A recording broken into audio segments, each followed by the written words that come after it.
Daniel, I need some help today. I'm trying to figure out how to do the show open. Do you have any ideas?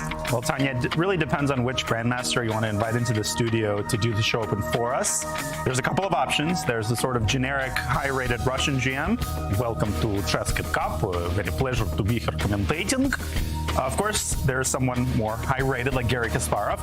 Welcome to ChessKid Cup. It is, real pleasure to be here. And reminds me of something like Korpov in 1984. But you can also invite someone more modern, like Wesley So, into the studio.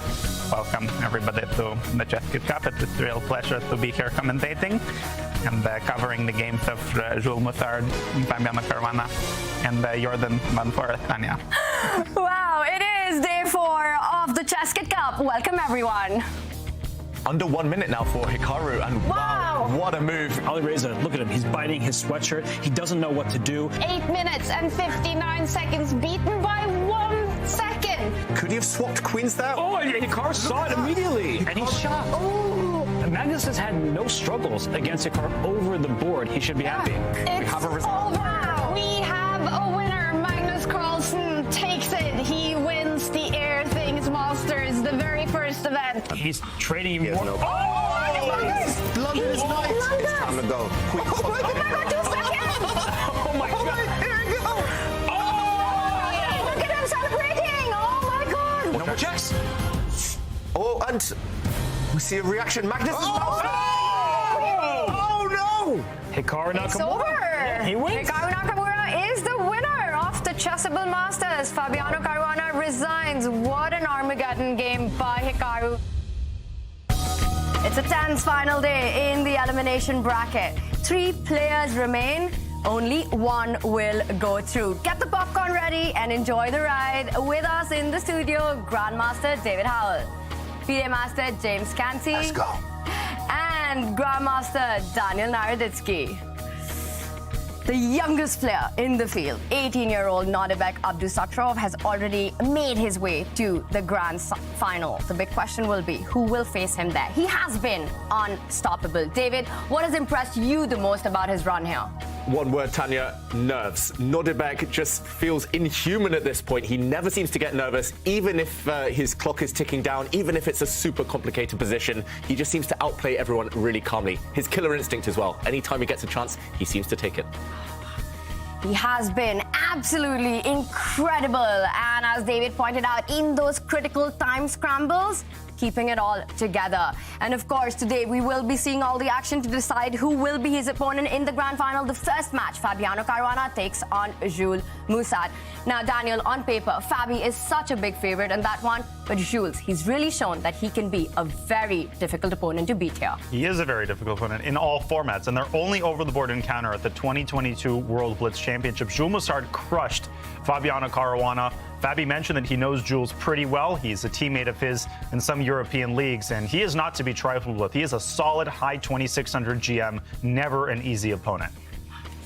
That's exactly the kind of chess that we're expecting today. A super close fight. Jules Moussard took down Dmitry Kolas in an Armageddon on day 3. Now, this event, we've been seeing big upsets, but few Armageddons. I want to ask you, James, does that also reflect the dynamic and decisive play by the players? Absolutely, of course. I mean, we don't want to go to Armageddon. Well, they don't. We want Armageddon, of course, but they don't want Armageddon there. So Fabi's going to bring his best. It's going to be fabulous COE calculation, Fabi. And then Jules is going to bring his best, that creativeness to try to make it. Of course, being an underdog, he's going to try his best against the phenom Fabi today. Are we going to see one today, yes or no?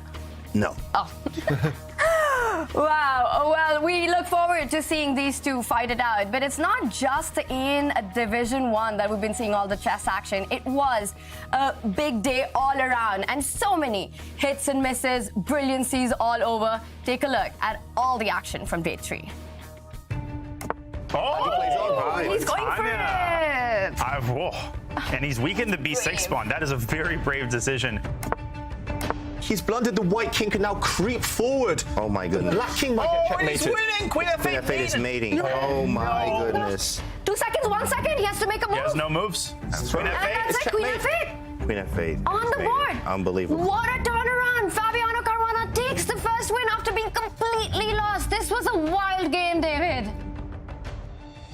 Oh my gosh. On the board. Look at Jordan's face. He realizes immediately. And my he God. ran right into it because eventually a piece is going to have to take D1. It's either the queen or the bishop. Both of them defend the knight. Nodirbek is not going to miss this. He solves these for breakfast. He solved these for breakfast 7 years ago. And it's on the board. Goodbye. It's resignable. It's not just a pawn. It's the health of the position collapses completely. That bishop on A1 is pathetic, and Jordan's like, I missed that one again. Really just clinical play here by Nodirbek. Opposite color bishop, so maybe there's still work to be done here. Good technique to be shown, or not. The third pawn drops. Yikes. There's another one. Jordan van Foreest does resign after that last move, as the third pawn will fall. Jordan has a lot of enemies at his door, and he's navigating them so well. He's producing chance after chance. He's forcing Nodirbek to be accurate. Whoa. Oh, wait, Whoa. he didn't hang it. Okay. Why is this a blunder? The white F5 and Whoa. G4. Oh, My goodness. 5 we live. we're going to Armageddon, possibly. He's about to make a move. Queen He'll play A2 does trade the queens, but a really bad endgame, and he finds it. Queen D4, super precise by Nodirbek. Jeez. Jordan got impatient. He tried to force the win. He was a pawn up. 2 pawns up. He didn't need to go this direct. And there we have it. Nodirbek Abdusattorov takes the match against Jordan van Foreest. What a dramatic match that was. And this means going into day 4, these are our brackets. And there we see that, in fact, it was Nodirbek Abdusattorov who has made sure that the 3 players who are in the losers bracket are down there. He took down Jules Moussard on day 1. Then he takes down Fabiano Caruana. And yesterday, his latest victim was Jordan van Foreest. What a match that was. We will be starting with Fabiano Caruana against Jules Moussard. Nodirbek Abdusattorov gets a day off to get ready for the grand final. Daniel, I want to ask you, the match that we witnessed between Jordan and Nodirbek yesterday, did it surprise you, all the one-move misses that happened? Yeah, I mean, Jordan has been playing excellent chess throughout this tournament, but Nodirbek is just so unforgiving. And Jordan, with that King's Indian, came so close to forcing an Armageddon. Anything could have happened there, but like David pointed out yesterday, you got to beat these top guys 15 times, right? You beat them once, they get back up, they keep producing chances, and Jordan just didn't have that killer instinct to finish the game off. But all credit to Nodirbek. He's been a beast, and he's going to be really hard to take down in the grand final. It's going to be an exciting battle. And of course, it wasn't just big tactics that we saw in Division 1, but there were also some surprising results in the other 2 divisions. The players left it all on the boards today as elimination loomed for some, and others the chance to make history in the Champions Chess Tour, as in Division 2, only 2 players are still undefeated. Tomorrow, Nguyen Ngoc Trong's son will battle Vladimir Fedoseev in the winner's bracket final. Basic draw. Nguyen advances. Oh my god. They defeated Gregory Oparin and Raunak Sidwani respectively, who will now drop down to play Dmitry Andreikin and Shakhriyar Mamedyarov in the loser's bracket. While each winner was convincing, particularly striking was Mamedyarov's tactical and commanding finish against Lukwang Liem. Only one more player remains undefeated in Division 3 of the ChessKid Cup, as Alan Pichot sent Pentala Harikrishna down to the lower bracket to face David Navarra, who is still alive and dazzled with the move of the day, the brilliant Queen G3 check. He needed only a draw, so he forced it, but the move was such a blow that he was likely winning in the final position. David Navarro moves on with a spectacular queen sacrifice. That might be the move of the day, everybody. Queen to G3 check.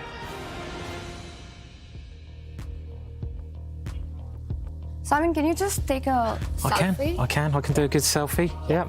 Guys, looking good. Yeah. Looking good. Everyone in? Yeah. Yeah. It's really important to get a good one because It we've is. got to enter it for the competition. Indeed, the competition. What's the competition? Yes, and we've got a surprise for all of you. There will be the selfie competition. You've got to show us how you are watching the ChessKid Cup. Post it on Instagram. Use the hashtag ChessChamps. And we will be revealing the best photos and the winner at the end of the day. I'm going to be sending in my entry. Simon, did you get a good one? Are we winning that? I think it was pretty good. Yeah, I think we can do better, but it'll do. I'm sure it'll win. No one's going to get a better picture out there. We don't know if we're going to win or not, but there will definitely be a winner in Division 2. There are some big matchups coming up, and with $10,000 and a golden ticket to Division 1 of the next event on the line, everything to play for.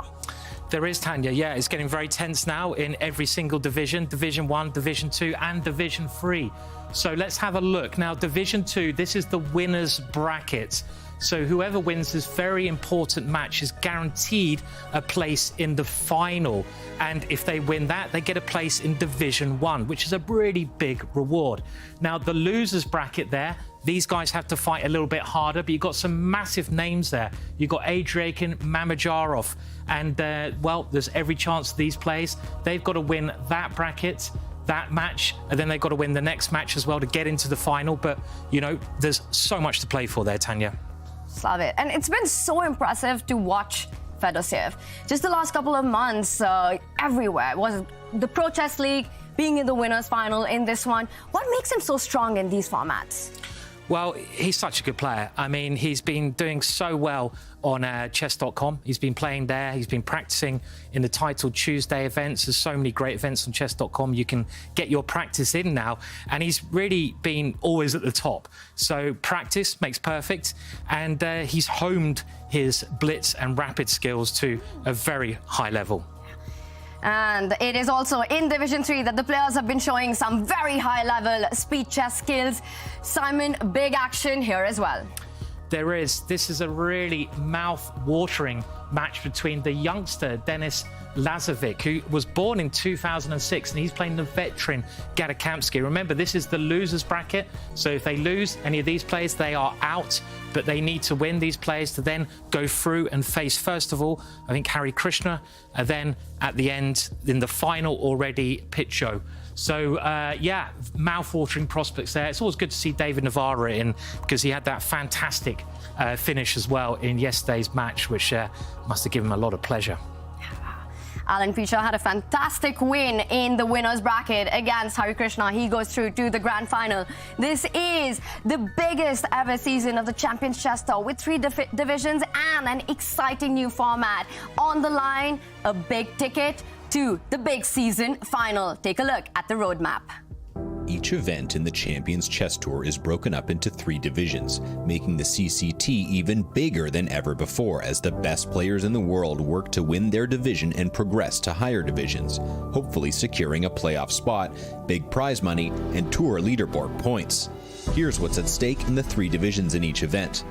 The winner of Division 3 receives $5,000 and 20 tour points. Those with the most tour points at season's end will secure the wildcard slots for the playoffs and additional prize money. The winner of Division 2 claims $10,000, 50 tour points, and secures a coveted slot in the next event's Division 1. Finally, the winner of Division 1 receives $30,000, 150 tour points, and a guaranteed spot in the playoffs. At the end of the year, the playoffs will include 8 players that have qualified either by winning Division 1 or by earning enough tour points to claim one of the wildcard slots. Of these 8 players, 4 will advance to the live finals. In the end, only one champion will remain. $500,000 on the line, and the players have to punch their ticket. Magnus Carlsen, Hikaru Nakamura have already made it to the season final. We will have a third entry at the end of this ChessKid Cup, but for now, this is the action that's coming up. Fabiano Caruana, Moussard on their last strike. They face each other. The winner of this match will be playing against Jordan van Foreest later today to decide the winner, who plays against Nodirbek, Abdusattorov in the grand final. And this is the format of our elimination bracket. The players will be playing in a best of 2. And if that's a tie, then it goes into the Armageddon. Once again, Daniel, I do feel that this event, the one thing we've been missing out on is the Armageddons, but Fabi being such a big favorite, it's going to be tough to get there for the players. Yeah, Fabi is a huge favorite, but there are only 2 games, which means there's very little margin for error, and because of the rapid time control, high probability of a blunder. Moussard might need a little bit of luck, but if he can win that first game, I mean, there's only one chance to come back. So I think this is going to be a toss-up. I think the games are going to be close. If he can get Fabi low on time, Fabi has been anything but infallible in acute time pressure. Let's see what the Frenchman with 2 names is capable of. And David, do you think because there are only 2 games that the odds kind of level out? Because anything can happen with just little margin for error. Yeah, we've seen it throughout chess history in knockout events. It does get a bit random. Often the best players don't necessarily progress. It's just about who starts quicker, who is fresher, and who's sharper in the first games. And for Moussard, he's got to hope it's him, because as the match goes on, if it does get down to Armageddon, I think his chances might lessen. We've seen it here. Hikaru Nakamura was knocked out. Ali Reza is out. So big upsets keep happening, and that's exactly what the Champions Chess Tour is about, giving the chance, the opportunity to some of the top grandmasters of the world to fight it out against the very best. And we see that Fabiano Caruana is ready to go. The clocks are ticking. He starts with the white pieces. What are we expecting, James, on move 1? E4. I mean, E4 for the score. That's what he liked to play. He's very prepped, I think, for Jules here. Yeah, there it is, E4. My guys, I see you Fabi one time, and then he's also going to have to probably mix it up here. Yeah, something strong. Well, he played this last time and got a worse position in the Petrov here, so let's see what he goes with for this time. Wow, and Moussard playing the Petrov defense against one of the world's leading experts on the Petrov. Yeah. This is brave stuff. And we've seen this position before, actually, several times this tournament. Black having this knight installed in the center of the board. Almost symmetrical, but white with a bit more pressure on the center. And the first pause in the game is taken by Moussard here after white's little rook shuffle there. So I'm going to be curious to see what Fabi has up his sleeve. This has a reputation of being rock solid for black. Oh. Is this the line that happened in, I hate to be that guy, oh, is this Nakamura versus Gravin Linares 2006? But I do remember this, I think, from Nepo's game against Report in the candidates. There was a certain line where white takes on b7 and then gets in trouble on the king side. Of course, for me, I don't really play this with either color, so all the positions look more or less the same. Yeah, I think you might be right, Daniel, at least until the last move or 2. Yeah, bishop b3 definitely, I think, is uncommon. Yeah, and it does look a bit odd. It looks a bit unnatural to plant the bishop on this square where it's blocked in. Yes, you're developing, but the white bishop, the white dark square bishop, not necessarily well placed. And Jules takes the opportunity to give white an IQP, an isolated queen's pawn.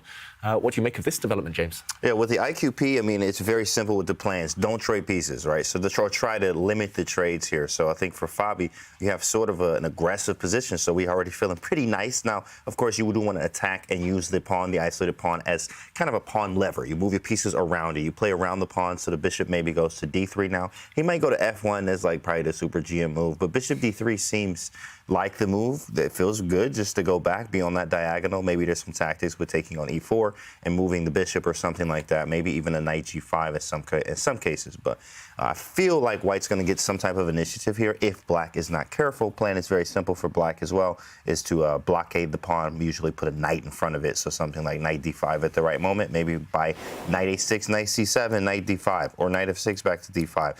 Get this knight to d5, control the square in front of it, and trade the pieces that defend that pawn. So plans are quite simple here. Let's see what Fabi does now. Fabi there having a think about where to retreat the bishop. He's the first one to take a think. And David, I want to ask you, when you're playing a game and you see that your opponent slows down, is that a sense of victory that you got the first surprise in? Yes and no. It often means that I've made a mistake if my opponent slows down. I've played a move that isn't the best, that they haven't studied before. But here, I think Jules clearly is in his preparation. You don't play a move, a really committal, weakening move like b5, unless you're 100% sure you've kind of worked out all the details afterwards. So Jules is in his preparation, and if you know what's going on and the opponent stops, that's a positive. If you're kind of guessing and then the opponent stops, it's like, oh dear, I've done something, I'm about to get punished. But it definitely feels like one of the more positive cases here for Jules. Maybe Fabi, though, he's just kind of pausing, breathing in the fresh air. Look at the air quality in his home office right now. All's good, and he does take a retreating move. James, you predicted this. Just 1 minute of thought, not too much, and playing a very sensible move there. So definitely pressure on black to get pieces into the game. You mentioned that knight maneuver. Looks nice. I tend to favour the isolated queen's pawn in these types of positions, but up for grabs. Everything still to play for. And I see our chat. They're really hoping that this goes down to the wire. They want to see as much chess as possible. Well, the elimination bracket will be a best of 2, so that would mean the score would have to be level. Fabiano Caruana, on paper, a big favourite in this match against Jules Moussard. But the trickery of the Frenchman, we all know about it, so it's not going to be easy. Bishop d3, potentially eyeing a queen retreat as well to put pressure along the diagonal, to build up the pressure along the pin. And now Jules slowing down a bit. Does that signify that perhaps his preparation was not around the retreat on d3, but another one? Perhaps, but this looks like the most natural move for white on the last turn, so slightly bemusing stuff there. Definitely, yeah. Of course, it would be more of a, like, okay, there it is, knight a6. So he did go for the idea. He's going to go knight d5 there. But yeah, I mean, he did slow down a little bit. This is something you would look at in prep. Bishop d3 and bishop f1. Like, where would he go after that? a3, though. Danya, a3? Well, he's stopping one route to d5, but not the other one. So knight b4 is impossible, but knight a6 can drop back to c7, as you had indicated. Right. Of course, that's less of an explosive move than knight b4, which would also tickle the bishop on d3. That gives white a tempo that he can use to do a bunch of things. I mean, the knight from b1 can come out probably to d2 and challenge one of black's stronger pieces on e4. The queen from b3 can also drop back to c2. Either way, I think Fabi's play is going to revolve around pressuring that knight on e4, which does look intimidating, but is not defended by any pawn. So it can be pretty easily attacked by a whole host of white's pieces. The queen, the knight, even the dark-squared bishop could conceivably drop back to c1. But we could see bishop c1 rather than bishop f1, and then the knight is seriously under fire. Yeah, interesting stuff. Maybe is this a threat if the knight drops back? Whoa, okay. Queen c2 and bishop c1, I think, might actually be winning the game, or even knight c3, tactically. Dang. Wow, bishop c1. Yeah, maybe just knight c3, as you mentioned, the secondary option, because just to show a point here, this is actually a pin along the diagonal, pressure on the knight, and as you said, Danya, knight takes bishop, intermediate move. You hit the queen, next move, you take this knight. Wow, huge blunder there. But it's also the most natural move, and instead, Jules does spot this, of course, and he keeps his bishop on g6, nice and protected. So now the same variation will be less scary. For example, here, black would safely be able to take this knight because his bishop is now protected on the g6 square. Nice strategy there. Nice tactical awareness from both players. Bishop g6 falling back just to make sure that everything is under control on the king side. Now queen c2, you can simply step back with the knight or defend it. No more pins to answer, and we see the clocks have been leveled out. It is time for Fabi to think about completing development. So do you start with knight c3 here? Do you fall back with the queen? And what's the long-term plan in such positions for white, Daniel? Well, you have to identify the weaknesses. Obviously, getting rid of the knight on e4 will allow you to operate more effectively. The c6 pawn, I think, is in the crosshairs. Black's entire pawn construction on the queen side is rather flimsy. a4 might come at some point. Of course, that would weaken the b4 square, so I wouldn't necessarily do that immediately. I would still consider playing queen c2 and knight c3, get a couple of minor pieces on the board, and ultimately pile up on that c6 pawn, maybe by bringing your rook from a1 to c1. Either way, you have to get that knight from b1 out in the next couple of moves. I just don't see a way around that. Yeah, makes sense. Black's pieces have the potential to be so active, so why not trade off one or two of them? But Fabi, maybe he's looking for something more ambitious. I don't really see it right now. I don't really see too many options. One would be maybe jumping with white's knight to the edge of the board to try and eliminate black's light-squared bishop to at least create an imbalance there, get the bishop pair, for example. But it looks like Fabi's about to move. His body language, his arm went away from his face there. It looks like he's about to click something. Will he reveal to us? Nothing obvious. That's why it's so tricky. The Petrov just so solid, and there we go. Knight h4, definitely. That's the move I was liking the most because you do want that imbalance here. And what is holding the knight? The e4, the bishop is, right? So if we get rid of the bishop, the knight is now on pre, so you may have to maybe move the knight or play rook e8, which is giving me some chances. I feel more comfortable putting my queen on c2 now after I get rid of this bishop. I can also take it when I want to. I don't have to take it immediately, but knight g6 is definitely coming, so now the knight will be hanging. So you have to do something. Either move the knight, which I think actually tactically blunders might have pawn there. So if knight f6, we actually can maybe take knight and bishop or bishop knight, whichever way you want to do it. And we take due to the pin that we have here. So you might have to go something like rook e8, right? And then after rook e8, we could maybe take on g6 or play queen c2 first. Kind of whatever you want, but we do have an imbalance. Yes, I have an isolated pawn, but you do too, Jules. You do too on c6 and double pawns on the g file now. Definitely white is definitely preferred here, but still lots of play left, and we got a bishop pair for Fabi here. So lots of questions to be answered still. Yeah, I'm liking white. I'm biased towards the bishop pair, I've got to admit, but black's still relatively solid. And yeah, I'm expecting him to go for that variation you mentioned, James. It feels like you can't retreat the black knight from the center right now. You just lose a pawn, so you have to keep it protected. Not too much choice. What else could Jules be thinking about here? I don't see it. And f5 would be a nice move, except it's illegal. So that's not on the table. I wonder if he spotted that one. Yeah, I don't think so. Knowing Jules, honestly, is probably... It'll take him a couple minutes before he realizes that. It's too advanced. It's too advanced. Oh, knight h4, very direct play by Fabi. Instead of thinking about the more standard approach of finishing development, he is making his ambitions very clear, and a good call there by James. Rook to e8 has to be played, otherwise you just end up losing material, and now we've got a minor piece imbalance. Now, very often, when you've got these weaknesses in the pawn structure, for white it's the d4 pawn, for black it's the c6 pawn. It's about which side can actually attack these weaknesses. And we see for black it's not so easy to build pressure on the d4 pawn. Meanwhile, for Fabi, you can completely imagine a doubling up of the major pieces on the c file. So is it fair to say that the c6 weakness is more vulnerable than the d4 weakness? Absolutely. I think the c6 one is weaker. Of course, it's a weakness if you can attack it, and it can be attacked. In fact, c6 can be attacked by queen c2. Obviously, we're going to move the knight somewhere and then play maybe rook a to c1 if we're able to do that. I don't know where to put this knight just yet. Wow. But of course, we do want to put the rook to c1 there, and then we do have a light square bishop that we can even reroute via e2 over to f3 to really attack. We even have the c5 square on lock, so you might see a potential b4 there. So he goes knight c3, in fact, in the live game there. Maybe we'll see queen takes after knight takes c3. Maybe a b4, lock down the c5 square, play rook a to c1, reroute the bishop from d3 over to f3, and then we actually will have some real chances to attack the weak c6 pawn. Yeah, interesting. He'd also, well, I would at least be tempted to take on this square with the pawn, just because now you have easy kind of levers to open up the position. Very cute. Yeah, bishop pair here, I think, is far superior to black's selection of minor pieces. So as Jules, I would be reluctant to take, but if the option's dropping back and dropping a pawn, then I think your hand is forced. Bishop takes pawn here, as you pointed out, James, earlier, just utilizing this pin. Again, just direct play from Fabi, but quite effective play so far, Daniel. Yeah, there's no other moves here for Jules. I'm a little bit concerned that he's taking his time. So it's bishop takes g6. Those types of ideas that come out of nowhere are very easy to forget about. But Jules, he sees it, he takes on c3, and good call, David, bc, which I also really like, really opens up all of these pawn breaks on the queen side. It's not all about attacking the c6 pawn. You also have another advantage in that your pieces are just better placed. You've got control of the light squares. Once you play c4 and get that bishop on that diagonal, you could be pressuring the f7 pawn.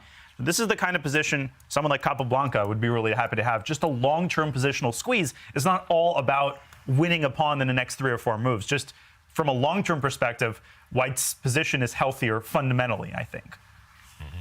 Fully agreed. You have the bishop pair, you have maybe the more flexible pawn structure, you have the access to the pawn breaks. Black is purely reacting, and in chess, especially at the top level, you don't want to be the one just kind of reacting to your opponent's moves. And whoa. King f8, big fella. Flex real hard. Wow, what a move. Girl. Yeah, I forgot that threat still existed. Bishop takes pawn on g6, so black didn't have time to move the knight out the way, but that black king is not safe necessarily where it stands right now, and white's pawn pushes that you were mentioning. That move smell. It has that smell of when you...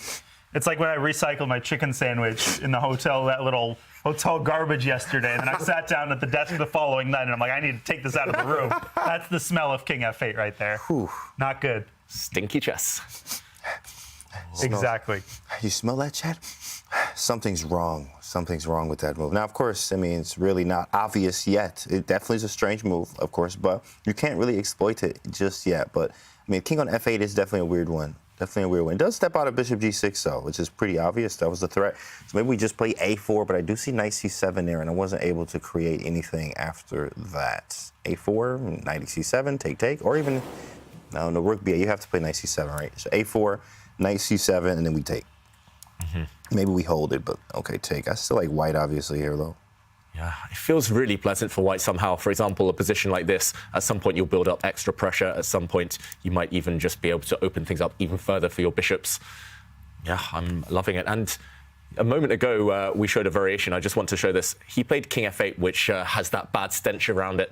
But if he had retreated his knight, maybe this wasn't winning a pawn, bishop takes pawn. I just realized that bishop takes h2 might have been possible. Someone did their puzzle rush this Wow, man. I was just trying to ask myself, why is the evaluation bar not reacted when we put that variation on the board earlier? The whole idea is to trick white's king forward, and now you do have a double attack. So you can take back the piece next move. And actually, you've gained a lot here. You take back the piece with interest. Your knight will be superior to the remaining white bishop. Now it's no longer paired up with its light squared partner there. So maybe Jules there just reacting a bit too much and giving white the time now. One of these two must be played, surely. Open things up for the bishops. What about d5? Yeah, I've been thinking about that and trying to make it work. What's wrong? Why doesn't it work? Well, What do we have? there's bishop c5, and the d3 bishop is undefended, but that has to be calculated. I mean, d5, bishop c5, rook a d1. Right. It gets very messy because if you can get black to play c takes d5, the bishop from d3, when it takes b5, it's attacking everything and then some. Exactly. You know, the queen and its brother are being attacked, and the rook and the knight. So I think Fabi is devoting a share of his time trying to calculate d5, because if a move like that works out, you don't want to miss that opportunity, because once black plays knight c7, it will be harder to play that move, and then the other pawn breaks are going to be less effective as well. So this might be the moment to operate. Wow, d5, boom, just explode open the center. It's tempting. Very, very tempting. You basically have three tempting moves, right? It's either this pawn push, open up the white rook, you have this pawn push, open up lines for your bishops, or this one, just open up the whole position. But which one to choose? But a Russian schoolboy would play g3 here, you know? It's a slow improving move. Just to blunt this bishop. I feel like that's a Fabi type of move, actually. If he's not convinced by any of the pawn breaks, he might resort to one of these improving moves. And then later the Russian schoolboy would put the bishop over to Michael this nice Adams diagonal. style. Yeah. But as always, Fabiano Caruana choosing a direct approach, opening up the rook lines on the queen side, a4. The pawn break has arrived, and great call there, David. The rook does go forward to a5, putting pressure on the weak pawns, also eyeing that a7 pawn with doubling up on the a file. Black's got to find his play on the king side. How quickly can the knight arrive after a6, knight e6, knight f4? Is there a potential for some trouble on king side? I hate to break it to Jules Moussard, but I don't think he's ever getting to that white king. As Daniel mentioned, white can just push a pawn up to g3. The black bishop is blocked. The black knight's going to take 3 or 4 moves to get anywhere. And I think the white bishops will always be able to cover any entry squares later on. But I don't know. We'll see. It is rapid after all. So maybe long term in the future, there might be some counterplay if white gets too focused, too distracted on the queen side. But meanwhile, everything holding for Jules? Jules can try, like, you know, tactics here. Knight d5, knight f4, right? Knight d5 first, and then after knight d5, we go knight f4. And obviously there's a pin there, and with the idea of queen g4. Yeah, there's the Russian schoolboy move g3. But now we can't play knight d5. So knight d5, the idea was to take on h2, obviously, of queen d5. So now that it's not there, we can't even get to knight to h3 or f3. We could try knight e6, and then knight g5, again, using the pin around the e-file. Knight e6, knight g5, over to maybe f3 or h3, due to some light square weaknesses that will probably be covered after a bishop f1, g2. And it would be a dream to get that, right, James? But after knight e6, maybe white just doubles up, and then that bishop on e3, the 2-square rule that we keep talking about for all the chess kids out there. The bishop on e3 dominates that knight on e6, so you simply sidestep away from the pin. Rook a1 comes to mind. You put the pressure on the a6 pawn, but also a nice little tactic threatening bishop takes b5. And now that knight on e6 is dominated, so you're just not in time. Yeah, this is not a good night, okay? How is the good night? The good night's good. It's a very great place to be. In fact, the pub here in Norway. Shout out to the people at the Good Night watching. So this is definitely cool. But yeah, 96, I mean, it tells you how hard his position is to play right now. I mean, I can't play 96. My knight's terrible. I can't go to E6. Can't go to D5. I can't go to any other squares.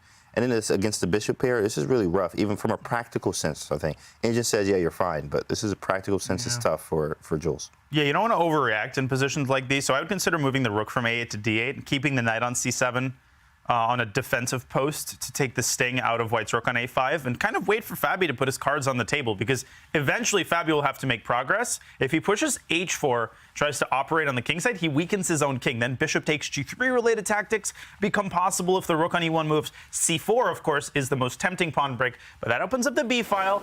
I know it's a far-fetched comment, but the rook on A5 and the rook on E1 are on the same diagonal. So I'd be looking for tactics like BC and then rook B8 and bishop B4. So, you know, black can get in on this party as well if the circumstances are right. But let's see what kind of defensive posture Jules adopts here. Yeah, I completely agree here. You're kind of reacting again, so just rook d8. All your pieces are ready. They are nicely centralized here, at least for black. All of your heavy pieces here. And yeah, depending on what white does here, you are ready. Okay, he goes for something similar to what you mentioned there, Dania. He's clearly scared of this c4 break. Whoops, sorry, my arrows. He's clearly scared of this c4 break, so he's ready for the position to open up along the b file. Fabi's going to have to take a slower approach now. I wouldn't be surprised if he does start rerouting his light squared bishop. Maybe his rooks double up, or at least maybe coordinate a bit better somehow. Really slow position. Again, I would take white, but I don't know why. I'm not sure exactly what the next step is. And there we go. Aesthetically, really nice move there, doubling up the white rooks, but they're biting on kind of granite right now. That black pawn on a6, nicely defended by the knight. Bit of a waiting game maybe of the next few moves. Bit of maneuvering in store.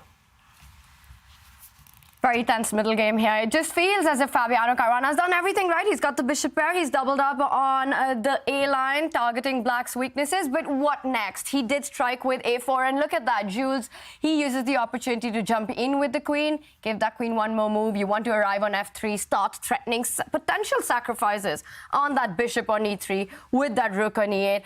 And the idea that we've been mentioning. Come back with the bishop to F1. Place it on the long diagonal. It might be time for Fabi to do that. Yeah, there's also some crazy tactics in the air. Canty, I know you're thinking baby, of what we bishop got? takes Come on. G3 You and see it? and rook takes C3.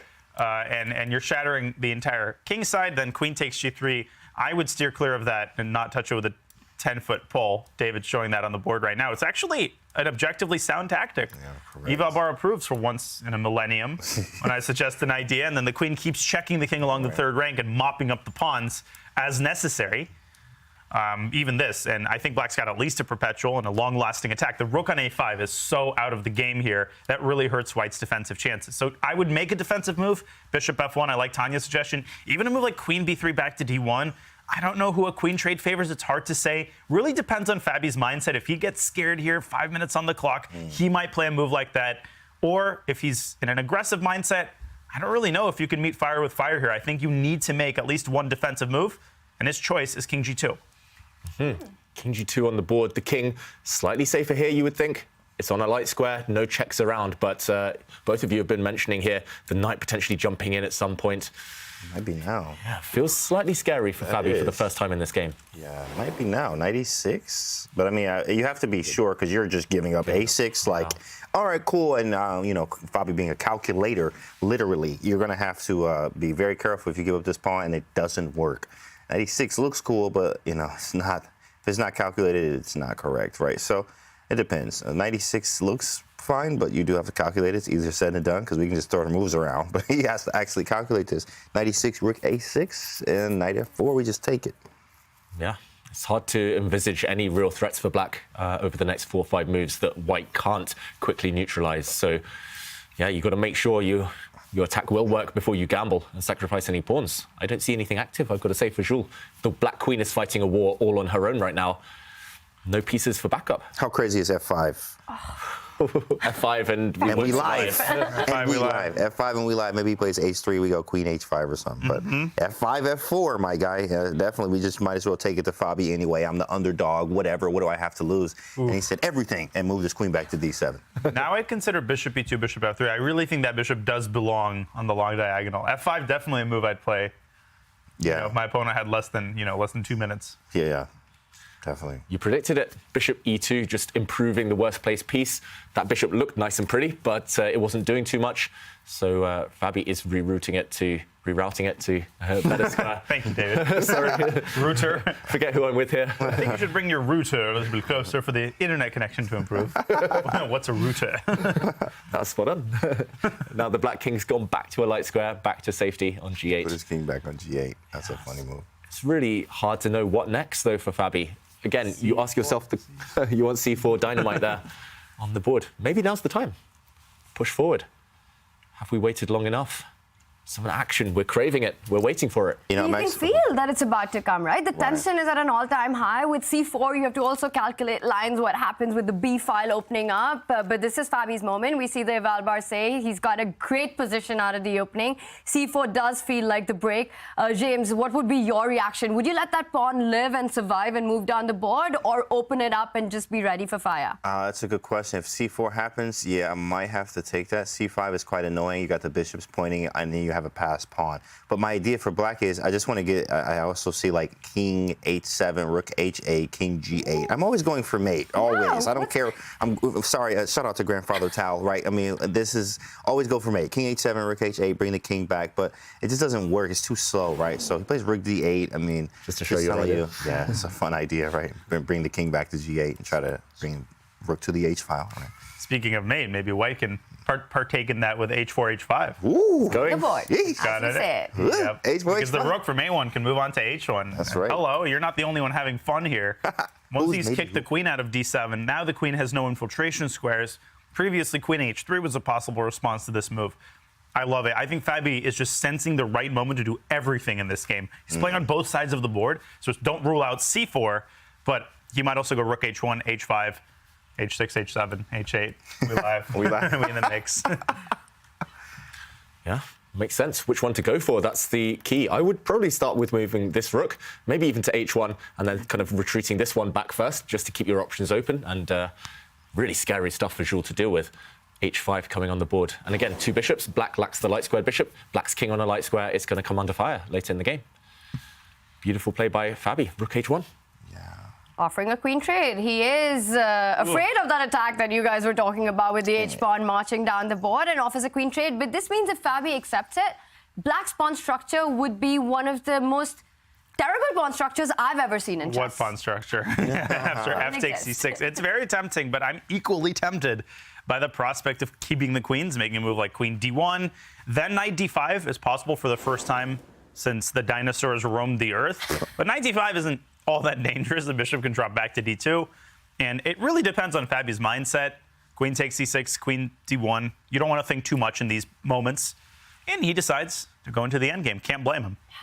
Yeah, queens are off, and backward pawn, doubled isolated pawns, isolated pawn in the center, ugly stuff.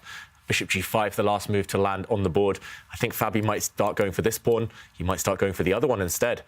So many weaknesses, it's hard to imagine black surviving this one. And yeah, Bishop G4 on tap now. The rook can centralize. Feels like one-way traffic, this endgame. Any chance of saving this, we think, for Jules? Perhaps if black just had one more move, jump in with that knight to D5, start targeting white's weakness on C3. So there are some ideas that Jules has, some targets for black here as well. And perhaps white doesn't have all the time in the world to just stay still. You've got to go for those pawns this very moment. But how do you do it? It's not super clear. Bishop G4, king F7 maybe. Yeah. He can hold for now. Okay, Fabi swings the other way. He's maybe threatening or hinting that he might push the c-pawn, also just defending any potential weaknesses. That white c-pawn that the rook has kind of sat behind now, the only potential weakness in white's camp. Yeah, he's just saying, okay, I'm going to maintain the tension. And what next for black? I think, as you say, Tanya, black's king might just step out just to defend a few pawns preemptively. But what next? Black is totally stuck. Black's knight is frozen where it is, just defending the black a6 pawn. Black's bishop has nowhere to go. Black's rook's stuck behind their knight. Oof, everything's wrong with black's position. Yeah, everything's wrong here. I mean, as you mentioned, this knight got there, what, move ago? Like, when did the knight get to c7? And then it's still on c7, right? So it's a really rough position. You're also in an open position with the bishops on the board. I have both of them. You have a weak pawn structure. Practically, this is not good at all for black. And you have to have precision all the way throughout. But time is getting low. Anything happens when time gets low. So I think, Jules' best bet is to, hold, hope for the time to get low, create some complications, as we see Jordan do a very good job of doing that type of thing too as well, and then see what happens there. It's still not over. You have a c3 pawn that is weak, Fabi does, right? And if that falls, or you make some problems with c3, d4 could fall as well. We get pawns on the same side. We got some good drawing chances there. Yeah. And now Fabi down to about 3 minutes, but Jules the one who's got less time on the clock and a difficult endgame to defend. It's going to be an uphill task for the French grandmaster. The aim is to get that knight to d5, but a6 being weak, perhaps he's thinking about a potential rook lift to b6, try and hold that 6th rank. All the weaknesses for black are on the 6th rank. Put one of your rooks there and get that knight out of c7. He's taking 2 minutes on this move, which tells me he's calculating something. Maybe it's b4. I don't believe in that move, but he might feel that the situation has gotten to that point of desperation. If I had to make a move quickly, I'd propose bishop f8 to d6. We were to prevent bishop f4. We were talking about king f7. So it really depends on how desperate he thinks he is. But he is digging himself into a big hole. Over 2 minutes spent on this move. I think he's calculating either knight d5 or b4, trying to make sense of it. And he resorts to a slow move. So he's just spent a lot of time. He's got 90 seconds left. This is going to be a gargantuan task to hold this position against Fabi. Yeah, and White can build up. White could also consider pushing forward with c4 in the near future. I don't know whether you want to start going for some of these pawns, for example. Maybe you bring your bishop to a slightly more kind of cohesive square with the rest of your pieces. But either way, Fabi's in charge. 1 minute up on the clock. Look at the evaluation bar. Considering that it's level material, level pieces and pawns on the board, the fact the computer thinks it's completely winning for White at this point says it all. White must have something, if not direct, then at least long-term, while black is pretty much frozen, unable to find an active plan. With level material, is it surprising how much of an advantage the bar gives Fabi? And this is why. c4 coming in, and if you don't take the pawn, it advances down to the board. You've got to do it, and now there's a lot of pressure on the c-file. Rook is coming to c6, so the pawn's going to start falling one by one. You could just hit the button here, man. Hit the button. That's the resign one we mean here. This is gross. A6. Oh, everything's falling. This has been such a smooth game by Fabi. Honestly, he hasn't made any mistakes so far. Yeah. Wow. It's hard to pinpoint any big mistakes from Jules as well. Just no big blunders, just maybe 1 or 2 small inaccuracies, maybe losing a bit of time with the black queen earlier.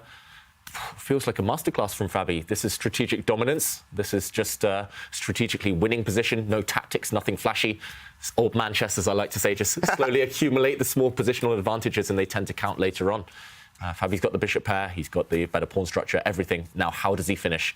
That's the hardest thing in chess, finishing off these types of positions. Well, rook c6 comes to mind to try to guarantee the f4 square for White's bishop. Bishop b4, you can drop the rook maybe even to a2 in order to prepare rook a to c2, even though rook a4 is very tempting to keep the bishop under pressure. At this point, there's usually a lot of options. Many roads lead to Rome. You just want to keep your foot on the gas pedal. I think black might just be a couple of moves away from having to resign here. Push the button. Push the button, yeah. 30 seconds as well, just to find a way to continue here, to actually guarantee that you won't lose a piece, because I would be scared that one of the black minor pieces here is about to get captured or trapped. Yeah, I don't know. I'm very surprised at Jules' choice here. The Petrov didn't work yesterday as well for him. I mean, it just didn't work, and she just chose to go for it again. Of course, you'd like to stick to your guns, but definitely something maybe more creative from him, or something a little bit that gave him more chances, as opposed to trying to play super solid and playing the Petrov against a Petrov player, right, who was made a statement with the Petrov himself, Fabiano, that is. So pretty rough, but at the end of the day, Fabi's going to win this one. Are there tactics on the board? What you got? What you got, Tanya? Rook b5 is the first question. Oh, wow. Wow. Oh, just take I didn't see that at all. I did not see that either. It's probably because it's bad. I think it's actually the best move, quite possibly. I mean, you could also take on a6 here if you want to play, continue an old man chess style. Fabi is definitely calculating rook takes b5, I think. Yeah, you can win the a6 pawn up for free, but at least black's pieces are active. We have to put this on the board, Tanya. Will it happen? Will Fabi go for this move? A bit of calculation needed. Rook takes knight, removing the defender of this bishop. If the rook is captured, 2 bishops against a rook. This is going to be It's on the winning. board. On the board. Let's go. Well spotted. And this is actually happening just to show the other variation, the more complicated one, maybe after rook takes rook, rook takes rook, takes. And after this white rook is captured, this one hangs. White has an extra piece. So let's catch back up with the game. It's domination here. Again, look at these bishops. This bishop is coming into e5. This black king is going to get mated. Yes, you have a pawn, but it shouldn't be quick enough. It's just his b3 pawn, and that can get tricky. Fabi has to keep that under control. Jules, 20 seconds. He's got to keep the clock under control. How dangerous is the b pawn? It's 2 moves away from not being a b pawn anymore, let me tell you that. Now, Fabi with bishop b4, he's trying to use tactics, meeting fire with fire, but where is the mating construction? You don't want to go bishop. Actually, you might want to go bishop b1 and meet rook c1 with the bishop takes g6. He takes immediately. b1 equals queen is going to happen. You might just want to take on g7, then recapture the queen and say, I've got 600 passed pawns, and send the closest one, the h pawn, down the board to promotion. Right. I love everything about the way Fabi has converted this advantage. Literally everything. 4 seconds for Jules. There we go. Take Take g7 and h5. Simple as that. h5 and we live. And this was Yikes. like a strategic masterpiece by Fabi. Just never gave any chance at all to Jules. Suffocating conversion by Fabi. h6, h7, h8, h9. H9, We right, live. just push it. Jules going to resign here. Big deal. Yeah, a couple of checks, That's then good. he'll throw in Thanks that for the towel. Raise the white flag. This one is over. Beautiful technique. But I want to point out one thing. I was going to say rook b3, king e4, rook e1 is mate, but even that doesn't work because there's an f4 square. Wow. h7 on the board, h8 is coming, and this is game over. Jules Moussard does resign. Fabiano Caruana playing a positional masterpiece, one where it's hard to even point out where Jules went wrong. Is this Fabi at his best, Daniel? This is the Fabi who got 7 out of 7 in the Sinkfield Cup. That was an incredible game. He obviously was going through a tough stage in his chess career with his candidate's performance, but Fabi is back. He's fresh off a tournament victory. This is the positionally suffocating Fabi with great opening preparation, good improvisation after Jules threw some prep at him. Everything about that game screamed super grandmaster to me. Let's see if he can finish it off by holding with the black pieces.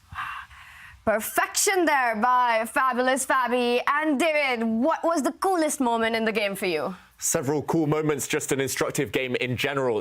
Strategy combined with tactics from Fabiano Caruana. It was this position after knight to b5 that Tanya spotted a quick tactic and Fabi enacted it on the board. Rook takes knight, removing the defender of this bishop did win material. And later on, if we fast forward a few moves, we saw the black pawn running down the board, but he did not panic. The white bishop's so strong. Look at their power. And here we saw Fabi simply cash in with some pawns, and it was indeed Harry the h-pawn that ran up the board and won the game.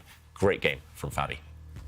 That was some amazing chess that we saw, and it's going to be a tough task for Jules Moussard going into the final rapid game of this best-of-2 match. Fabiano Caruana with the white pieces, a sweeping victory there. Super convincing chess. Wins the first game. Jules has to win on demand to take it to Armageddon, but he does start with the white pieces. We will be back with all the ChessKid action for that final game after this Twitch break.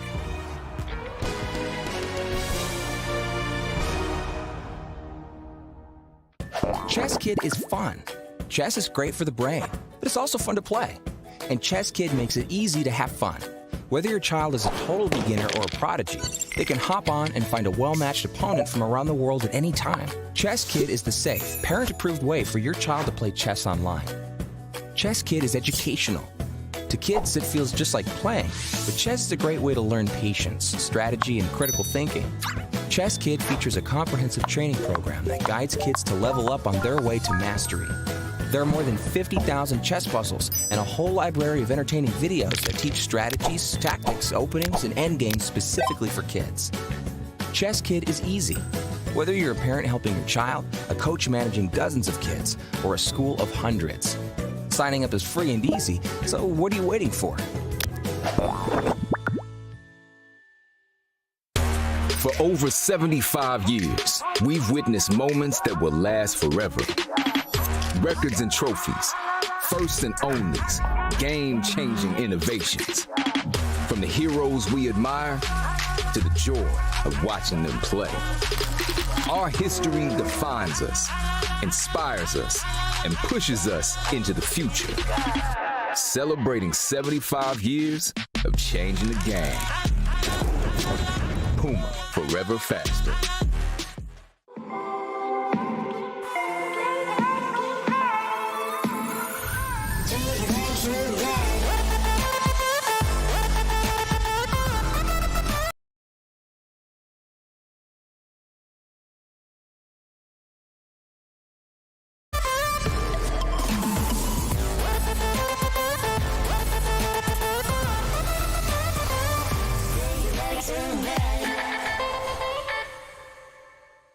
An air of focus, concentration, performance.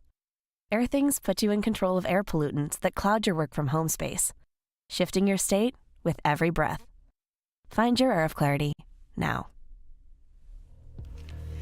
It was a picture-perfect game by Fabiano Caruana. And don't forget to send us your pictures of how you are watching the ChessKid Cup. And we will reveal the best photos and the winner at the end of the day. And you will win the Airthings Wave Plus device to make sure that you've got all the fresh air you need to play the best chess. The one player who needs to get some fresh chess on the board, it's got to be Jules. What does he do next? Ooh, yeah, that's a good question. Of course, you're playing Fabiano Caruana, okay? So with that being said, I mean, mic drop, you know what I mean? So it's tough for Jules here. He has the white pieces. Play your game, right? Play what you're used to playing. Maybe try to take him out of book a little bit because Fabi's prepped for really everything. So try to throw something at him. Be a little bit creative. I hope for the best.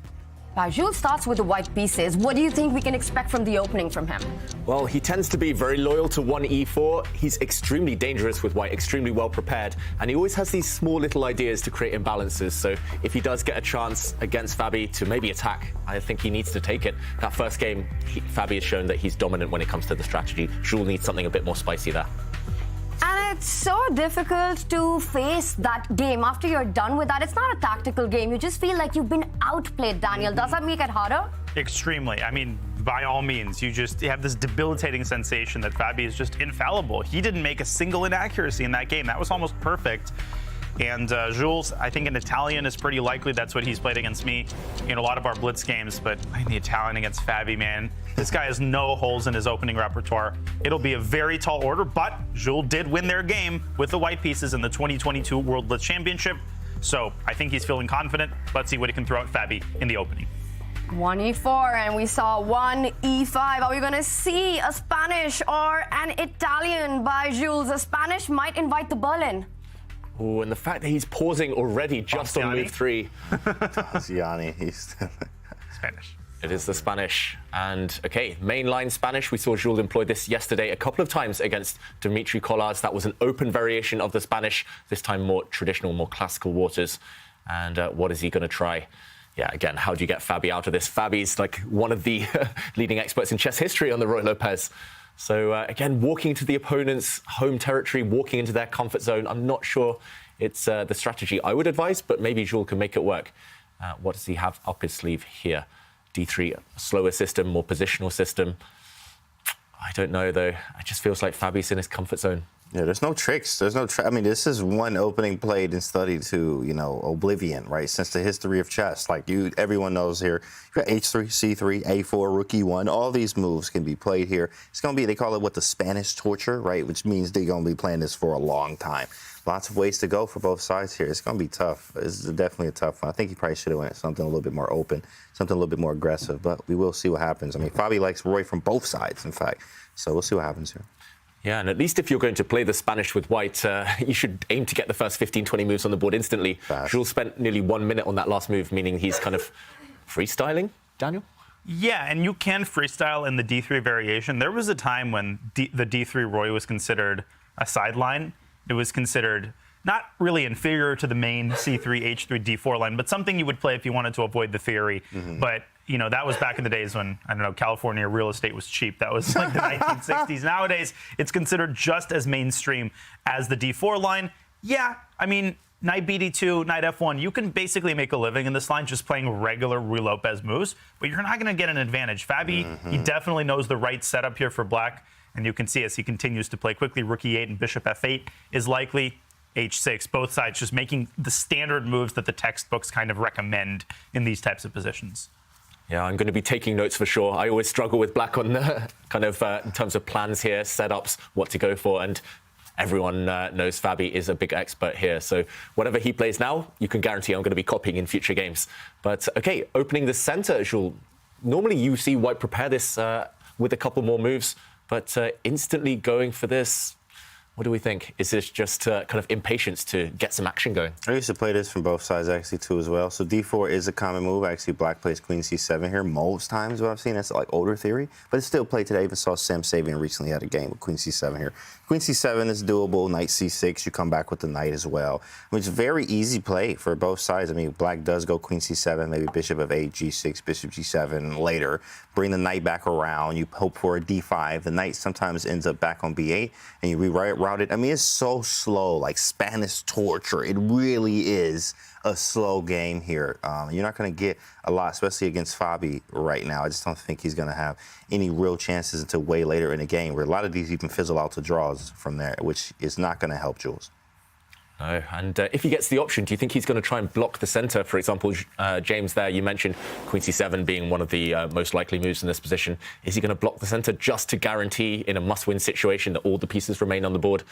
This one doesn't necessarily give white an objective advantage, but it ensures that it's going to be a really tense battle later on. Do you think Fabi's going to, I was just about to say, do you think he's going to kind of ensure that doesn't happen by opening up the center? And he has gone for that. So isolated pawn for black. But this pawn is not necessarily weaker than white's central pawn. Big target in the middle here that black can gang up against. Yeah. Decision. White's position is preferable generally because of the superior central control, but these positions have a very high drawish tendency. If black can get d6, d5 to work and liquidate the remaining pawns in the center, you often see essentially all of the pieces come off along those open files. And from a rapid play perspective, I think this is a much easier position for black to play than the one you indicated previously with the closed center, because there are white attacks on the king side, and that's really never fun. Fabi likely to play bishop b7, might drop his knight from a5 back to c6, or forward towards c4. Ultimately, black is going to try to find the perfect moment to strike in the center with d5. If you do it prematurely, of course, you allow white to play e5, and there will be hell to pay as this pawn rushes up the board. Yeah, this is a nightmare for black, especially if you're forced to retreat. Suddenly there'll be mating attacks all over the place. White's queen could step forward, and yeah, this black king will hate these developments. So Fabi has to time it correctly, but he's fine for now. Going back to the game position, definitely don't play this move unless you're 100% sure it's going to work. And g6 on the board. Again, blocking that diagonal that we just showed, just in case, and stopping any knights entering the f5 square. And also locating that g7 square. Maybe at some point that bishop from f8 for Fabi will arrive on this long diagonal and try and create some play on the queen side. This looks like an opening outcome that Fabi should be happy with, but the fact that all the pieces are on the board, there's still everything to play for white. With no simplifications, this is perhaps Jules' best chance to try to get some play? Yeah, it's not a bad position.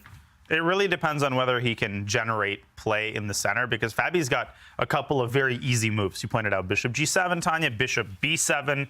As I said earlier, you can coordinate the rook. So there's a lot of low-hanging fruit to pick here for black. You're not going to win this by playing a waiting game. You need some sort of active plan. I always struggle in these positions with white to find that active plan. I like bishop d2, though, by Jules, just a regular developing move. Can send that bishop over to the long diagonal with bishop d2 to c3, which will likely be his response to knight c4. Yeah, interesting, because it feels like that bishop might get neutralized, Dania. I'm not so sure about this one, I've got to say. Just to show the idea, you mentioned knight to c4. This is definitely going to be met by bishop to c3. But then the black bishop lands on this diagonal as well. Is this helping white? Yeah, maybe not. I mean, maybe it is. I'm just not sure what next. That's the big question. Yeah, no, that's the problem. You can play b3 and chase the knight out of c4. No problem. It can jump back to e5. It's got plenty of options. Yeah, if black gets one or two more moves, the bishop out, the rook to c8. It feels like he's healthy enough. Very difficult for Jules here. But Fabi not reacting instantly. I guess this position is still very balanced objectively, so anything can happen a bit later on. But yeah, it's probably will be once the clock starts to tick down that Jules is going to really try and make his mark. Going to try and confuse his opponent. I might go for a bishop b7 too as well, quite quickly. But the knight c4 definitely is a great idea there. Just put the knight back around because the knight is on the rim. Knight on the rim is dim. Usually you do have to move this knight back in the game at some point. Usually you take this time.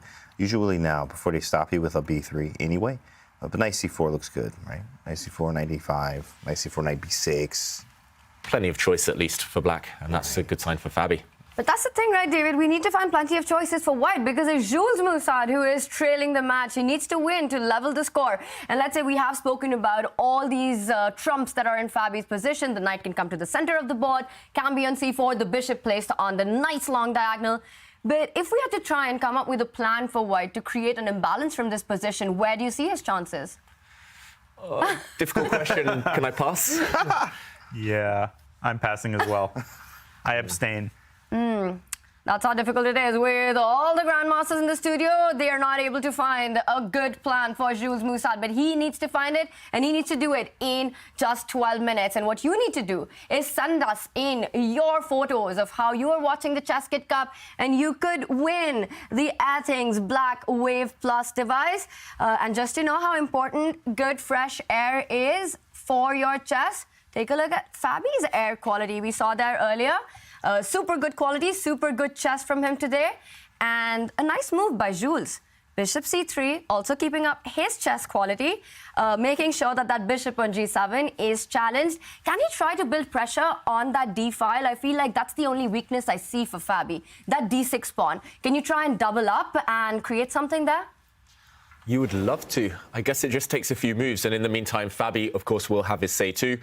We are expecting maybe this knight to jump in at some point. You don't necessarily need to rush. Bishop to b7, for example. OK, the evaluation bar reacts. Maybe slightly. knight f5? I don't know, is it Whoa. time? Whoa. Imagine the knight landing with a sacrifice. And OK, the bar doesn't react that much. You could imagine that certainly some danger here for black and the black king, even at the cost of a white knight. Fabi decides, OK, I don't want to move my bishop off this diagonal just yet. He brings his bishop to attack the white queen. Interesting, because a lot of the viewers at home, a lot of the chess kids out there might be thinking, oh, I can just push a pawn, gain time against this bishop. And yes, you can. Maybe he will, Jules Moussard. But Fabi will just drop back and argue that actually the white king has suffered from this transition. White has gained a move, in effect. Black has spent 2 moves with the bishop, but now this diagonal is a bit vulnerable, and the dark squares around the white king will eternally be weak. What do we think of that decision? Bishop g4 is a provocative move. It definitely is, you know, of course, you make this move. You're like, oh, exactly, you just play f3, but then you do weaken all the dark squares there, which, okay, they are weak, but they're not super weak because it is defended with the bishop on c3. You can maybe go king h1 in many cases, too, as well, right? And we also gain a tempo there, which gains some time. We also can stop any knight g4 stuff, anything swinging into g4 at any point. But it also cuts your queen off. It's like pros and cons to both, because you eventually maybe wanted to move the queen up to f3, play f5, stuff like that. He chooses queen d3. Nice option. Queen d3 instead, but maybe this queen will be vulnerable later to some hits. Right. For example, the knight coming to e5. I think he might be going for your idea long-term, Tanya. You mentioned, for example, a position like this. If we can ever kick this bishop away, which we might try and do in the next few moves, then you can bring your rook to the center and go for this weak backward pawn. But it's just so tense in the middle of the board. Look at this diagonal. Bishop, knight, knight, knight, bishop. Wow. It's just all the tension there, and something's going to explode at some point. Gosh. With such heavy pieces. But I like that Jules has withstood the temptation to play f3 because you want to kick the bishop away with h3 to avoid weakening the integrity of your kingside pawn structure, then go rook d1. So we've been singing the phrases of black's piece coordination, but yes, the d6 pawn is a weakness. Don't forget about that d5 pawn break, which could come after black's knight lands on c4, because the e5 square is then well controlled. There's a ton of calculation to do in these types of positions. This just might come down to who calculates better. Fabi trying to choose the perfect moment to run that knight from a5 into the center of the board. That perfect moment might be now, but he's got plenty of alternatives. Queen b6, rook c8. I always struggle when there's like 3 or 4 equivalent looking moves. Which one do you choose? So hard to predict the direction that this game is going to take. Yeah, in rapid chess, you just have to trust your instincts, right? You also mentioned there the word calculation comes down to kind of who's going to calculate better. James, you know who's the boss at calculation here? COE, baby. Calculation over everything. Fabi is definitely a human calculator as well, right?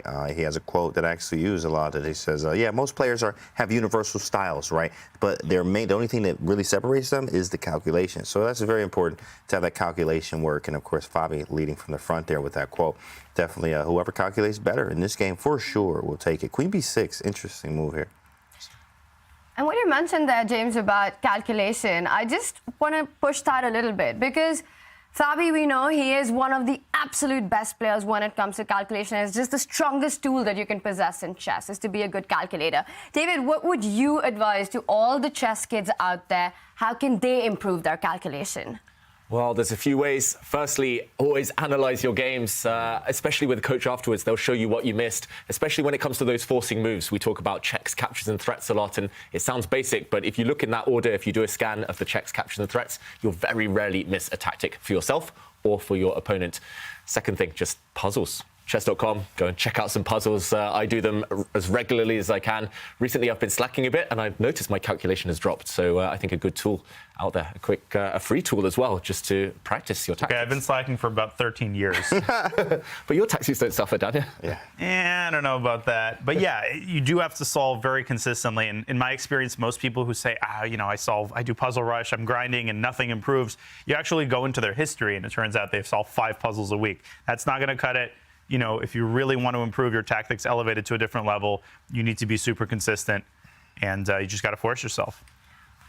So put in those R's for the Puzzle Rush and get your tactics going and your calculation to the best of its ability. We see the very best players in the world.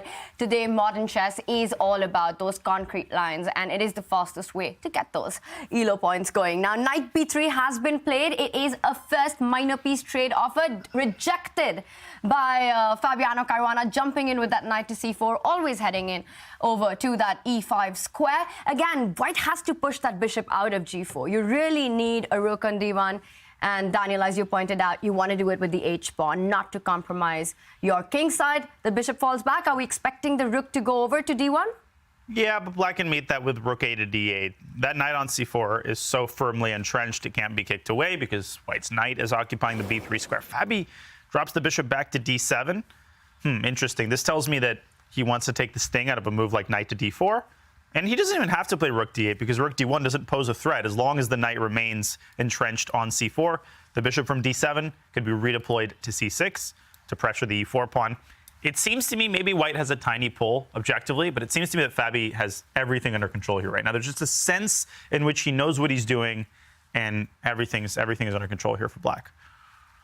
Yeah, it feels that way. And when we talk about players being an expert in a certain opening, it's not just because they memorized the first 10, 15 moves. It's because they know where the pieces belong, all the plans, how to react if your opponent chooses certain ideas. And we expect white's rook to slide into the center. He goes for something different, attacking the black queen, kicking her back somewhere.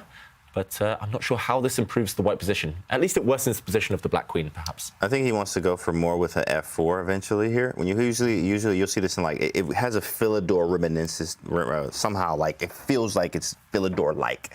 Where you play h3 and in the Philidor defense, you actually do play f4, or you put the rook on the d file in many cases. So f4 is quite possible. It does look aggressive enough, and we want to play e5 at some point. We want our chances. Rook a to d1 is just natural, though. Very natural move, but f4 is hinting. We couldn't play it before, obviously, because queen on b6. Bishop d4 kicks it back. There's no rook coming to d8 now. You can't complete all the way development.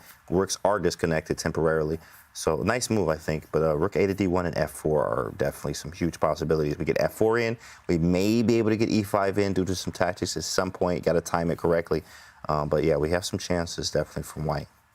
Do you think he's going to do it now? Push forward the f-pawn, signal his aggression in the game? I mean, I don't see why we can't. You have to be careful because you are playing Fabi. Yes, it's scary. f4 and then you immediately lose. Of course, because it's Fabi.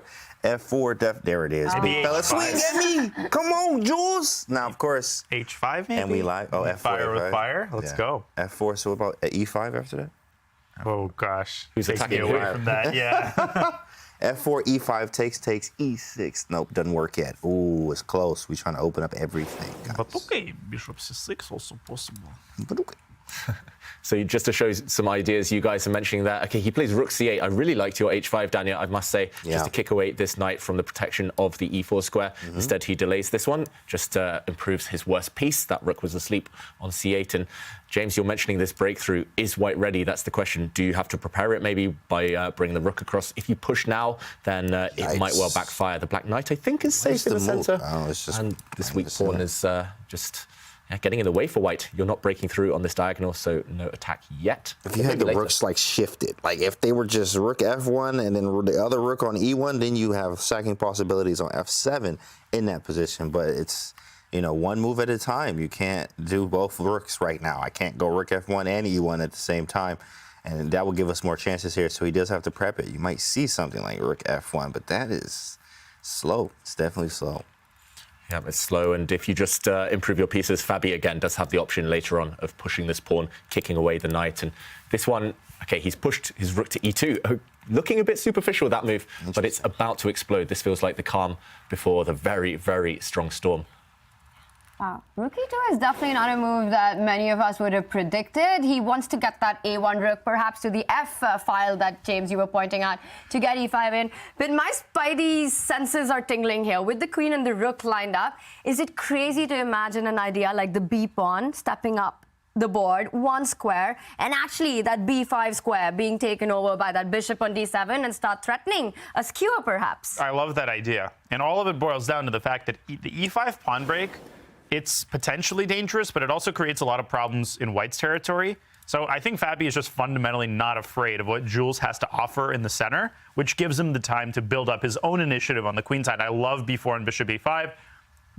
You know, the h5 move is still possible. He can really play on either side of the board. He can play a5, a4. The key for Fabi is not to spend too much time, to trust his intuition, which he's been doing so well, and he does it again. h5, great move. Seems to me like black's play is just outweighing white's play in the center. Yeah, and also I've learned this from Fischer Random Chess. You nearly never want to put your knights on g3 and b3. They're just terrible, especially if they can't leap forward. And here, neither of them can ever leap forward, and they're easy targets for the opponent's pawns. Look how these knights will be forced to retreat, lose time, and therefore white will lose more influence on the center. These knights want to be closer towards the middle of the board. And I think just two misplaced pieces here for white gives black the advantage. Nice move by Fabi. The h-pawn is coming. It decided the previous game between these two, and it might well decide this one. If the white knight is forced back, black's knight will be able to start getting active. It feels like white's overextended slightly. Nice visual-looking position for white, but nothing to do next. That's always the problem in these positions. Yeah, I was looking at tactics. I'm like, is e5 now the move? Because, like, I mean, Fabi is pushing on your head right now. He's definitely trying to get you right now. h5 is a big move. But after e5, I was looking at takes, and then after knight moves, knight h5. But you have bishop f5, I think, as an in-between Jishin Zug there, and you're looking kind of crazy after bishop f5. Maybe... yeah, or the other, I was looking at knight d5, but maybe, yeah, that probably works too. It's just bishop f5. Wow, the engine doesn't move. What is this? Complicated stuff. What is this? Queen g3 maybe, and then... Queen g3, okay, but then bishop c2? Oh, you take on g7. Yeah. Oh, my goodness. And then black takes on b3, and white takes on e8, and black takes on d4, and white takes on b3, and black takes on e8, and white takes on c4. Bro. I couldn't keep up, guys. So maybe it does work. Maybe it's time to go for e5 here. Just complicate things. It is what it is. I'm playing Fabi. We learning. This is a learning experience, because, like, it definitely, if you don't take the chances, it's just going to be rough for you too. I mean, you are playing Fabi. You need to win. In fact, draw does not cut it. So e5 probably is a move here.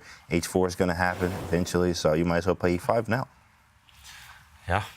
It might be your one chance. If you're forced to start retreating, you might never get another chance to attack. And that was my advice before the game. Just take your chances. Just kind of gamble at some point. And problem is, you are playing Fabi. If objectively his position is sound, he'll calculate his way through that big mess that we just showed on the board, and he'll find a way out the other side for black. But maybe it is now or never. Jules weighing up that moment. 2.5 minutes spent on this one move. He's kind of burning his bridges again. It's like earlier.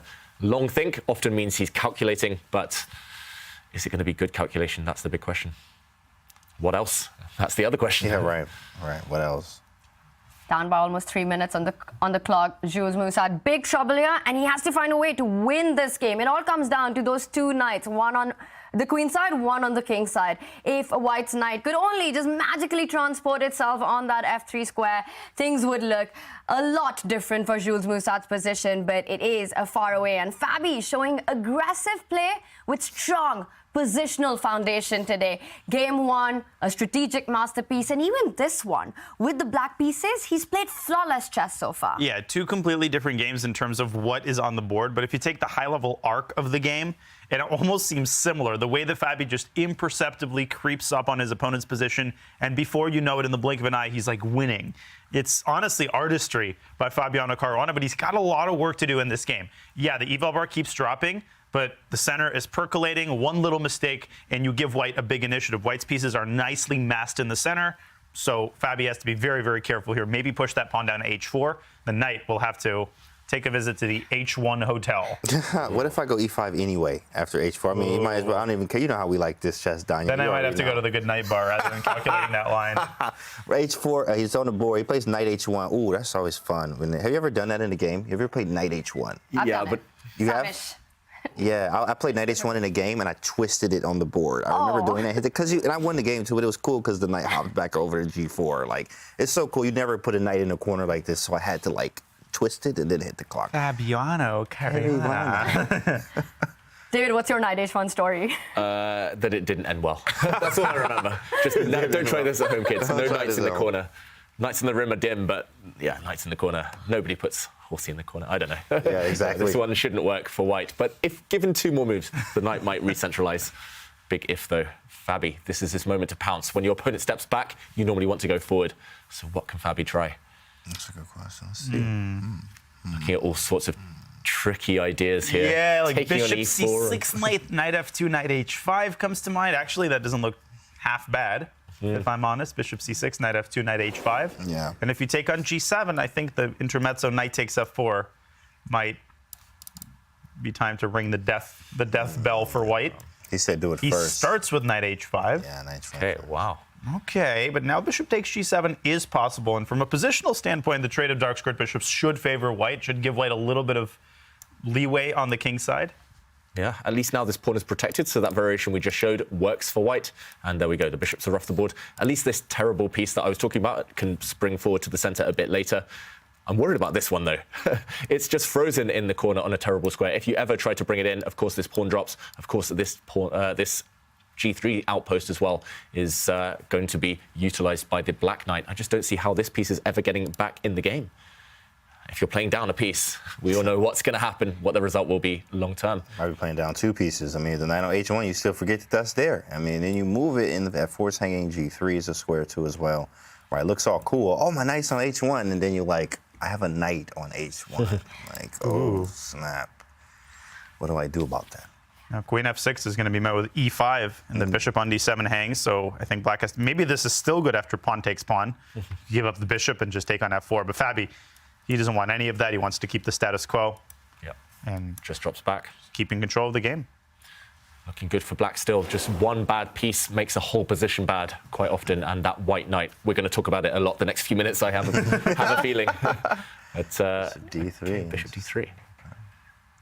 If Fabi wants, he can get the queens off now. He can put his queen on b6. That's like safety, scared approach with a draw in mind, but I'm sure he wants more. He knows that black probably has an advantage here just because white's knight is so bad on h1. There we go, talking about it already. But, OK, what else can black try? Improve the bishop, improve the queen. Queen b6 looks fantastic, honestly. Yeah, played. Wow, eval bar went all the way up on that. Interesting. Such a logical move, practical. Yeah, practical. I think in match situation terms, great decision. Just getting the queens off the board. There's no reason for black to be worse in the ensuing kind of queenless middle game, the ensuing endgame. And it's going to be hard for white to play, again, with that one bad piece. So get the queens off the board, remove the risk. 2 extra minutes on the clock for Fabi. If he doesn't win this one, he'll be kicking himself. Or if he doesn't progress now to the next round. He doesn't even need to win it. He just needs a draw, Fabiano Caruana, and it looks like he's doing everything right. Very impressive play by him there. Up on the clock, queen b6, get the queens off the board.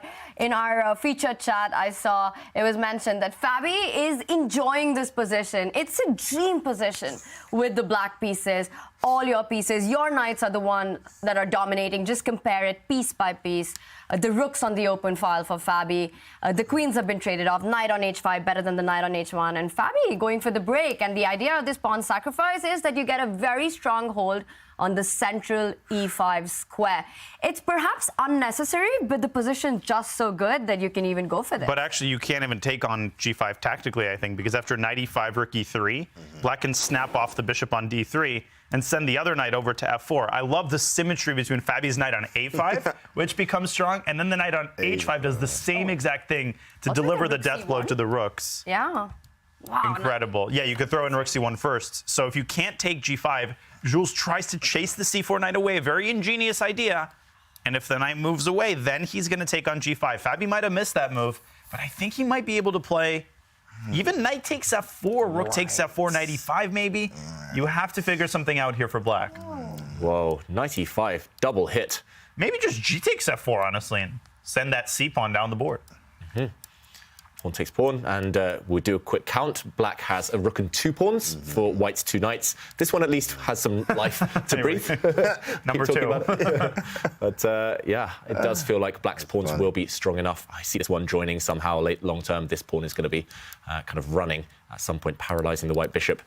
Fabi, though, at least here, there's no control. And I think Jules has to go for this. He has gone for it with this last move, of course, but yeah, slightly surprising that Fabi's even allowed any complications at all. He had full control, no need to calculate. Suddenly, James, calculation, it's forced. Ooh, yeah, it's definitely calculation of everything here. But of course, if Fabi's going to do it, he has the time to as well. Nice little time edge, just a few more seconds now. If he keeps thinking, he will be under, obviously.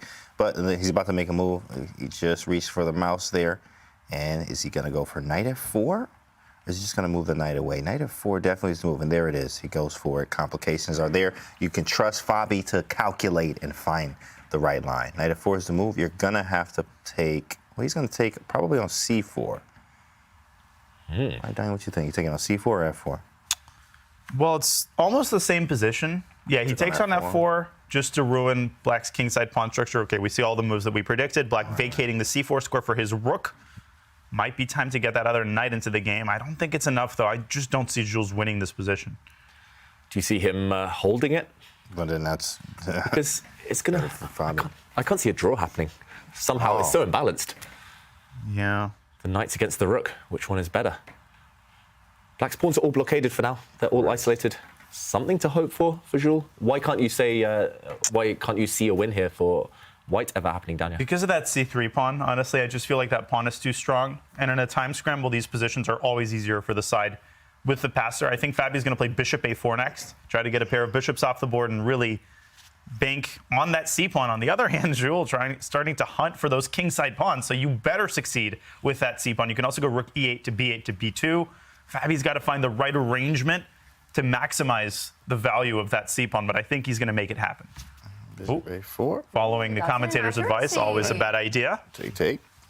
Wow. And that move, b3, definitely took Fabi by surprise. Things are still under control for black, but obviously Fabi has no idea of the objective evaluation and the position. We saw him there. Slow down, take a minute. He has played the last few moves fast until things are still fine for black. But it is a mess, way messier than what it was, and that's exactly what Jules Moussard wants. Now that bishop a4 is on the board, it's not a move that our Silicon friend approves of, but it's so natural. You want the path of that c-pawn to be cleared up.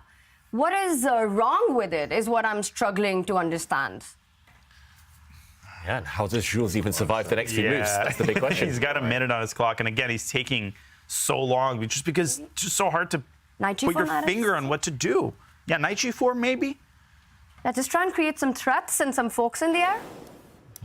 It's just a one-move threat, though, threatening a check, threatening a fork, and black rook does want to move anyway. I think this is the idea anyway, next move. So, okay, he's eliminated this. I like this. Now he's blockaded this black pawn, and I'm guessing black wants to defend this pawn. I'm not sure which rook you use to defend it, but maybe the king now comes over the next few moves. If you can keep this blockade, your knight will pick off these pawns later in the game. Don't need to rush necessarily. Maybe it's enough. Maybe he's holding on. He can hold, but he needs to win. That's the thing about it. You win or you are eliminated. There is no other option here. So he has to win. He has to create the chances to win. He does have the 2 knights here. It's going to take a Herculean task here. I mean, you have to get the pawn. And even if, let's say, we trade a pair of rooks, I mean, are you really going to win with the 2 knights? It's difficult. It's very difficult to win with the 2 knights. We even saw that with Artemiev in the first one, actually. Artemiev Magnus. Magnus just blundered the piece on d3 after rook b6. It was like crazy. Rook, 2 pieces versus the rook. And, like, it's very hard to do that, especially if you're playing 5e2 as well and you're missing some pawns. It's very difficult. Also 50 seconds. Those are not very good knights. What you want are the two bishops there instead of the knights, because it's so difficult to make play with that. And Fabi there defends the c3 pawn. And now the question is, can black make progress simply by putting the other rook on the b file and start trying to put a trade on b2? King f1 played, and wow, now he plays rook b8. David, how do you explain that? Was the first one a mouse slip? Rook b8. He's given white a free move. The white king is even closer to stopping that black c pawn, but maybe he thinks that the white king is actually going to be caught in the crossfire. I just realized that, oh, actually it wasn't working. I was thinking, oh, maybe rook takes a2 on the last move. Right. Yeah, that was knight d3. Right. Oh, man, that's so sick. He wants to, just bring his rook down. If he can force a trade of rooks, white's knights will lose a lot of their strength. White's rook actually complements those two white knights really well. Okay, ugly move there. Rook b1 and rook takes e4 comes with a check. Ooh, White's that pawn hurts. starting to crumble, but then king d3. So Jules trying to find his way around all of the debris in the center. Yeah, Wow, that's a crazy line. that is crazy. So many tactics. Black can jump over to that first rank, pin that knight. White's king can move forward, and its complications. The jewel in black's position is that pawn on c3, but it looks like Jules Moussard will be the one who will be picking it up at the end of it. I approve. Thank you. I try. Rook b1 on the board. We're following this line. King e2. Rook takes c4. King d3 on the board. 26 seconds for Jules. Jules is going to eliminate the c pawn, and like David pointed out, the pawn's going to start falling like flies. Another thing, when you're in a time scramble, the last thing you want is to deal with two knights that are running amok and threatening 600 different forks. Yeah, and the clock situation, it's just totally random at this point. I don't even know which side I would take. I don't know who has the objective advantage, but once that black c pawn disappears, I don't think white's in any danger of losing. Again, the question is whether he can win. But at least he's kind of achieved step one, Jules. He's out of trouble. And okay, is that white king in any trouble? Can you just take that black c pawn? There we go. It's a fork hitting the two black rooks. A check gets out of the way. White's king has to move. Step forward now, surely. Forward for the win. Forward for the win. Wow. Got two legal moves. There we go. There it is. He's going for it, Jules. But things are out of control here. Both players are down to seconds, and the knights are suddenly active. Black's pawns are super weak in the position. Is this a game now for 3 results? These knights, I would consider rook b4 check, trying to force the king onto d5. Oh, it's absolutely a game for 3 results. So as usual, I've jinxed Fabi, who's down to 8 seconds now, imperceptibly. He makes a mistake. It's a time scramble. Knight takes d5. He might want to give one of the rooks away for the f3 knight. This idea occurred to me. No, he's going to give a check on d1. But he's just given away another pawn. White is just gobbling them all up, and oh, he's panicking. And Knight takes he's just dropping all of his pawns, and he's not creating any threats of his own. Rook a5 though is easy to miss. I would take the f pawn first. Yeah, just knight f4. But don't play knight takes h4. He made that move on 4 seconds. wow, and the bar drops after the most natural move. Now Jules, he's got to move. He made that one with 2 seconds left. Yeah. Fabi's going to pursue that rook until he forces the trade. 1 second. Oh, okay, the trade is inevitable at this point. b5. He's going for checkmate. Whoa, look at the king tuck and roll like that. White king's hiding. The white knights are so far offside, they need to recentralize. And knight's coming to f5 after that last move, the g-pawn push. He is going for black's king right now. Jules Moussard will in 9 seconds. Can he do this? It's a race. White is actually going for checkmate, maybe, with those 2 knights and the white rook. Ooh, cutting off the black king that now. move by Fabi. He just cooperated with Jules. Now knight f5 comes with check. Oh, he panicked. Panicking. Rook e2. No, you can't play it. Knight d6, king d7.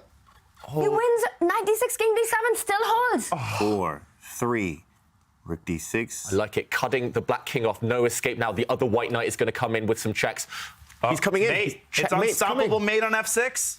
Just drop the king back. White's king is super safe. Knight Where's f6, the- knight d7. Wins the rook. Oh my goodness. Unbelievable. These knights. We're going. Oh my goodness. We're going to Armageddon. We saw Jules Moussard. He reacts. He did the impossible. Look at him stand up with the hard flex there. Wow. What a comeback there by the French grandmaster. Fabiano Caruana had everything under control, but some inaccuracies in that time scramble.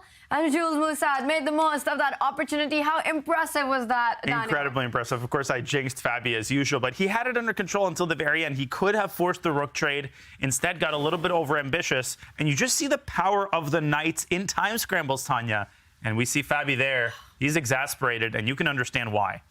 Fabiano Caruana couldn't believe what he let slip out. And now this match goes into an Armageddon.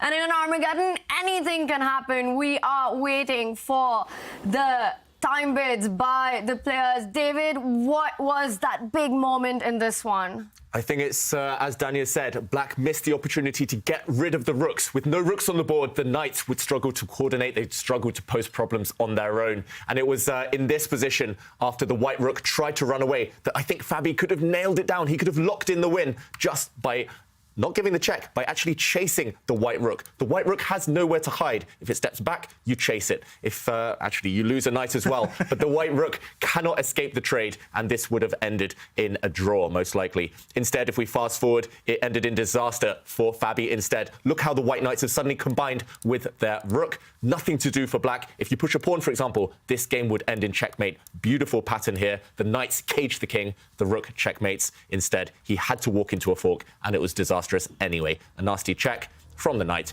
and white won material, winning the game. That was a big takeaway for all the chess kids out there, just how much resilience can pay off. And Jules Moussard does exactly that, which means that with that win, take a look at the scoreline, because we have been talking about this, ladies and gentlemen. We've got an Armageddon on our hands. The chess action continues at the ChessKid Cup.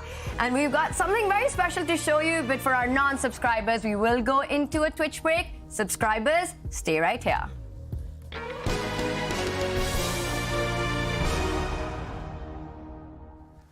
We've been having so much fun today. The first game, Fabi takes it. The second game, Jules takes it. And more fun coming up with the Armageddon. But it's not just us, because the Chief Chess Officer of ChessKid, Mike Klein, also had a lot of fun with ChessKid in Peru.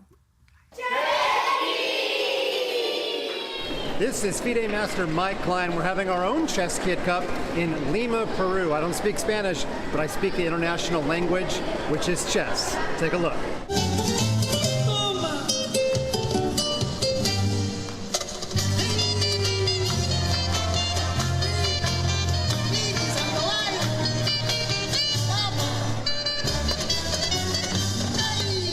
Yo soy el danzante de la marinera.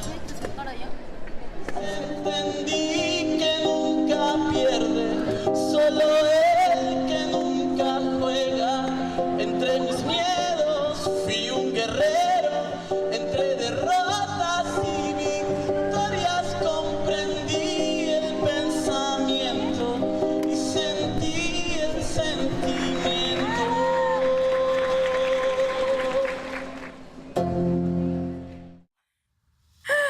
Oh my God, that was a lot of fun to watch, but also here in the studio, James Canty having some fun. Lots of good moves that James. The salsa. I mean, I feel it every time I hear that music. You know, shout out to y'all at home. Okay, get your dance on, right? Stand up, exercise a little bit. Feels good.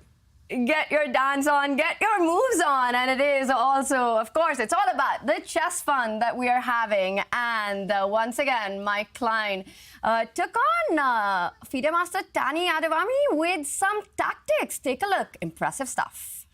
Okay, this is white to move and win. White to move and win. Aha, I found it. Okay. So you probably do a knight. Okay. And you have to bring this knight to h5. It's weird geometry. But check, so the king, I think I solved it, so. Yeah, I believe the king is here, yeah. The king goes here. It moves here, yep, Yes. exactly. Okay. Now you go knight e7, only move, I believe. Okay. King goes c6, you can't go back, so go knight d5. Okay. If the king goes to e6, you just... You fork and win normally, You just yeah. win normally. Okay. Wow. Wait a second. So if king e6... I like that you're getting like 5 epiphanies in one Now puzzle. you go knight g7. Okay. King here, and now you go knight e8. Oh my god, that's crazy. Okay, but finish off the puzzle. Knight e8, Yeah. if the king goes here to g6, you go knight e7. So the king goes c6. And now you go knight c7, and you take normally. Exactly. How cool was that? David, the chess kids today, they are so strong. They're so strong. I hate playing kids these days because they always seem to beat me, and really great solving there from Tani. And nice to see those kids in Peru as well, just loving chess.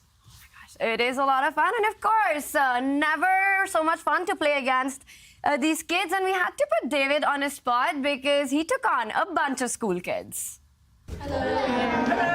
It's going to be a challenge. I hope for the best. I think it'll be really hard. What we're going to do today, I'm going to play against 12 of you at the same time. So there's two ways to beat me. Either you can checkmate me or you can win on the clock. How can you play everyone? It's like impossible. Ready? I'll start with you, Gussie. Okay.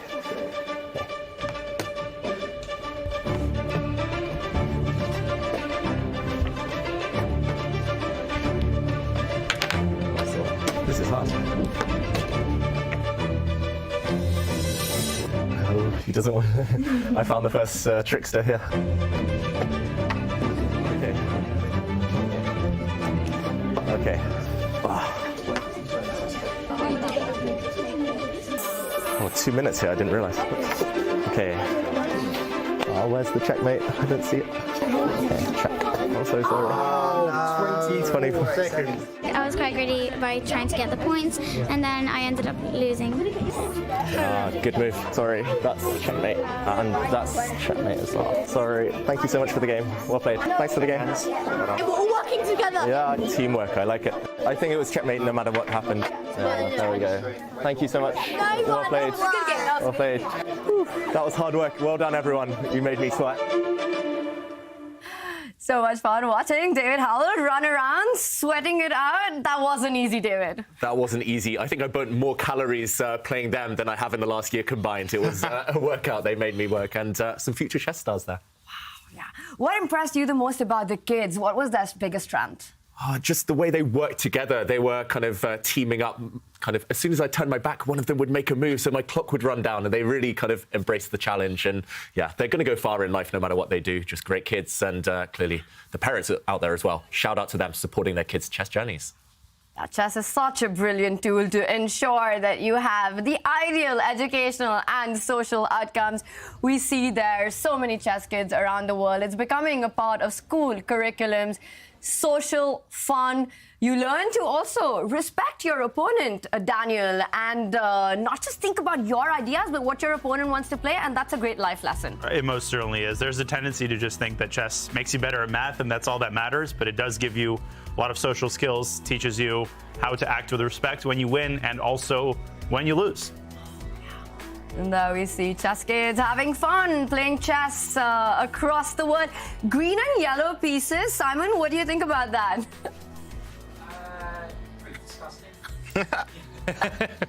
Is my honest answer to that. I don't like the green pieces. I just get too confused. Yeah. All right, Simon doesn't approve of the color combination, but the kids, we've seen them with some incredible tactics combination that they do solve. And James, Simon there with us. Simon, kids, super strong when it comes to those, at least the puzzles on the board. Yeah, definitely. It's the best way to learn, doing puzzles. So always get your puzzles done, as everyone in the middle there has been saying. So yeah, we're going to do an update now because there's on Division 2 and 3, because there's been loads of stuff going on there. Obviously, we've got Armageddon now in the top division, which is going to be fascinating. But let's start with the winners' final. And this is quite close. But I guess, as expected, the favourite, Fiercest, has taken a bit of a lead there. And let's remember, the winner of this is only one more mini-match away, and they will play one of these guys of going through to Division 1. Dmitry Adriaking has won that first match, and Mamedyarov has won the other match. Now, Adriaking is playing against Mamedyarov, and Mamedyarov's got the lead there. That could be an eye-watering final to decide Division 2. Mamedyarov versus Fiercest, so very exciting there. And we can also have a quick look at Division 3. We saw that Gadakamsky got knocked out by this young player, Lazovic, and David Navarra has also lost against Vitali. So very good result. And there is the final, the losers' final, should I say, to decide who's going to play against Hari Krishna, and then against, remind me, Pitch Show in the final for the Championships of Division 3. So there's a lot going on. We're getting there in those divisions, and there will only be one very soon. So very exciting stuff. Wow, that sounds like a lot of grudge matches could be coming out with the potential Hari versus Pisha and Fedoseev taking on Shakhriyar Mamedyarov. The action continues, but right now it is about the bids. How important is it in this one to get the black pieces for the color, James? It's very important. I mean, Jules right now is feeling like, yeah, I just took out Fabi. Like, if I get black here, this could be it. And this would be huge for Jules. And Fabi's like, I got to bounce back. I know I was winning there. I messed it up. If I get black here, we gotta win it. That's it. James, what's your prediction? Who's going to win the bid? Who will make the lower bid? You know what? I think Fabi's going to win. And what's the baseline got to be here? How low can you go, Daniel? Well, we've seen players go as low as like 6 or 7 minutes. I would not advise that. My guess is that the players will hover around 9 to 11 minutes. I actually think Fabi might have a higher bid. Let me predict 11 minutes for Fabi and 9:30 for Jules. Yeah. Very precise bid there by Daniel Naroditsky. We are waiting for the players' bids to come in, and it is ready. Let's reveal.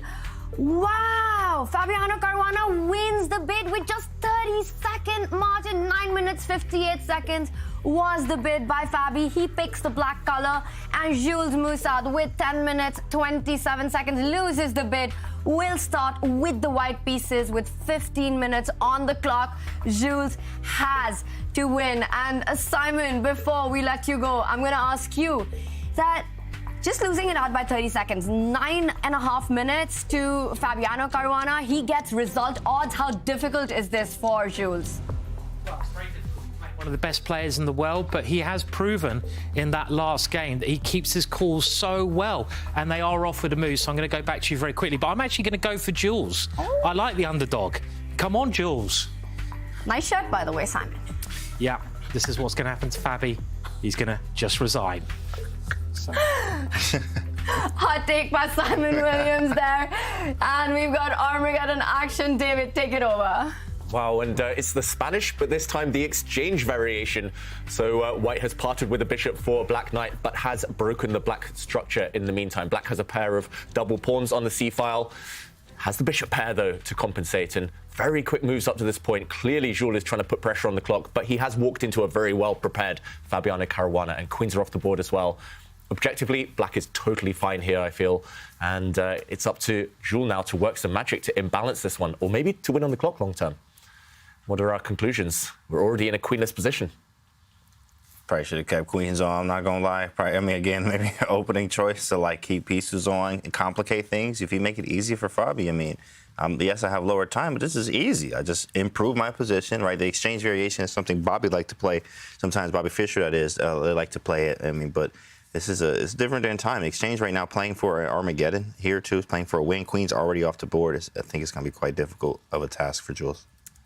Yeah, Daniel, who do you prefer here, white or black? I think Fabi came incredibly well prepared to that rare queen f6 line, which essentially forced a lot of pieces off the board right off the bat. I actually don't know that Jules prepared for that. I think he was just disappointed to find that Fabi knew all of the best moves. I know that's a first for Fabi to be well prepared in the Ruy Lopez, mind-boggling. Right. But this is such an easy, well-defined position for Black. The bishop from e6 can drop back to f7, reinforce the h-pawn. You could bring the rook into e8. How is Jules going to stir up complications? Because, yeah, you've got 4 extra minutes on the clock, but 9:30 is an eternity to play an endgame that's this simple.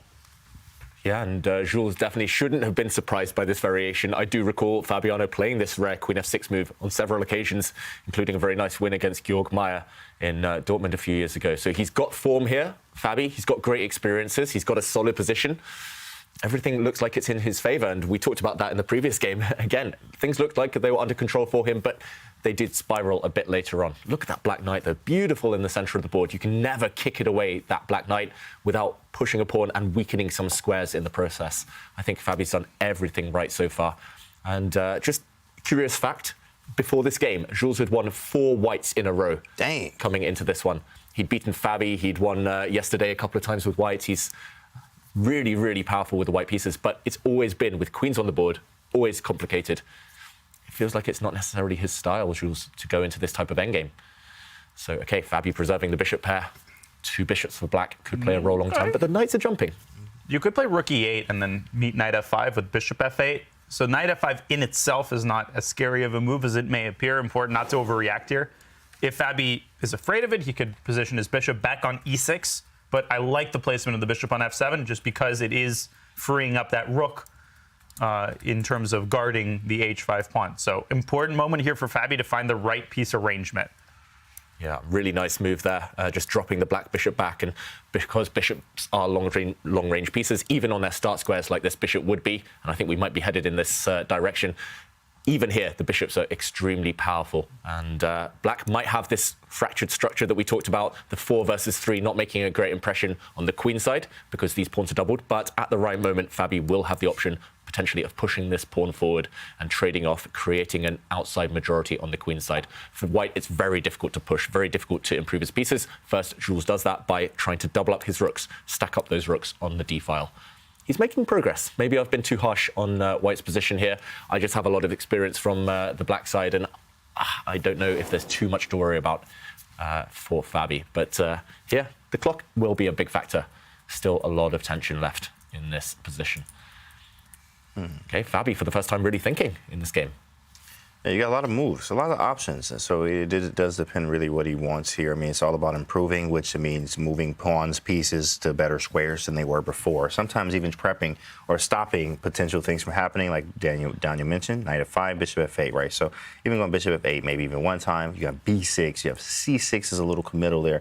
You might even think about a pawn to c4. It does open up the line, though, but c6, yes, that's understandable. So many options here for black.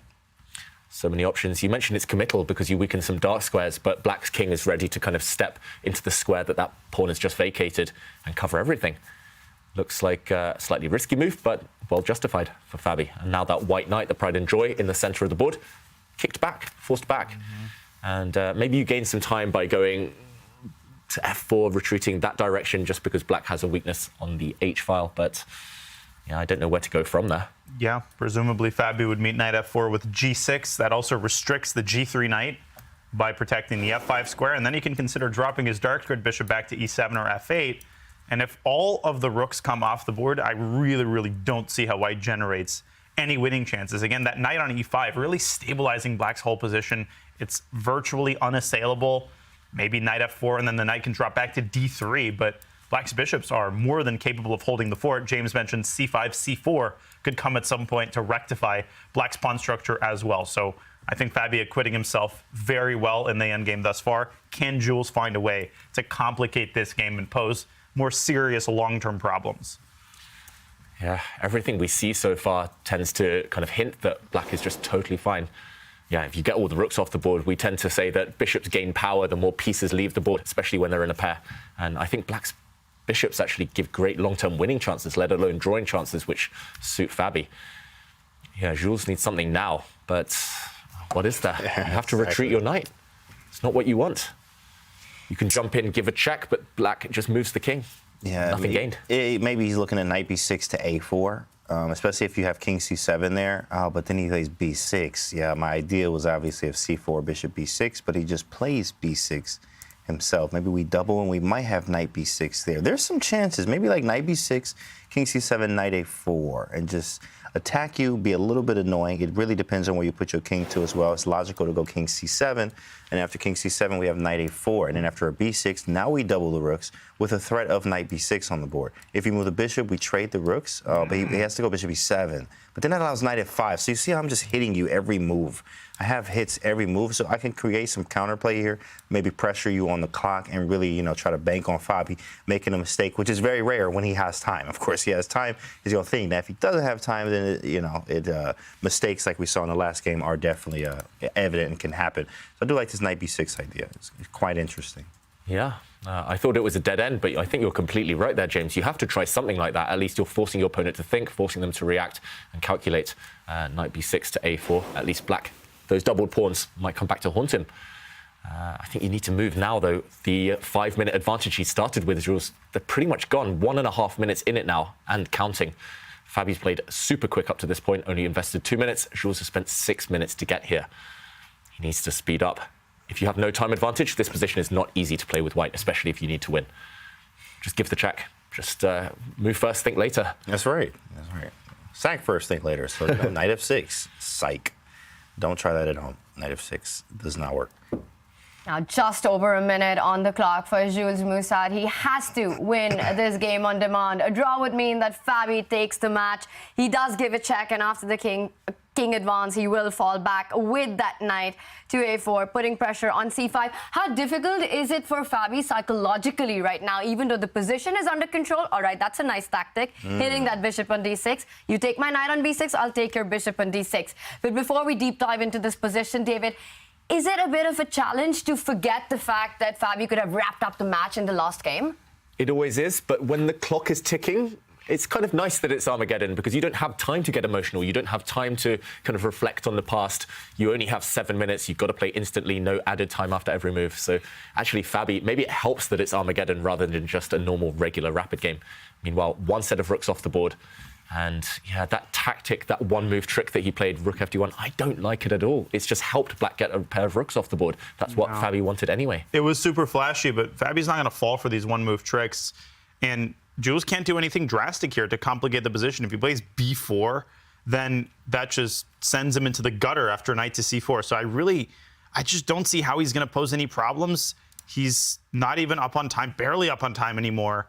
This is just not looking good. Maybe get the knight from a4 over to the king side, knight c3, knight e2, knight f4. But even if you do all that, all Black needs to do is play g6, and the h5 pawn is fully protected. This will take a minor miracle. Yeah, struggling for ideas clearly here, Jules. Clock is balanced. Time is leveled out. He's really lacking inspiration, and it's just not the type of position. At least if there are queens on the board, stay true to your style, Jules, and yeah, keep queens on the board. At least you can generate something, play for tricks later on. Here I see nothing. Stay to yourself, as David says. David for 2024. Stay true to yourself, chat. That's what he was saying. That's correct. I mean, hey, we have some moves here, though. A few moves, 92, trying to reroute the knight. I mean, this is just, you might as well offer a draw. Like, you know, of course, that loses the match for you. But at the end of the day, this is definitely a difficult one. How are you going to create the chances? I'll tell you how, James. It's an Armageddon. You just keep as many pieces as you can on the board and try to flag your opponent. Is that going to be the strategy here for Jules to try and play fast? But he's the one who's down by 30 seconds on the clock. It might be Fabi who might end up flagging Jules. 7:27, and that's still just an eternity. That gives you so much time to react to unexpected moves. So it takes away, you know, the classic flagging technique of throwing unexpected problems at your opponent. Jules just kind of maneuvering, trying to poke and prod.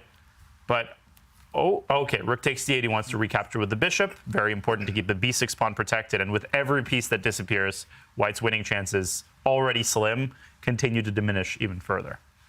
Yeah, you mentioned over 7 minutes. You probably played 10 bullet games in that time. Yeah, plenty of time. Ocean of time. And okay, he's trying to get rid of Black's strong knight in the center. Makes a lot of sense strategically to trade or not to trade. Does Black allow this? Do you acquiesce to this trade of knights right now, or do you step back? Keep the tension. What do you think, Tanya? Yeah, that's a really good question. That what are the pieces you want to keep on and which ones you want off? Because look at, again, it's all about the pawn structures. White has got 4 pawns on the king side, Black with 4 pawns on the queen side, but hard to imagine Fabi ever getting a passed pawn on the queen side. If this is a pure king pawn ending, James, I think Jules will have real chances here because it's just easier for him to get a passed pawn on the king side. He can create one. Definitely he can create one, but we do have the bishops, right? And those bishops in the open position, sometimes it even says that 2 bishops can compensate for being down a pawn in an endgame. In fact, you've even seen many endgames where, like, I'm up a pawn, but I still lose the game or a draw when your opponent has the 2 bishops. It's very important to have that, like Fabi has. He's not even down anything. So, yeah, okay, we can create a pass pawn maybe. But I do have the bishops, and, of course, I'm going to be able to control both color complexes having the bishops in this open endgame, or when it opens up, at least. So do we all agree that Fabi needs to keep the bishop pair? Don't trade off all the minor pieces. Yes. Don't trade the bishops. Don't trade the bishops. But you can trade the pawns. I think that's probably not an issue. Maybe Jules wants to drive. Ooh. Whoa, G5. Trading even more pawns. Wow. Little pawn cube there. That's a committal move, but it might work out if you can force all those kingside pawns off the board. You'll have to be careful because in the ensuing position, the G pawn is going to be isolated. So the bishop on D8 is tasked with defending both of black's weaknesses, and yet it's doing so very successfully. Yeah, just to show that, Daniel, you're talking about a position such as this one where black's bishop is pretty much stuck. It's immobilized, defending this pawn, but why move it ever? Yeah, it's perfectly fine. 24-hour parking. Yeah. 24-hour park. Yeah, white has no way of creating anything here, stirring anything up. So it feels like Fabi's found a really nice antidote to this perceived action on the king side. And yeah, if you prevent your opponent creating any passed pawns, you will prevent your opponent winning the game. So G5, nice move from Fabi. 5 minutes against 6. I'll mention as well, the Spanish exchange, it's the only opening I played until I was about 13 years old, so between the ages of 5 and 13. And if you trade off one of black's bishops, for example, if you imagine the 2 dark square bishops disappearing from the board, if it's knight versus bishop, white has fantastic winning chances if you can create a passed pawn. But yeah, as you guys mentioned, pipe dream right now. No way to do that. Oh, under 5 minutes for Jules. How does he keep the tension? Because his move G5, all through the match, Fabi's been having this direct approach in all positions. We see a decision has been made. The G5 pawns are off the board. The G4 pawn will be off the board as well. King G3. Now, if you capture, the king steps up. And that might not be ideal for black to allow the counterplay with white's king. Yeah, very shrewd move there by Jules. A lot of newer players would automatically play H4 check because it's exciting to get a protected passer. That would actually be bad because white could undermine that pawn chain with a later F4. Fabi steers clear of that. He's just going to go back and forth between C7 and D8. He's not going to do anything unless he's absolutely forced to. As David shows, this is exactly the way to create your own problems. Yeah, he just maintains the status quo, D8. He just defends this pawn, and he's saying, okay, you cannot go further. You cannot pass here. The white king, if it ever wants to step forward, will get blocked off by this bishop. Instead, he reroutes the knight. Laboratory? Are you a lorry driver? And the knight wants to spring forward. Interesting. Jules is finding chances, though. He's creating something, at least asking questions of Fabi strategically. Tricky, Jules. And that's what the Armageddon is about, right? You've got to try to get your opponent to just think. Burn time on the clock, but Jules Moussard has to find a way to do that quick because he's down on the clock. I like how there's tension on the king side because that means the game is still alive. This idea of king G3, king H3, trying to provoke Fabi to push that H pawn, it's a real try. Yeah, Jules is honestly a wizard at creating chances where there seem to be none. This is suspiciously following the narrative of the previous game, except the position looks even more lifeless.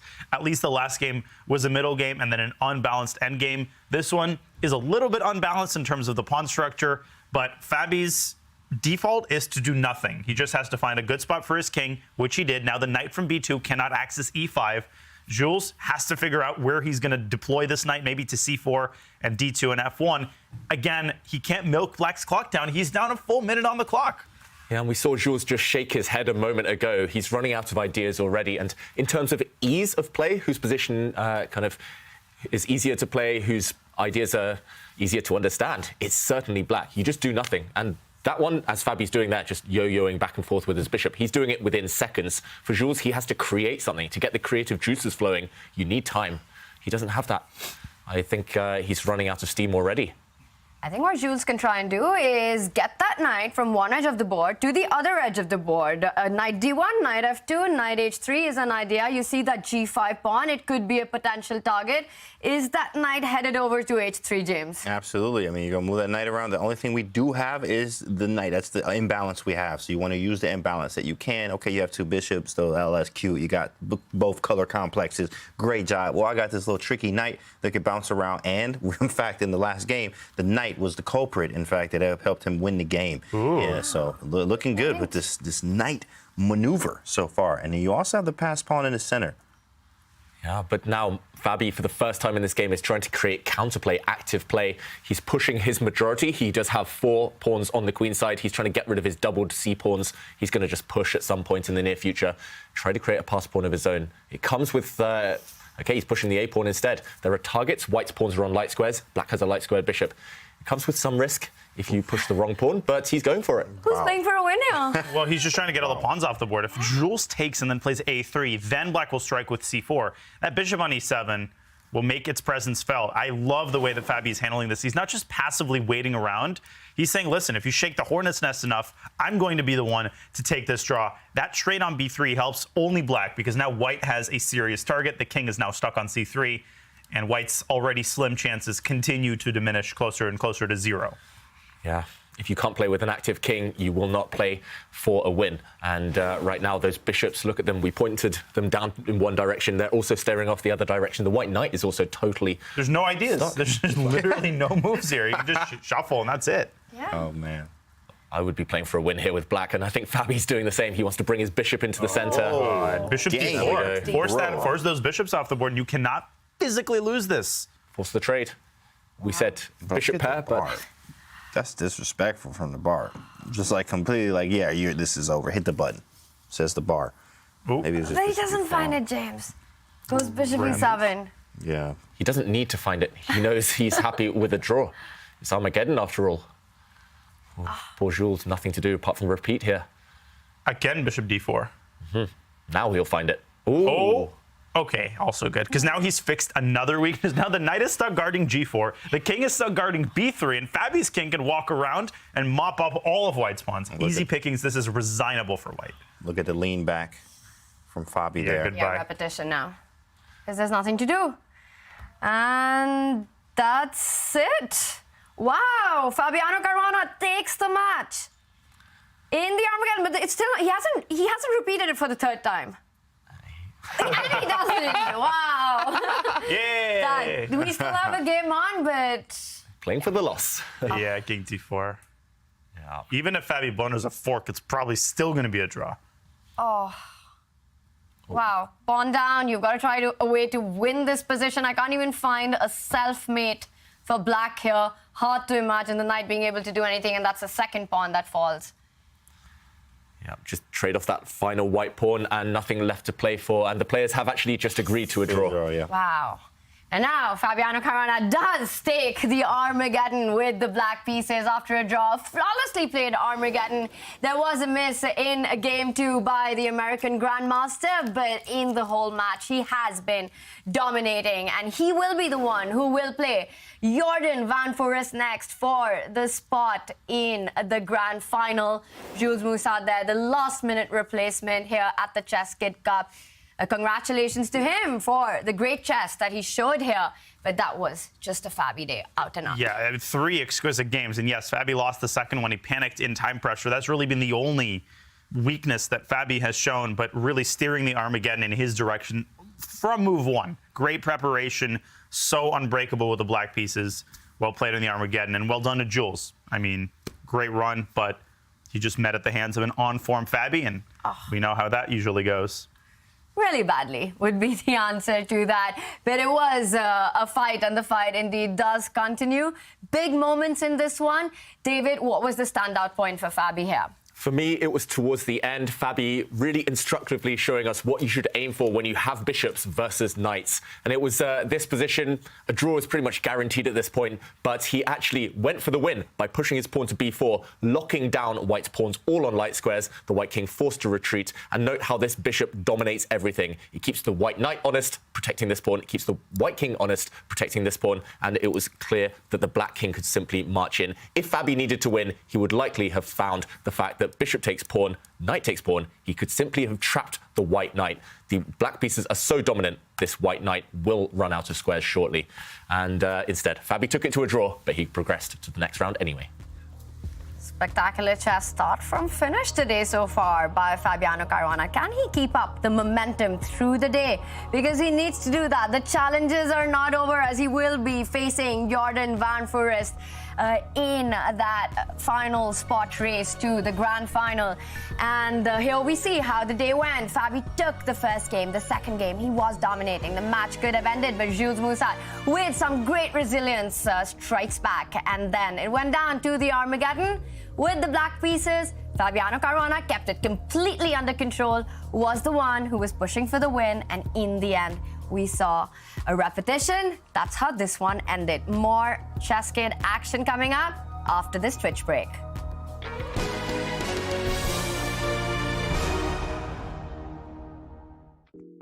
Do you love following chess.com events and want to join the team? Are you a passionate chess fan with experience in organizing events and tournaments? You might be exactly who we're looking for to come on board as an events coordinator. Use command apply in chat or go to go.chess.com/events_coordinator_apply to submit your application now. At Magnus Academy, we've taught chess to 100,000 kids. With summer around the corner, we're gearing up for camps. At online chess camps, kids learn about chess in a safe, fun environment from a team of all-star coaches. Kids are grouped by skill level from beginners up to national champions. There are never more than 8 kids per coach, so every child gets plenty of attention. You might even get the chance to meet Magnus and ask him a question or challenge him to a game. Each week has a different theme, like opening traps, learning from your losses, or Magnus Carlsen's best games. Sign up by May 31st to get a $30 discount. Join the 100,000 kids and counting that have learned chess with Magnus Chess Academy.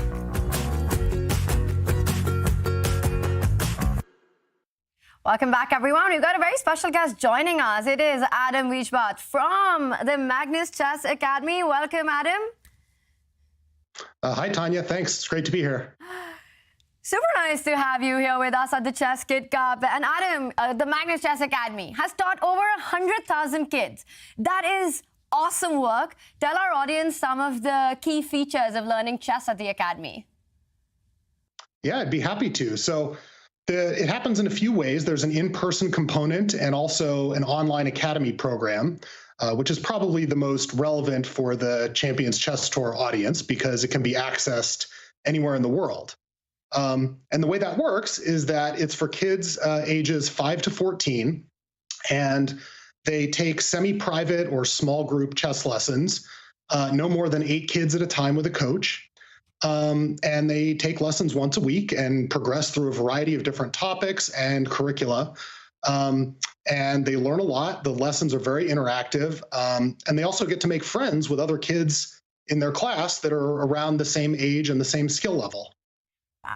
Because the social part is so important for kids to have fun while they're learning chess, Adam. And you mentioned a really interesting thing, that these are semi-private lessons, because for online classes, one of the big challenges is always that a lack of one-on-one interaction. So how do you overcome that at the Academy?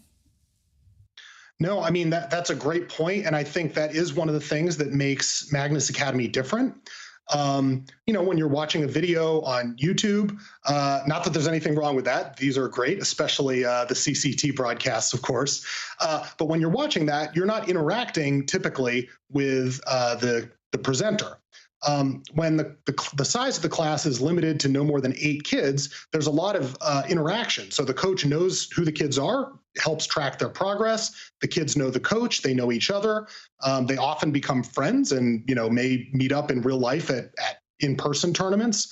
And I think that social component is very important for kids.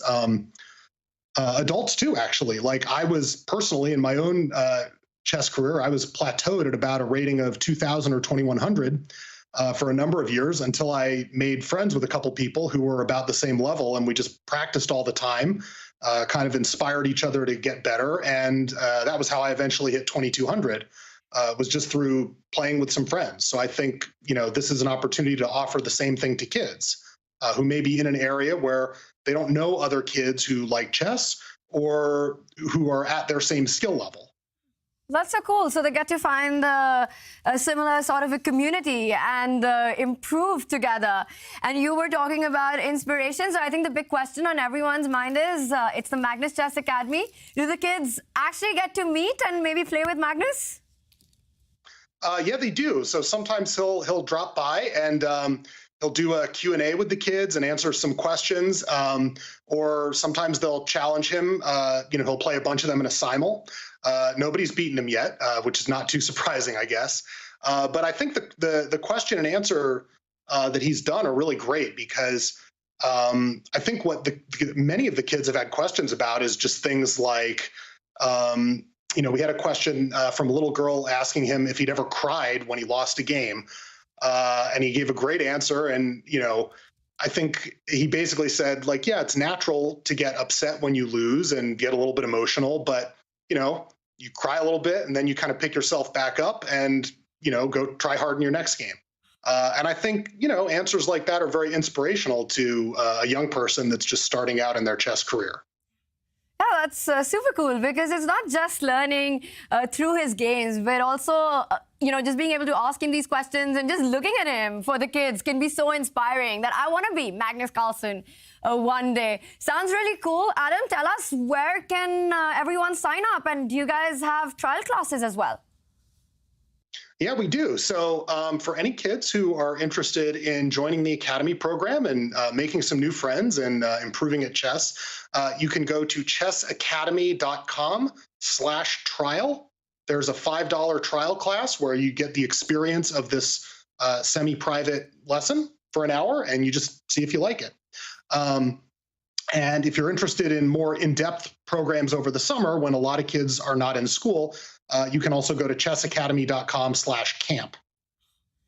Sounds really fun. Adam, thank you so much. I'm sure a lot of our audience is inspired to check out the Magnus Chess Academy, and it was great to hear from you. Great. Thank you for having me. So we have Adam Ishvat from the Magnus Chess Academy. Definitely check them out, and you might get a chance to meet and play against Magnus as well while improving your chess. We are seeing some grandmaster level chess all around in the Champions Chess Tour, not just in Division 1, but the big names in Division 2 and 3 as well. Simon's back in the studio. Simon, what's the big update? Yeah, hi. Well, we're going to have a look at a very nice tactic from Division 2. And let's remember, whoever wins Division 2 goes up to Division 1. So it's a massive prize. And we had two legends of the game. We had an old legend, I should say, Armageddon, playing with the white pieces here. And he's playing the young Indian tattoo-sleeved character, Sadwani. And they had this position on the board. Now, you might be able to try to work this out at home. You've got the white pieces. Black is suddenly pushing a pawn towards your king, so he's ready to open up your king on the left-hand side, so you've got to be quick. But what is the most important detail with this position? It is that open Harry file, and we all love a bit of open Harry file. So what is the winning move? Well, the winning move is bishop into the middle, into e5. And this is a really nice move. It threatens rook up to the top, giving checkmate. So black has to really take the bishop here.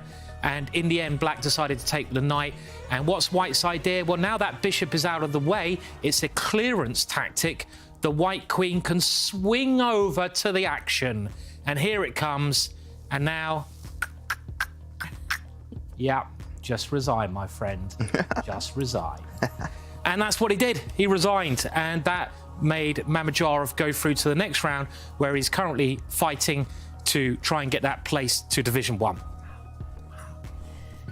Simon, that was some incredible tactics there that we're seeing, and it just becomes so complicated to face these when you're playing on seconds on the clock. The fight in Division 2 and 3 continues, but also in Division 1 in the losers final. It's a big match coming up where Fabiano Caruana faces the Dutch #2 Jordan van Foreest for his spot in the grand final.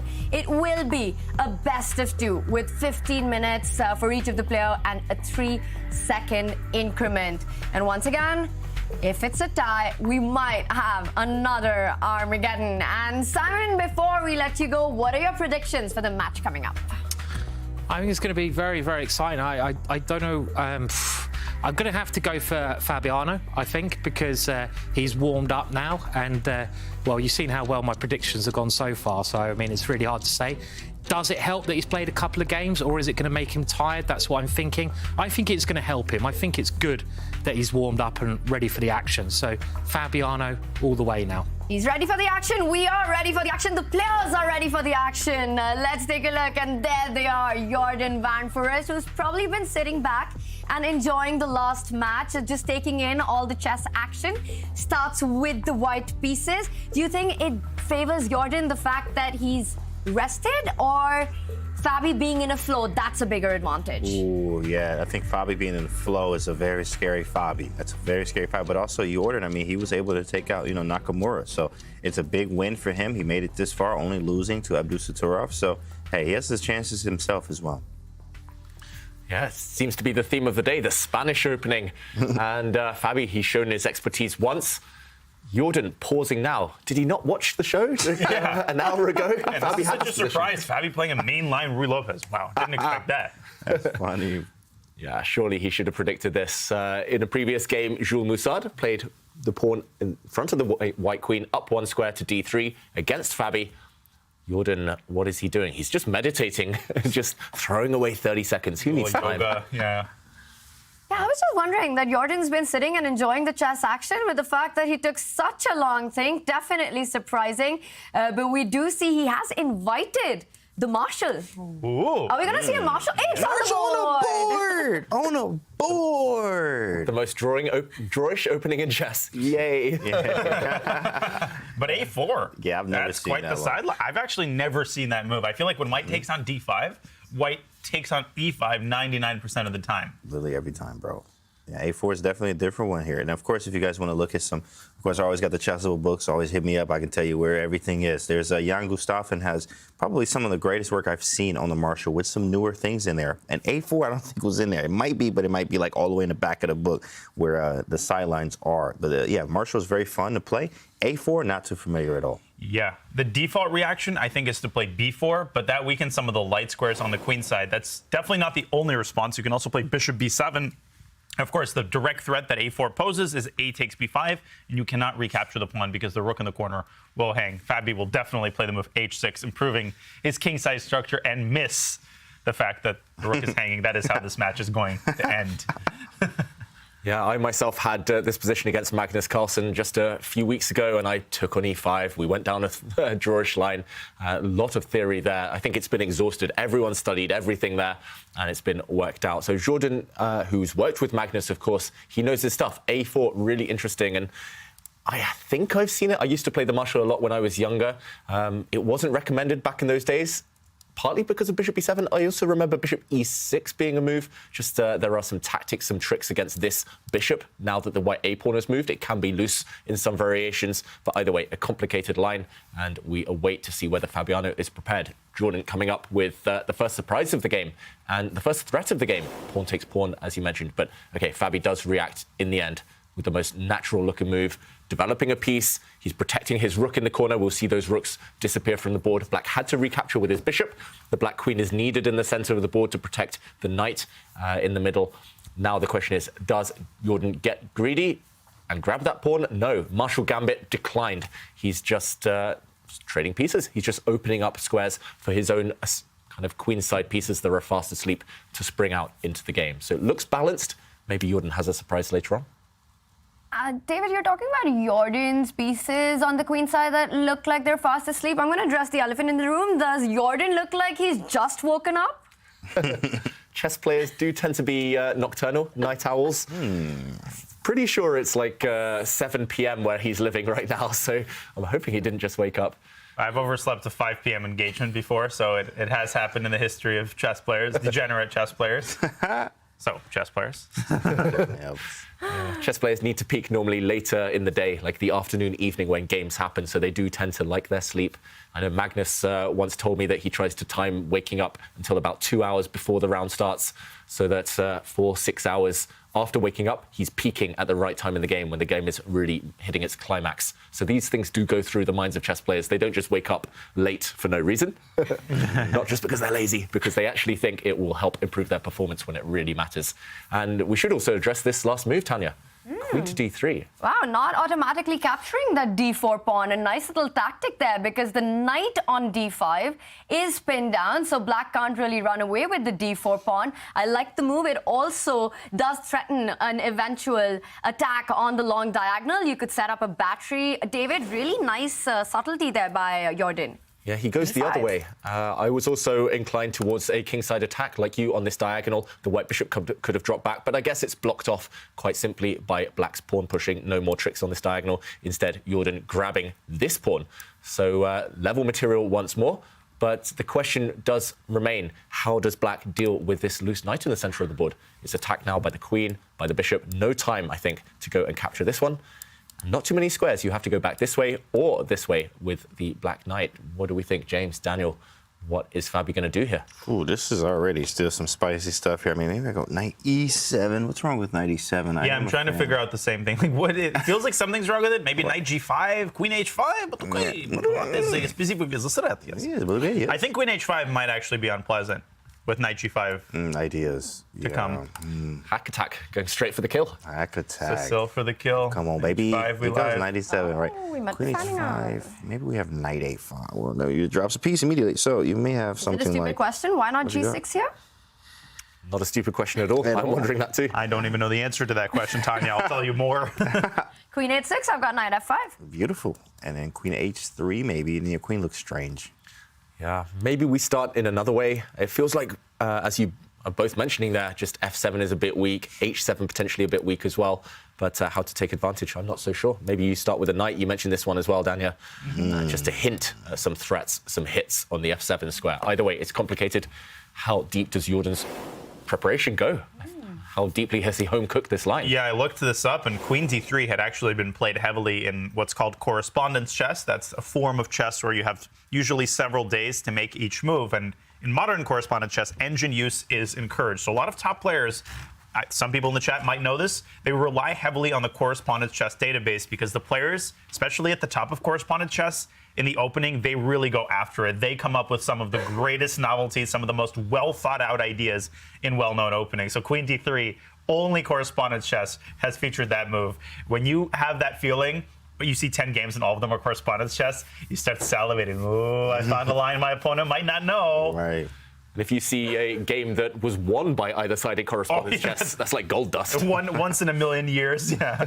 Anybody over 2,400 in correspondence loses a game, you're like, I'm playing that line. What are your thoughts? Have you guys ever indulged, ever dabbled in correspondence chess? I have never dabbled in it myself, but I am a fan of just creative chess. I like looking up lines. I like playing with the engine. Like I've even seen Fabi do this, where sometimes he's looking at a line and he likes to choose all the way down what's move number 4 on the engine that you haven't actually looked at that's still equal and it looks good and you can take your opponent out of something they probably haven't looked at before. Well, yeah, I haven't played correspondence chess, but to experience the level shown in high-level correspondence chess, all you have to do is play a Title Tuesday. So, so I've done that. And Jordan has put a bishop on g5. Excellent move, I think. Same type of idea, right? Encircling the king side, but removing a critical defender, that bishop on f6. Without it, the king looking even more like the emperor without clothes. Yeah, he needs to make sure he has some kind of attire on, some kind of outfit, that black king, because taking this bishop now looks suicidal to me. I don't think you can even dream of capturing this white bishop. It might look like the most natural move, but if you take it, you invite the white knight forward, and calamity is about to happen on the f7 square. The white queen is going to join the attack. I don't want to touch this one with a 10-foot pole, but instead, it would make sense maybe to move the knight. This move was the first one on my mind, just to trade off. At least now you get the queen out to the defense. I'm a bit scared I'll lose a pawn somewhere in the process in the center, but for now, everything's covered for black. The knight nicely guards the king. The queen sits nice and pretty. Any other choices for Fabi here? I like knight g6 too. I mean, the threat is bishop takes f6, defend the threat. We don't want to take, there it is. Yeah, knight g6 is a very easy move to make. You also get the knight closer to the king side. You see this a lot in Italian games too, when they go like knight c6 over to e7 over to g6, but knight still on c6 is still there. But the knight on g6 here, we can actually swing into f4 at some point, and that bishop on a8 is going to be able to help us out in some type of attacking chances, especially if we land a knight on f4. In many cases, I mean, let's say bishop f6, queen f6, get a knight to f4, you even have knight h3 possibilities, just playing around, or even knight g2, sacking and then moving the knight. I mean, this could get sick very, very fast for black. Could be black attacking instead of white. Easy. Nice move there from Fabi. And Jordan needs something now, otherwise things could well turn. Yeah, looks solid for black. I think we're going to bail out quickly now. After bishop f6, queen f6, you could stick the white bishop on d5. Of course, the dream was to sack on f7 at some point, but, you know, in that situation with black's knight jumping into f4, Jordan has to identify the moment when, okay, you had some nice preparation, you had some pressure, but you don't just want to throw this game into the trash just because Fabi's managed to neutralize. I think we might see bishop f6 and bishop d5. If the other pair of bishops gets traded, very high probability that we'll get something like a symmetrical position and a draw. The magic trick, disappearing pieces. Yeah, exactly. Everything off the board. Looks very likely. And often that's just top-level chess in a nutshell these days, and correspondence chess. It's just, you neutralize each other. 2600 FM chess. Exactly. You're both sides are well prepared. All the pieces come off the board. You find all the best moves, and a draw is, after all, the most likely result in chess in general. So, logical stuff from both sides, both knowing what to do. Jordan just testing Fabi, but Fabi's had all the answers so far. Fantastic opening there by Jordan van Foreest for the first game with the white pieces, but Fabi, up to the task, takes his time, finds the precise way to respond. Fabi's just been on fire of late. He had an incredible run in the Chessable Masters. He lost to Hikaru in the grand final, but was undefeated throughout. And then this event as well, we've seen some amazing chess, including the very last match against Jules Moussard. He just is fresh out of a victory from the Romania Grand Chess Tour. Is Fabi playing some of his best chess these days that we're seeing from him? Absolutely. I mean, of course, Fabi is, he even, made it even, I think, to the finals before losing to Hikaru in the last one. So playing so good. I mean, Fabi is, even in his blitz chess, in his rapid, you see him online now, of course. At one point, they were like, yo, his blitz sucks, right? Fabiano, as strong as he is. But nowadays, oh yeah, Fabi is at the top of everything right now. I mean, with the likes of Magnus and Hikaru, the best, blitz fast players on the earth. We have a move here, too, by the way. Queen f5. What is that? Was not looking at that one. Move the knight. There's no mate on h7, but there might be after bishop c2, James. It's okay. Knight c7 somehow, yeah, bishop f6, liquidation. Yes. But okay. Knight ce7 does actually come to mind. Right. To open up the diagonal for the bishop. And then queen where? Well, you have bishop takes f6 with mass simplification. That's gross. But at the end, after white takes on d4, black will not be able to recapture because of the check on e8. That's not checkmate. The problem is just that you lose the bishop. Why is the eval bar? Okay, now it's... If you take on d4, you lose. Yes. Now, if you refrain from capturing on d4, you can probably hold this position just with a move like king f8. And probably white's extra pawn is just too weak to afford any serious winning chances. Knight f4 could also come to the rescue. So this is not unlikely if Fabi goes knight e7, but he's going to invest some time here because you don't want to shake the hornet's nest too much on the king side. Wow, that was actually a clever move. He always finds these clever moves here. Yes, Queen f5. James. Yes. Yes, Tanya. Fabiano. Caruana. Wow, knight e7 would be a fun move with so many pieces hanging, opening up that bishop on a8, targeting the f3 knight, hitting the queen on f5, and of course the bishop on g5 is also loose. Fabi going into a bit of a think. The one thing that has been very impressive about Jordan, we've been talking about the big strengths for Fabi. Jordan on the clock, every single match this event has had a time advantage. Oh, I didn't notice that, actually. That's a great call there. I mean, he's prepared and creative, and, he's getting positions he likes. Besides the last game with Nodirbek, where he just blundered queen c2, knight e3. Oh, my goodness, right? Hurts. But, of course, it happens like that, and you can't miss. But he is getting his positions he's like. Creativity in there, making you think a little bit more. And he's thinking on your time, which is very important. He's very focused, so thinks a lot on your time, so he moves a little bit quicker when you are making your move there. Uptime on Fabi, that's a good thing, in fact. Good move, too, as well. Queen f5 is a very interesting move. That's some great ChessKid advice, David, to think in your opponent's time. Yeah, definitely. I think all of my best tournament results have been when I'm thinking during my opponent's time over the board. For example, just sitting in your chair is it's a difficult skill to master. It's so tempting to walk around, admire other games, but you lose focus that way. Well, the Soviet grandmaster Alexander Kotov, who authored a very famous book called Think Like a Grandmaster, I think in the 50s, some people in the chat might be familiar with it. He actually suggested, he said it was an integral part of the grandmaster mindset to think more generally on your opponent's turn, try to make general observations about the position, think which pieces you want to trade, and then on your turn, you do the more concrete calculation. So he recommended really not getting up from the board more than a couple of times. And the good thing about playing on the computer, I actually have gotten up from the computer before just because I have such an urge to walk around. I'm a pacer, right? If I'm on the phone, I'm pacing around the whole house. But it's easier to sit there and lock in. That's what both of these players are really known for doing. Yeah, and that was advice given to me as well by Michael Adams, the longtime English #1. He was like, why are you walking around? You're always in time trouble. You lose extra minutes on your clock. You're turning up late to games. You're like walking around. You're barely thinking. And I was like, wait, you're right. Now I've come across the reason. And yeah, my results improved a lot when I kind of tried to cut that out. But difficult to do so. Difficult to do so, and Fabi's finding this position difficult to answer. And he doesn't make the move, knight retreating, hitting that queen. What a move. But a slide of the queen to the queen side, hitting the bishop instead. It impressed you a lot, Daniel. What's going on here? That's such a difficult move, born of very subtle observations. You have to notice that the bishop on b3 is an undefended piece. That didn't occur to me at all. Now, if white plays the obvious move, which I think is bishop takes f6, after queen takes b3, white's bishop is going to have to bounce off of f6. The b2 pawn is hanging, and Fabi is just calling Jordan's bluff. Jordan just doesn't have the machinery to exploit black's weak king. I would even hesitate to call it a weak king because it's surrounded by the rook and the knight. I'm really impressed by that move.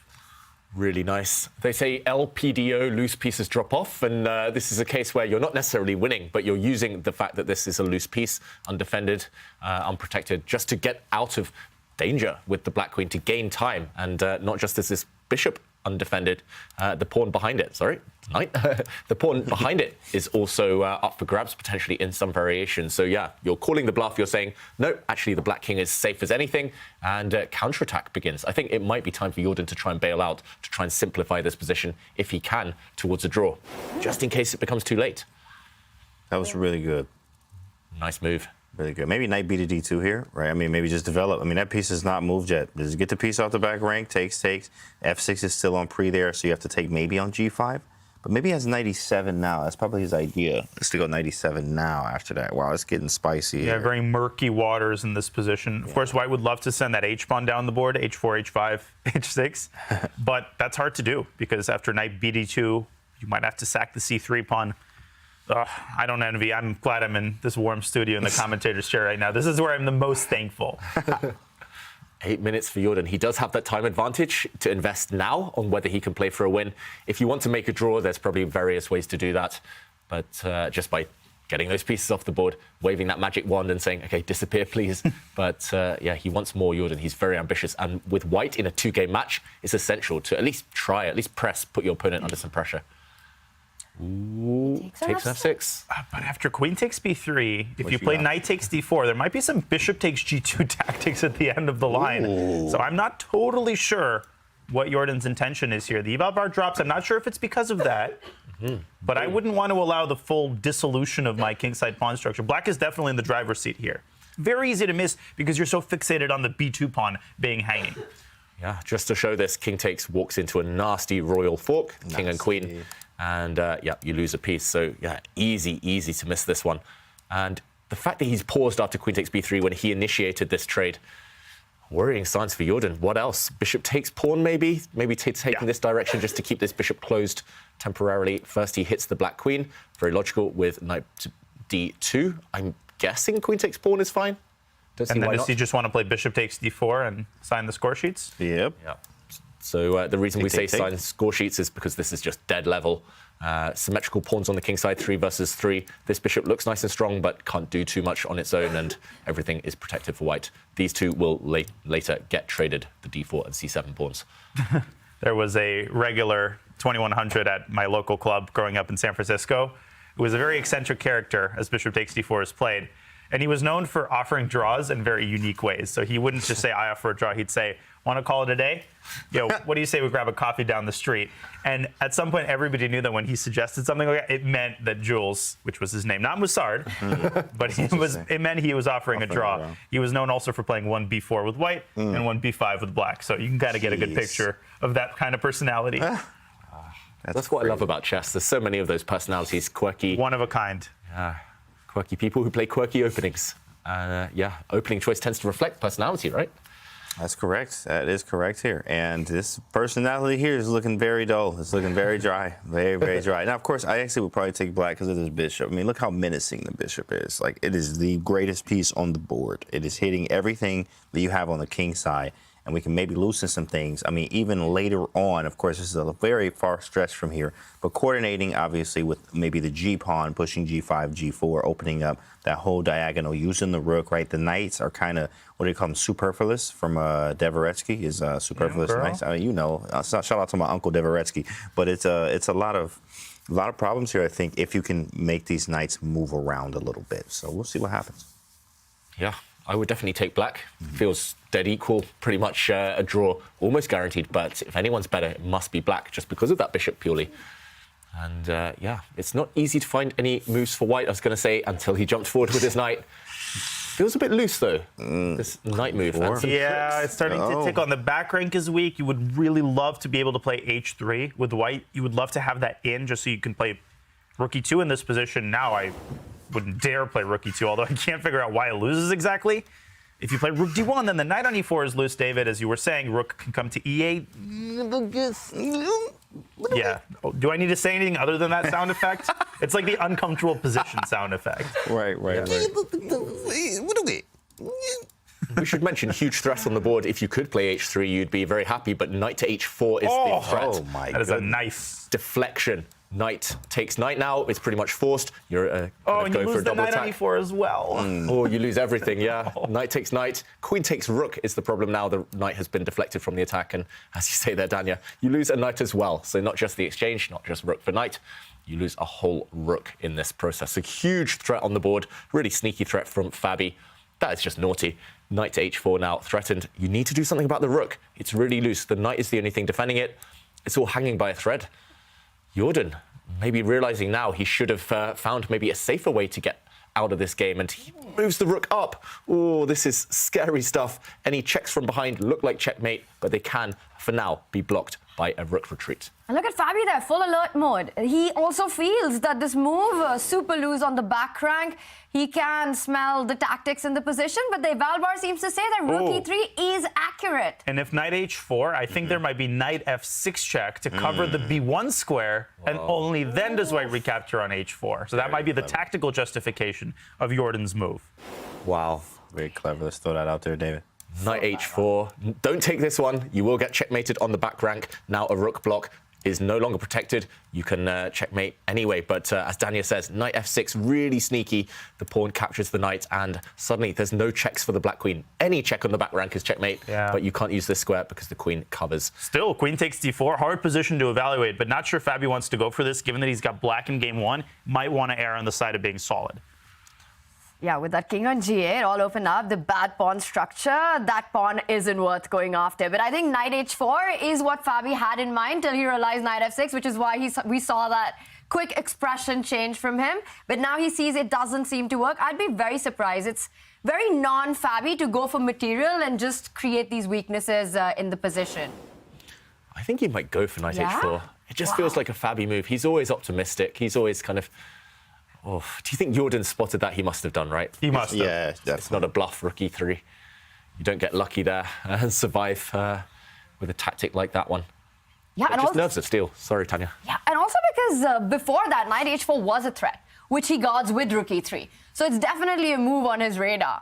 He is super tricky. We've seen the creative ways in which he finds the defense, and really interesting. So, David, you think that Fabi might go for this idea, winning the pawn? James, do you think going into that line, opening up the king, would be the move of choice of Fabi here?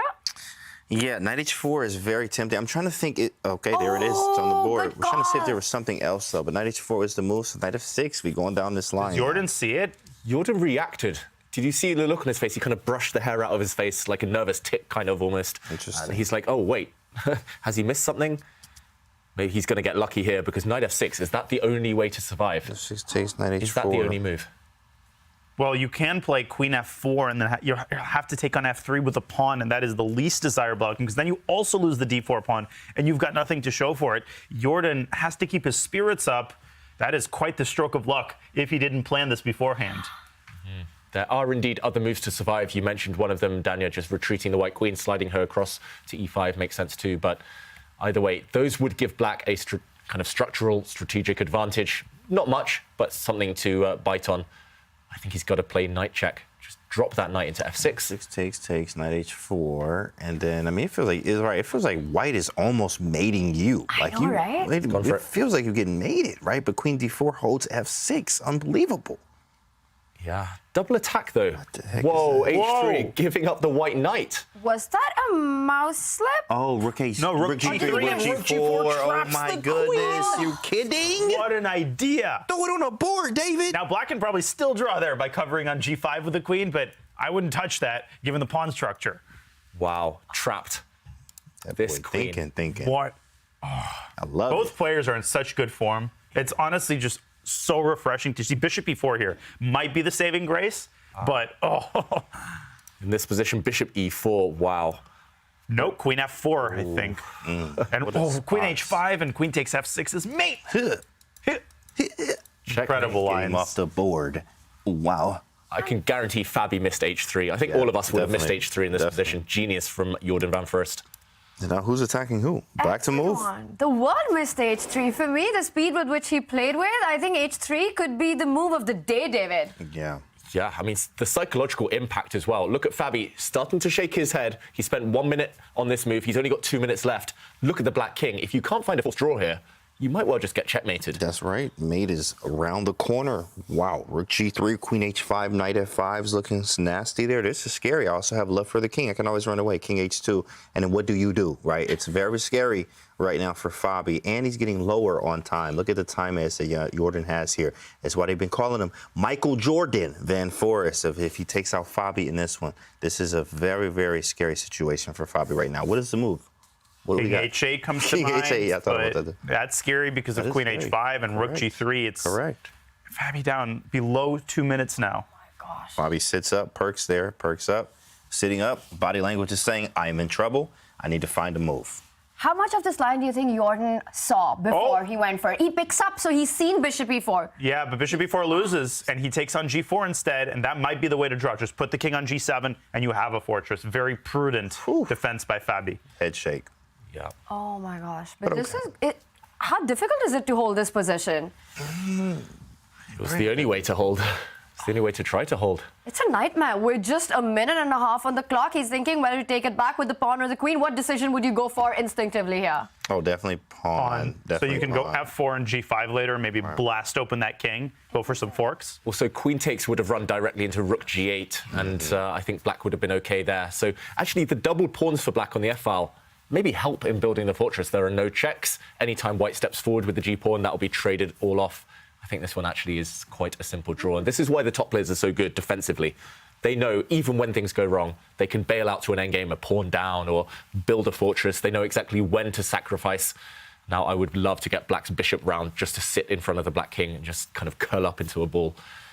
I don't think the black c-pawn is going to survive much longer. There we go. It's getting chased down.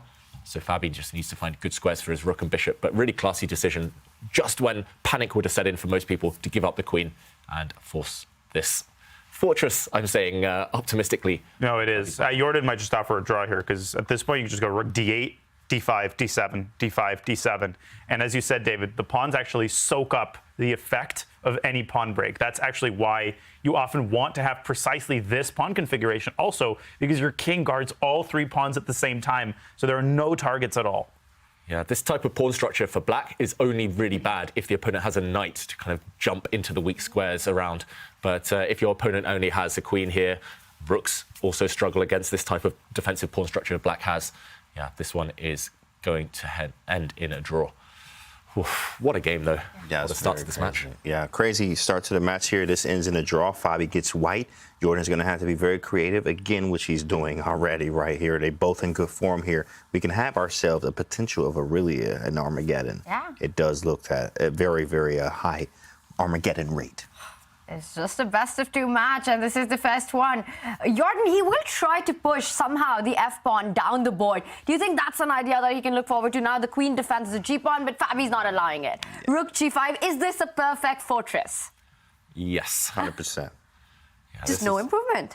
rook g6, rook g5, or rook e5, rook g5. I mean, it literally does. As long as you don't accidentally blunder the f pawn, it's a dead draw. White's king has no pathways either. Yeah, this is a diagram to show kids if they're trying to learn what is a fortress, what is the definition of a fortress, how do you defend. It's one of these types of positions. The opponent has no way to break through. The opponent's normally up on material, but there's no way to break through with checkmate or to create a passed pawn. Those are the main two ways to win a game in chess, and White has neither of them here. But David, there's a very famous player who doesn't believe in fortresses. Yeah. In my chessable course with Magnus, I tried to poke him on that, and he was like, okay, people took my words out of context. They do exist. So he has retracted that statement. So yeah, this one is a draw any moment. The funny thing is you could maybe even sack the bishop on g4 and still make a draw. But those types of positions actually get very tricky because then Zugzwang enters the equation. Here, you've got a whole host of waiting moves. And that's just not great chess kid advice. No. Do not give up that bishop completely unnecessary. But a good point you make that even if the bishop was not there and you're just for a rook for a queen, you still hold these kind of positions. Trickier, but now as we can see, there is absolutely no progress, no way for White to advance the f and the g pawn. And for Fabi, wow. In a difficult position, he really kept his cool and found the best way to defend. Amazing stuff by both these players. H3, I'm still thinking about that. Yeah, I would have just resigned in shock after h3, but giving up the queen, that doesn't cross many people's mind first. And to make that decision, that huge practical decision by Fabi, with only 1 minute left on his clock, yeah, really classy. Both players, yeah, it's hard to pick one now. They're just both playing extremely well. Just seeing the board, seeing these tactics, that's a sign that a player is in the zone. He allowed f5 there, but Fabi doesn't even want to do anything. He wants to just keep the status quo. Status. Thanks, Daniel. There you go. Appreciate that one. Solidarity. Yeah, just repeating moves. I think at this point it's just a bit of pride. Who's going to offer the draw? Neither side really wants to kind of be the first to say, do you want a draw, please? They're both just playing it out till the bitter end. Fabi actually has more time than he did when he gave up that queen. That's how confidently he's played since then, finding the perfect defensive structure. And he's not even allowing the chance, giving White's king the chance to march over to the other side of the board, create threats from e7, attack that f6 pawn. Keeps everything under control. But now it's a bit of a question because you have to give something here. Either the rook moves from attacking the g pawn, and he does, because f4 is met by a check and you pick up the f pawn. Yeah, I don't think White ever can set up the correct configuration to push pawns forward. Even if you could, I'm not sure that gets anywhere anyway. So yeah, Fabi just, he set up this defense and he's sticking to it. He knows what to do. It's not allowing anything. Queen f2, rook g5.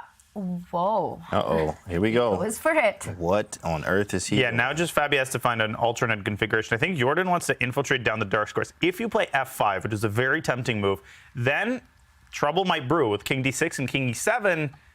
I still think it's a draw because Black's king can just chill on h7, and I don't see a single potential mating square. That's actually how I think Fabi should defend. Go f5, slide the king over to h7, and that's it. And bishop f5, you just march with the king? Is that your idea? Yeah. So I would make sure that all of your pieces are on defended squares, squares defended by pawns. Yeah, bishop to f5 looks fine too. Pawn to f5, just that final position you mentioned, Dania. Even if White gets 2 or 3 free moves, I'm just going to put some moves on the board. No checkmate, as you say. White can sneak behind, but actually this one loses the queen. Oh my goodness. You could never go any further. This king is nicely protected by its rook and bishop. And actually we're headed in this direction. Oh my gosh, I hope Fabi sees that. Yeah. Oh, no, Jordan has to see that. We've seen one queen trap in this game, and I think that's enough. Yeah. Black's just going to wait with his rook on those 3 squares. G8, G6, G4, any square that's protected by a pawn, and no way through for White. And for all the chess kids out there, is there a way in your mind to visualize what is the right fortress and how to arrive at it? Yeah, I mean, there's rules you can follow. Like, most of your pieces have to be on squares defended by pawns. You can also take your opponent's perspective and say, well, what are the mating constructions? Here, the only one is with White's king on f8 and the queen on g7. As long as you have that square protected, you know for a fact that your opponent cannot make progress. Also, you're holding g4. It's going to be a draw momentarily. I think they just agreed. And that's it. We do have a result. What a game this was by both Fabiano Caruana and Jordan van Foreest. Game 1 ends in a draw. They will be playing the final rapid game. And Jordan there, he stays. I think that was him analyzing because he can't also believe the complications that happened and how easily Fabi actually created that fortress. Jordan's still looking at the game, do you think, Daniel? Yeah, he's probably reviewing. He was doing that after his game with Nodirbek, and we saw his reaction when he discovered that a bishop could have been captured in one move. Of course, he's also curious about the opening. But Fabi, you will have the white pieces in the next game. Fabi with white in good form. Dangerous. Dangerous chess coming up. Fabi with white pieces, but Jordan has been such a beast in that game 1. And David, I know you have a lot to pick from, but what was the highlight for you? Tanya, I think we just need an action replay of those crazy tactics. What a game it was. Even though there was some fireworks on the board, it was level from start to finish. And it was here that Fabi started the chaos. In a level position, he was the one to start the tricks. Knight to h4, trying to deflect the white knight away. You cannot take, remember, because of a back rank checkmate. However, Jordan had come prepared with a counter strike. Knight to f6 check, forcing the black king to open up lines in front of it. And now there are no checks for the black queen. Every checking square is covered on the first rank. Fabi, however, had prepared queen takes pawn, threatening the knight, threatening a nasty checkmate from the corner, again on the back rank. But Jordan realized he could just give his king some air, give the king some breathing space. He solved one problem, and the second problem was dealt with after rook check. He's given up a knight, and he realized he could trap the black queen. It turned out that this fortress was a draw in the end, but fantastic play from both sides. That's stunning. Just too pretty to watch. That one needs an action replay about 10 times because with that precision, game 1 has ended in a draw, and this is our scoreline. There will be one more rapid game coming up, and this time it's Fabiano Caruana with the white pieces, and he played brilliant chess in his last match with white against Jules Moussard. Can he do it again against Jordan van Foreest? We will find out after this Twitch break.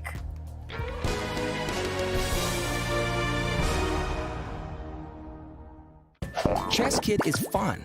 Chess is great for the brain, but it's also fun to play. And ChessKid makes it easy to have fun. Whether your child is a total beginner or a prodigy, they can hop on and find a well-matched opponent from around the world at any time. ChessKid is the safe, parent-approved way for your child to play chess online. ChessKid is educational. To kids, it feels just like playing, but chess is a great way to learn patience, strategy, and critical thinking. ChessKid features a comprehensive training program that guides kids to level up on their way to mastery. There are more than 50,000 chess puzzles and a whole library of entertaining videos that teach strategies, tactics, openings, and endgames specifically for kids. ChessKid is easy. Whether you're a parent helping your child, a coach managing dozens of kids, or a school of hundreds. Signing up is free and easy, so what are you waiting for? For over 75 years, we've witnessed moments that will last forever. Records and trophies, firsts and onlys, game-changing innovations. From the heroes we admire to the joy of watching them play. Our history defines us, inspires us, and pushes us into the future. Celebrating 75 years of changing the game. Puma, forever faster. An air of focus, concentration, performance.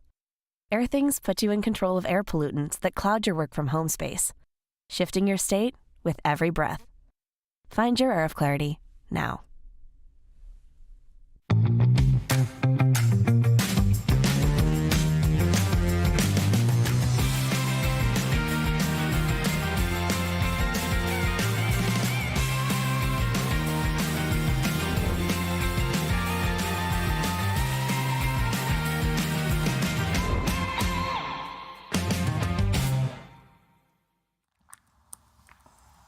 Our meetup community is constantly growing. We are at 20,000 members, and you can form your own community, your own group, and get going with Meetup in your city. For all the details, visit meetup.com/chess and get the chess going in your community. Meanwhile, we will be getting the chess going in game 2 of this big matchup with a spot at stake for the grand final. It's hard to pick, James, but who impressed you more in game 1? Was it Fabi or was it Jordan? I'm not gonna lie, Jordan definitely impressed me there with the creativity, which is, of course, we see this all the time. He played queen f5, which was strange. He played a4, which is strange. Queen d3 was strange, but all correct, and h3 as well. All of these moves, Fabi's definitely gonna have to be on his P's and Q's and every other letter in the alphabet for him to take out Jordan. David, was that a perfect game of chess? Yeah, that's the problem with chess. Like, both players deserve to win, but they just cancelled each other out, and a draw is the logical result if both players are playing inspired chess like that. And this one, okay, we're off. E4, will we see another Spanish? It seems every game today has been the Spanish opening, and again, the Berlin. Surprised. Man, definitely surprised. The anti-Berlin. Anti-Berlin, no endgames here. But Jordan, it's not his style necessarily to play the Berlin. I know he's done it already this tournament. He must have prepared it for the ChessKid Cup specifically. And okay, Fabi, vastly experienced. Of course, we mentioned in this opening, he elects for an early trade, bishop for knight. Black has a slightly ruined pawn structure, but things are closed. So knights do tend to do pretty well in these positions as well. H3. Slower game ahead. Very slow game. Yep, slow game. Of course, Spanish torture, right? It's like it's going to be slow. Very slow chess here. Every game we've seen in Roy Lopez, besides the last one, has been like very slow in game this and very slow that. And now we might see a little bit of spice, hopefully, in this game here. What do you think, Danya? Anything? Yeah, I mean, it really depends on how Black handles this. The e5 pawn does not need to be defended immediately because knight e5 can be met with queen d4. But you've also seen players castle queenside in these types of positions with Black. The old school approach is just to castle short and then play either knight f6 back to d7 or rook to e8, because after white castles, you will eventually have to defend the e5 pawn. So you could get a very positional battle, but if Black chooses to castle queenside, which I know Vladimir Kramnik has done, and a lot of top players have done in recent years, this could get super tactical as well.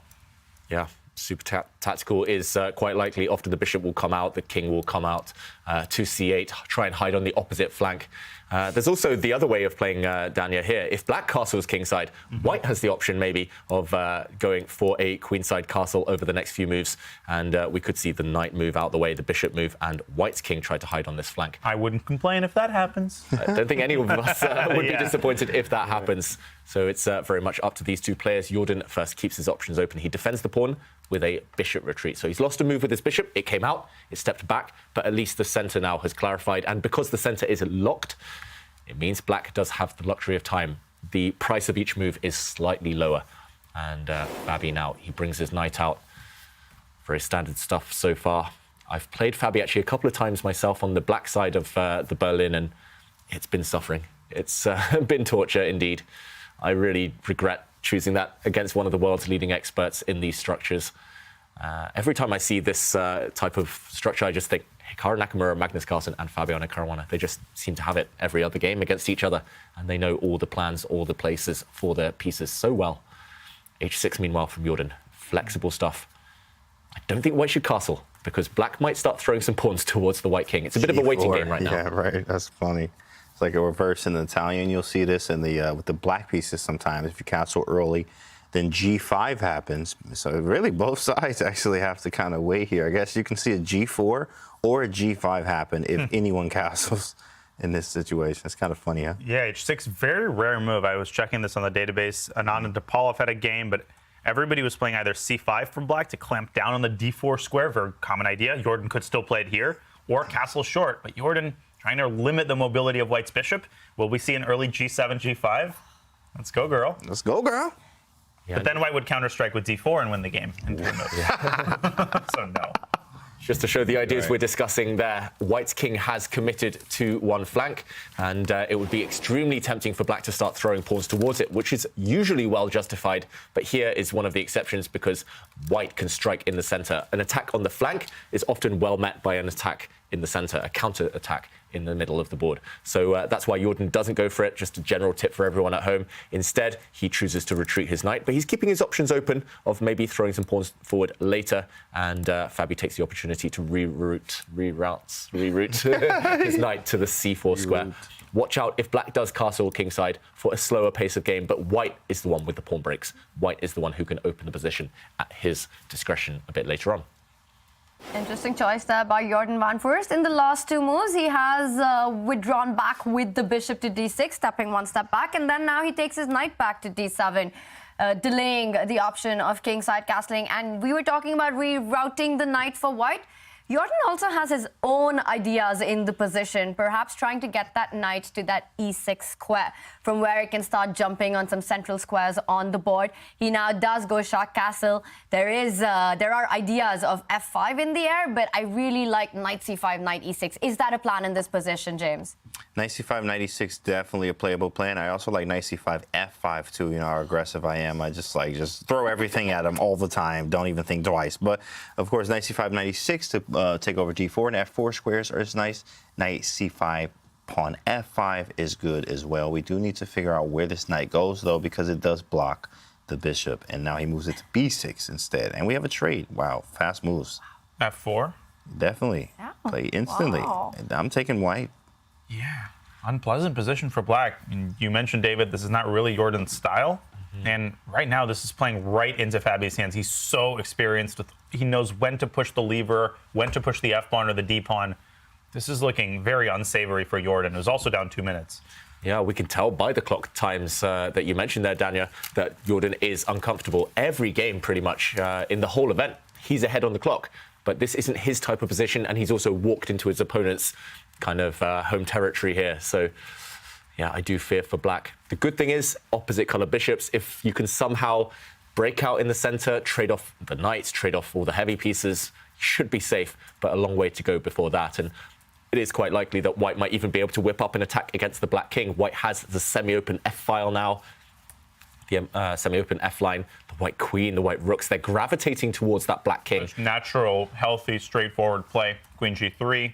Bishop e5, get the other rook into e1. You're playing essentially without risk here for white. I'm loving it for Fabi.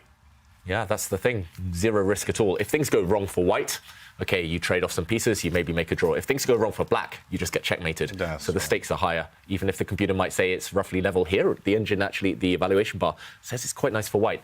Yeah, either way for black. You're also playing without a piece. He's really misplaced that black knight. Tanya, James, you were talking about that black knight's path to kind of fresher pastures. Now it's kind of not contributing at all to the battle. I'm not loving that knight at all. And I think, again, he has to find a way to reroute it to try and defend on the king side, because otherwise he will be playing without a minor piece. Meanwhile, white also has ideas of provoking more weaknesses on the king side by doubling down on that g7 pawn. Notice how the queen on g3 attacks it. A move like bishop e5, always in the air, forcing black to play pawn moves. And another big takeaway for chess kids, pawn moves means more weaknesses. Absolutely. And Fabi trying to find the right arrangement of pieces. You can play a kind of pass move like rook a to e1, but he's trying to squeeze the most out of the position. You could play bishop e5 to try to provoke some weaknesses. So not so easy to handle white. He's picked all the low-hanging fruit off. He's gotten the queen to g3, but now push has come to shove, and you have to actually find ways to tighten the screws on the king side. Yeah, this is where I'm so different from Fabi. Fabi is calculating, looking for the force win, looking for something direct, looking for an immediate tangible advantage. I would just be playing rook e1 because I'm lazy and I wouldn't calculate. I just see one bad piece or one piece that's not really participating, and I think, okay, I don't want you to be lonely out there on a1, just centralize it. And if you compare all the pieces, this knight more centralized than black's knight, this bishop far superior to its counterpart, looking at both sides of the board. The white queen active, the two rooks better than the black rooks. I think that should be enough for Fabi, but instead he's gone for something a bit more direct. He jumps in with the bishop. This is maybe even stronger. What is his next idea? That's the question. I don't really want to trade off the bishop for knight because that black knight is not doing anything anyway, but maybe you're left with a better minor piece even in that position.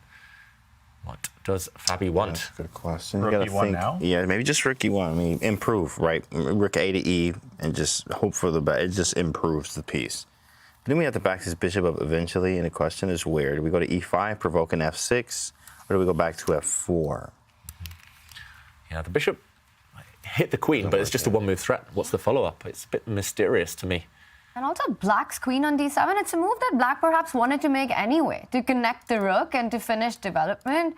So just provoking that, a bit mysterious what Fabi wanted out of it, and even more mysterious that he goes into a think right after the most natural response by Black.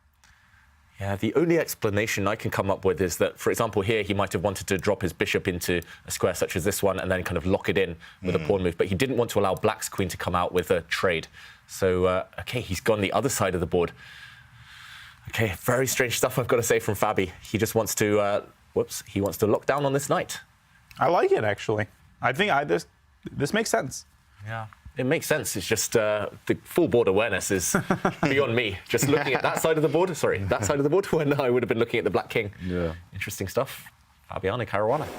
And we've seen that with him throughout this match. That move Queen B8 in game 1. Again, there was that question about full board awareness. You were looking at all these ideas on the king side. Then he goes and attacks the bishop on the other end of the board. And we're seeing that same freshness by Fabi here with the move A4. Definitely some great air quality there where Fabi is. Shout out to Airthings for providing that data to us. So we know how his mind is so fresh. A4 on the board, a fresh idea, which we were not expecting in the studio. It has a direct threat. You want to go A5. Black doesn't have the opportunity to stop that because the knight on B6 is hanging. How dangerous is this advance on the queen side, A5, B4, trying to get more space? Extremely dangerous. Shall we say it is a breath of fresh air? These kinds of things are pretty dangerous for Black because if you push the pawn up to A5, you force the knight to drop back to C8, severs the coordination between Black's rooks, and then any kingside attack is by definition going to be stronger with a bunch of Black's pieces out of commission. Jordan can't play A5 himself. Pointed out, the knight drops. And the move D4 for Black just plays into White's hands because White wants the knight on E2 anyway. From there, it can jump to F4. So definitely, I wouldn't have played either of those last two moves in a million years. But that's why I'm sitting here and Fabi's sitting there. And he might be on the road to creating some serious problems for Jordan. Yeah. How does Jordan make the most of his position here? How does he defend? I would want to activate this rook at least. I don't necessarily want to attack this bishop yet. It feels like I'm taking a retreat square away from the knight. Imagine later, after the white bishop retreats somewhere, imagine if this knight gets kicked into the corner. A bit like a previous game that we've seen today. Knight on H1, knight on A8. Don't try it at home. Don't try it. Yeah, instead, I do assume maybe he's going to choose a square like this one. At least then he can meet this move with a knight retreat. And you mentioned the rooks being disconnected if the knight's in between them, in the way. There we go. At least now the rooks are connected. The Black knight is still bad. One bad piece, but the rest for Black is pretty harmonious. And he plays it, Jordan. Rook E8 on the board. We'd all take White here, I'm assuming? Oh, yep. Everybody taking White here. Just trying to figure out how to use these dark squares somehow. Like, it feels like you can maybe rook lift, or you need the knight and the bishop on the king side over here with some deadly attacks, like even dropping a piece almost on F6, right? Of course, those tactics look really nice. You do look for a rook F6 at some point, which would be really nice, but you do need to get the bishop involved. So it's going to take a while, like bishop F4, move the bishop back, play queen H4 and rook F6. It's really, but it takes a while. And Jordan's not going to go for that too as well. He also knows what we want. He may even have an F5 of his own. So it's a hard game for sure. Hard game, yeah. And okay, Fabi does drop back, kicking the Black rook away. The Black king is almost checkmated, but no way to break through. As you said, James, it takes a while to set up any attack for White. Man, I hope that bishop gets a raise. It's doing all the work in White's position. It's not clear what it's actually doing. But yeah, it's you know.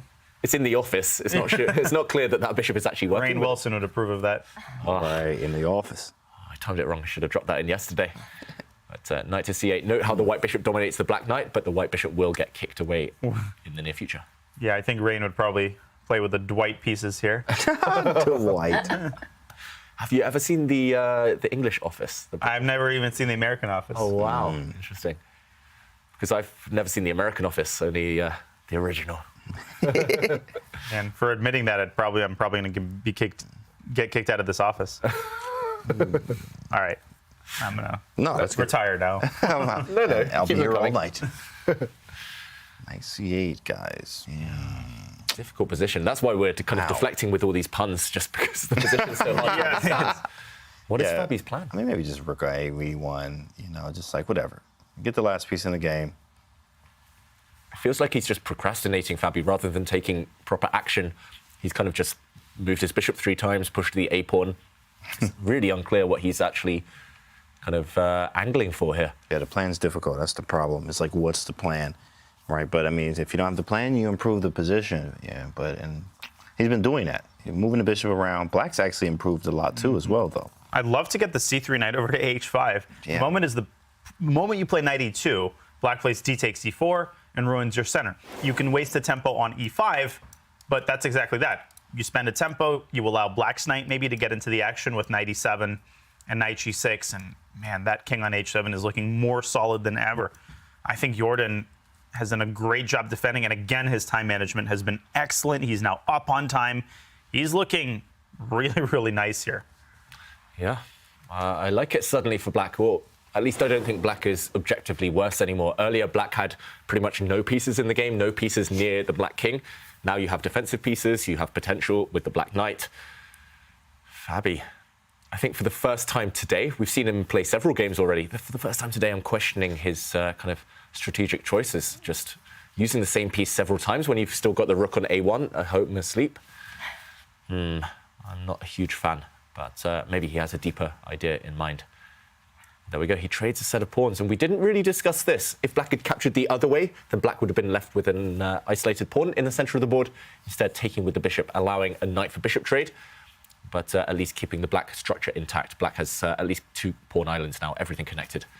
And okay, calm stuff. He's just aiming to stack up, double up his rooks on the F line.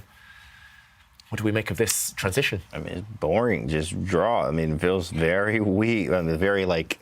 I mean, it can be double-edged in a few moves here, but like, I mean, everybody's solid. Both pieces have development. I mean, I'm also going to get this knight off of C8. I would probably prefer white just by a little bit because we do have the opposite color bishops in these games, or in these games period with opposite color bishops. You know, the attacks can be very brutal because the other side obviously cannot defend due to having the opposite color bishops. So doubling the rooks and maybe aiming at H6 and G7 somehow. Yeah. Knight F5 is coming. This does feel very milquetoast. I mean, you can double on the F file. Even if you force Black to play F6, my tactic senses aren't really tingling there. You just don't have enough oomph going on the king side. Yeah, now after all of that, the only way white is ever going to be better is by crashing through with a checkmating attack. But as you say, Danya, just doesn't feel like you have the ammunition, the firepower right now for white. Black's pieces are getting organized, getting into position.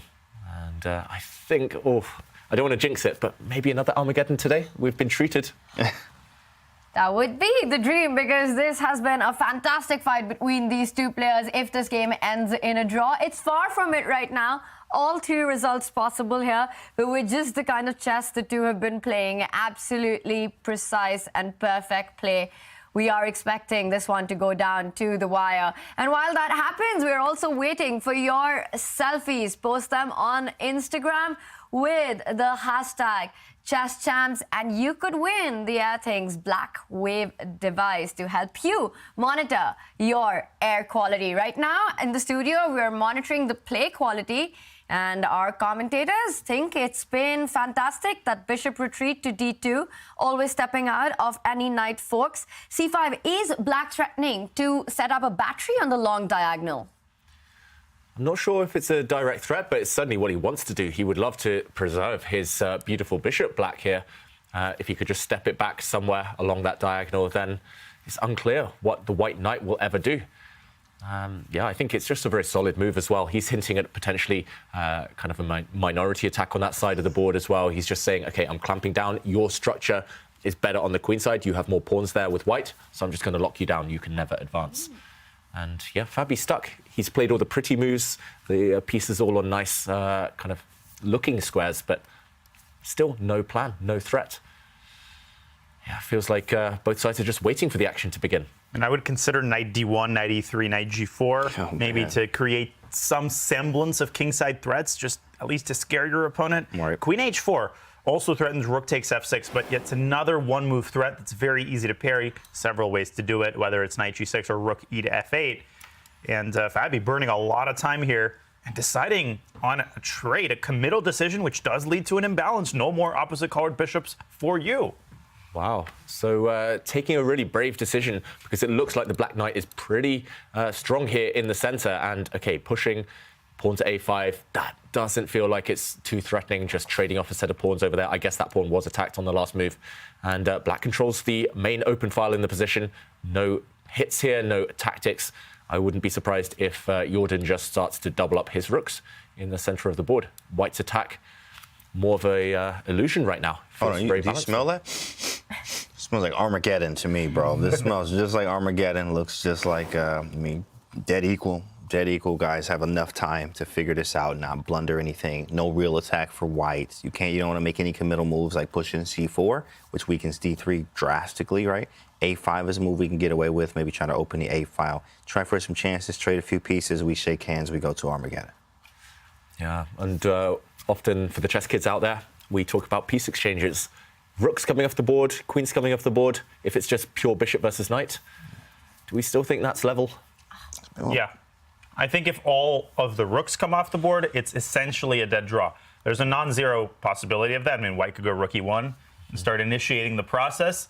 If Fabi wants to keep some spice alive, maybe he can operate on the queen side. But a move like c4 is incredibly committal. But d4, this is what I'm talking about. And wants to slide the queen over to d3, pick up the pawn, and maybe use that pawn majority and attack the b6 pawn. I like it. Yeah. I don't think, well, I think Fabi's happy now. I don't think Jordan should have allowed this. It feels like the more the position opens up, the more it will favor the long-range piece, the bishop. So, yeah, really nice spot there. Tactical idea from Fabi. I was going to show it on the board, but we're going to see it in the game. The white queen slides across, check. The black king forced back, and material balance restored. The black knight still looking nice and strong, but suddenly a bit less stable in the center of the board. Yeah, because that c-pawn can march up to c4 and hit that knight. It is a very different position after that d4 move. And then again, we talk about these pawn structures. That little move by Jordan, f6, has created some weaknesses on the king's side. But does Fabi have enough pieces? Imagine if, for Fabi, instead of a dark squared bishop, you can trade that for a light squared bishop in this position. It's a completely different game, because then you can really take advantage of those light squares. But right now, not so easy. But I still think the advantage here, if for anyone, it's got to be for Fabi, with sacrifices on h6, a potential queenside pawn storm, creating a passer. Anyone can try. It looks like it's Fabi. Is that accurate, or do you think the knight can be tricky? Weirdly enough, I think he created some very nice chances here in the last few moves here. I mean, if we can get the bishop like to c3 and then rook takes f6 is on top there. Bishop h6, rook f6. Ooh, you know what I kind of threatening c4 and then bishop takes h6. Exactly. That's what we're looking at right now here, guys. Yeah. Very sick tactics are available now that we've made that imbalance after trading there, pushing d4. He made some real threats happen. I mean, that's crazy how Fabi was able to create these type of threats in the position that we had literally like 2 moves ago. Very nice. Yeah, maybe a direct threat, as you mentioned, pawn to c4, kicking the black knight away. We just showed what happens if the black knight does retreat. It becomes crazy. White has all those tactical shots. And, OK, Jordan brings his rook across. One defender away from the king, giving the king some breathing space. Is that... it feels shaky somehow. I would go c4 and b3, maybe. Engine says everything is good. So c4, right? I guess where's he going? The idea to come in, maybe? Except that. Oh, knight e3. That's why. OK. Yeah, that's why. Knight e3 and e1. Things get traded. Right, play rook f3 to prevent it, but then you allow rook e2. So needs to be careful, this Fabi here. Yeah. Maybe it's just a strong move from Jordan, just relocating, improving a piece. Actually, we advise that quite often, so why did I hesitate? It's just the black's pieces are a bit loose, but wow, Fabi, he's thinking long-term now. The bishop versus knight kind of configuration suits him. So he's trying to get rid of some of black's most active pieces. That black rook in the center, holding everything together, logical move. I quite like it for white, this last one. So any endgame in this game would mean advantage, big advantage, Fabi, as he would be the one who'd create a passer on the queen side, and with that bishop assisting that, things would be very difficult to hold. The more pieces that get traded, the better it is for Fabi. One rook's off, knight goes back to e7, hitting that rook. The c2 pawn is still a little tender. Does black have some tactics to try and take advantage of it? Centralize your queen once the rook falls back. Yeah, if there are any tactics, we know Jordan will find them. He's shown that today. And wow, what the? Fabi. Brave stuff, going for black's lone pawn on the queen side. Ambitious, but he's left his king undefended. The white king now a bit loose. Tanya, you mentioned some tactics. The white c-pawn now that is eyed up by the black queen and black rook. How to defend that? Bishop c3, maybe? Looks good. I was thinking. You could also put the pawn on c3. But then, wow, there's even like knight g6 and knight h4 ideas. So Jordan, I mean, again, the queen and the knight, that's been a theme of this tournament. And there we go, knight g6 on the board. And Jordan is starting to flirt with perhaps playing for a win, especially given Fabi's clock time. Yeah, that knight is undefended, but don't get greedy. Don't go and grab it with the white queen. The white queen was needed to protect its rook. So he's really staying consistent with his strategy here, Fabi. He's trying to trade off the queens. He knows any endgames will favor the bishop because black has a weak pawn, but because there are pawns on both flanks. So Jordan wants to run away with this, but not many squares to use for the black queen. Is he going to try and sacrifice a pawn? He loves to sacrifice pawns, Jordan van Foreest, but is this one of those moments? I don't think he should allow a queen trade. No. Again, I mean, the queen is centralized too. So maybe we just go queen c7. Step back one square with the black queen. Then bishop e3 could maybe be met with rook to d8. And then suddenly things get very tactical with white's king subject to that check on the first rank. That would drive it out to f2. That's the last thing you wanted for Fabi. But a big decision either way here for Jordan. Yeah, in practical terms, I think you have to gamble. You have to keep the queens on and hope you can whip up some counterplay against the white king. Just any endgames will be miserable and white will have zero risk. It's only black playing for survival if the queens come off. So I think Jordan, he'll be missing a trick if he doesn't keep the queens on right now. Big decision for him. He's got an extra minute on the clock. That also points towards keeping the queens on the board. Black's king is safer, has more pawn protection than the white king. I think he's got to do it. Step back the black queen. He takes. He goes for the trade. b3 and c4, and you could fall into a miserable position here really, really fast. I don't like that call by Jordan. It's also a much easier position to play with white in time pressure. He should be able to hold this with best play, but I would hate to have this against the Super GM. Yeah, I think he was too caught up with the result there, Jordan. He was happy to try and guide the game towards a draw, but this one is still far from a draw. It's never going to be easy for black anymore. Oh, I hate that decision. I think just a missed trick, especially Fabi. We've seen him get a bit nervous. He did against Jewel in one of the games when his clock ticked down. I think he should have played for the attack there, Jordan. Big, big moment. Will he regret that decision? White just clock's level as well, James. Yeah, white just has a preferred position. Our rook is active with bishop versus knight. You have the pawn on b6, which is dark square. I have a dark square bishop, right?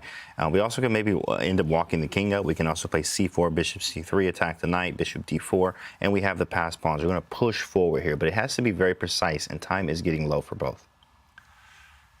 Yeah, time's getting low. The kings are coming, however, towards the center. Black's pawn has been locked down. Again, great strategy. White has a dark squared bishop, so he's put all his pawns on light squares. So the light squares are covered by the pawns. The bishop does work around those. And, okay, kicking away the black knight. No good squares for that knight right now. Yep. Nice move. And the knight has to lose contact with the b6 pawn. Now you could try bishop d4, and rook b5 is already a decisive threat. So black will have to quickly run that knight, maybe to e7 and c8. Knight f4, knight e2? Yeah, knight f4, knight e2. Knight f4, and that's why Fabi very patiently brings his king up, because you don't win this game in one move. You win this game by posing threats and trying to catch your opponent in an awkward setup. Knight f4 anyway by Jordan as he tries to defend actively, force that rook off of the center. Yep, and that white rook has two options. It either slides across the board to pinpoint that black b-pawn, or it goes up the board, maybe cutting off the black king. Different strategies here.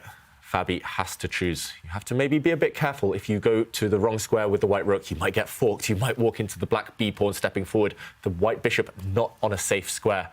So this one's still tactical, despite the fact it is an endgame.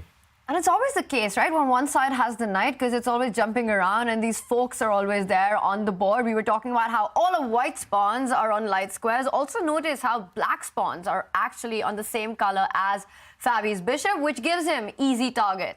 As Daniel, you were mentioning, that b6 pawn, a big weakness. Once you can just get out of these tricky checks with the knight, bishop d4, rook b7 is a big idea on the board. And at some point, maybe the g and the h pawn can start advancing. Imagine a break on g5 and suddenly g7 is tender. Yeah, white would love to start creating action on both sides of the board, but instead, black is the one to create a threat. Nice kind of agility there from the black knight, threatening to jump towards the white pawns on the queen side. White would love to teleport the king over to protect those pawns right now, but it's not quick enough, James. Yeah, not quick enough indeed, but I am liking white still. I do like my chances, but I mean, he could play king f8, king e8. But how do you stop knight c5? It's a big question. I think you might have to go bishop b4 and trade on c5, and that basically means that's basically all she wrote. Wow. Should he go for it? Knight to c5. It's on the board. Yeah. Take, and Armageddon. Oh my God. Is this a draw? I think so. Black's rook is Most just going to likely. target this pawn. Yeah, most likely. If you could teleport the white king forward somehow just to d5 or over to c3 to protect this pawn, you'd be loving life. But I don't think you're quick enough. Still, you take white, but should be a draw now with best play. You can't create a passed pawn without more trades. Pawns are disappearing. Just rook b6, I think, is maybe even the simplest. And someone's going to offer a draw here. Oh my God. Or they'll just find a way to repeat this position. Rook b3, the pawns have been traded off, and we are expecting this one go down to the Armageddon. Well, it's 2 versus 3 on the king side. Fabi does have the c passer. Anyway, that can be a danger point for black here. Rook check, advance the pawn. Is it easy to hold this position as black? If I had this against Magnus, I'd be pretty nervous still, but I'd be nervous in a rook versus rook position. So the answer is yes. I'd be nervous with king versus king against Magnus. King versus king. He's pushing. He's got h5 on the board, clamping down the king side. So no repetition. Black will still have to earn the draw. Yeah, and everyone at home should note how Jordan is going active with the black king. Never sit passive, never get your king cut off on the back rank in rook endgames. The king is an important active piece, and he's allowing actually white to win a pawn. White can go and grab the black g pawn, but black will be so active there. I think this one is guaranteed to be a draw at this point. Very clean. They say the best defense and offense is behind the pawn here. So if it's my white rook would like to be behind the pawn, but it's in front, and the black rook is ideally placed for us to take this pawn. h5 could also hang too if you're not careful. So yeah, this should be absolutely a draw here. King f5, active king. Yep, active king. White's passed pawn is kept under lock and key by the black rook behind, as you mentioned there, James.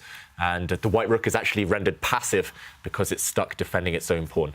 The one thing you should be wary of here with black is kind of crossing over to the g file. You don't want to allow the white rook to move away with check and allow the pawn to keep stepping up the board. You've got to be slightly careful. So Jordan, yeah, he keeps his king on a square. It cannot be checked by the white rook. Nice play. So active all the time. All his defense is based on offense. Jordan just never goes passive in any position. Now he's threatening to further drive down the white king with a check on c2. Meanwhile, white could go for the g7 pawn. It doesn't really help the cause. You can win a pawn on the king side, but black's king is super active. If this goes into an Armageddon, is there a favorite in this match? Nope. I can't even give a favorite there. I mean, this chess has just been completely equal. Very creative with Jordan, but also, calculating machine preparation from Fabi. They meet each other, and it's been a draw each time so far. But then maybe, James, it comes down to who gets black. Who gets the black pieces? That's right. This is very crucial. Fabi's still trying, by the way. I mean, if he wanted a draw, he could have offered it or taken on g7. He's squeezing every last drop out of this position. He wants to take on g7 and go rook g6. The problem is, even if he does all of that, black just steps into f4 with his king. I mean, this is easy clap for Jordan. Yeah, the only thing that can stop him now from getting a draw is nerves, Jordan. I think if he overthinks the position, perhaps things might slip, but it's hard to imagine too much going wrong. Even if he just sits tight, even if he just kind of waits with the black rook, I don't see too much happening there. But he will want to find the active defense. It's Jordan van Foreest. He wants to find the most forcing way, the most active way. I've never seen him sit passive in any position ever, Jordan. So I even f5. Waiting. Yeah. Great call, Daniel. Just as you mentioned it. Even F on the board. Right on the spot there. Nice. King d2. Rook moves. Right on cue. F5. Let's take. Swap those pawns. Riveting position. Riveting. I would go rook takes g7 and rook g6, one last trap. And black can play rook d6 check, but he takes on f5. Okay, that's it. Yeah. Everything is just coming off the board now. This game is going to be drawn in the next few seconds, I was going to say. Next few hours. Few hours. It's definitely a draw now.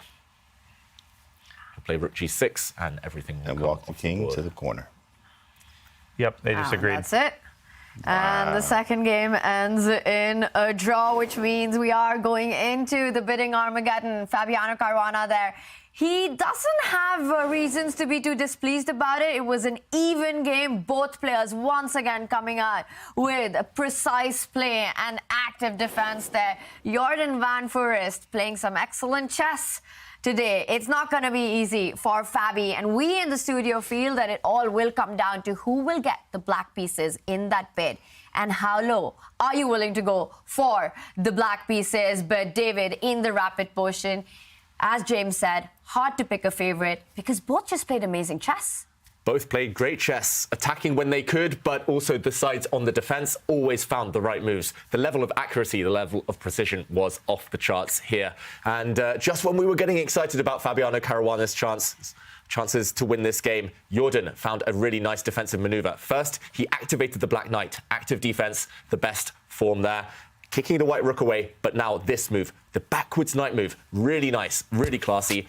Remembering that these white pawns are actually slightly vulnerable. The big threat, of course, is knight to c5, a double attack, hitting the white rook and hitting these pawns. And it's because of the weakness of this pawn that white was forced to trade his superior bishop for the black knight. We saw knight c5 land on the board.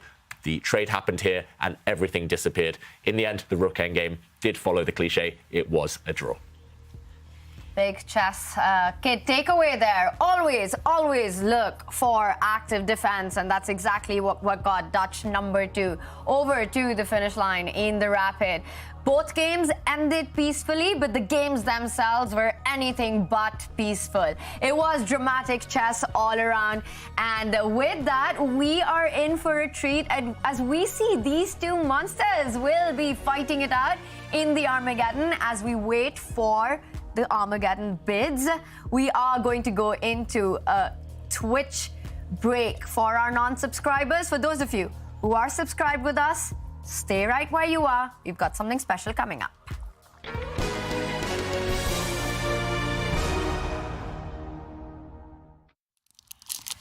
What a talent Jordan van Foreest is. We've seen him play incredible chess. He is the Dutch number 2, the 2021 winner of the Tata Steel Masters. He's up against one of the best in the world number 6, Fabiano Caruana. And he's been showing some inspiring chess. And there's another player who's been playing inspiring chess, and he's just all of 14. Just unbelievable stuff. A super talented chess kid. He's from England, international master Shreyas Royal, and he's got a dream to be the youngest grandmaster from England. David had a talk with him. Take a look. I think when I was 5-6 years old, I said, I want to be a grandmaster.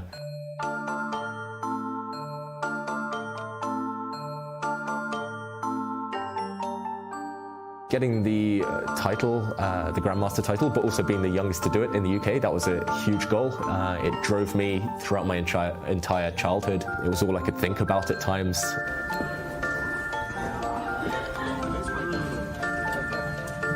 My friends, they would be out playing football, out, hanging together, and I would just be at home studying chess, playing chess whenever I could, and it was all with that one specific title in mind.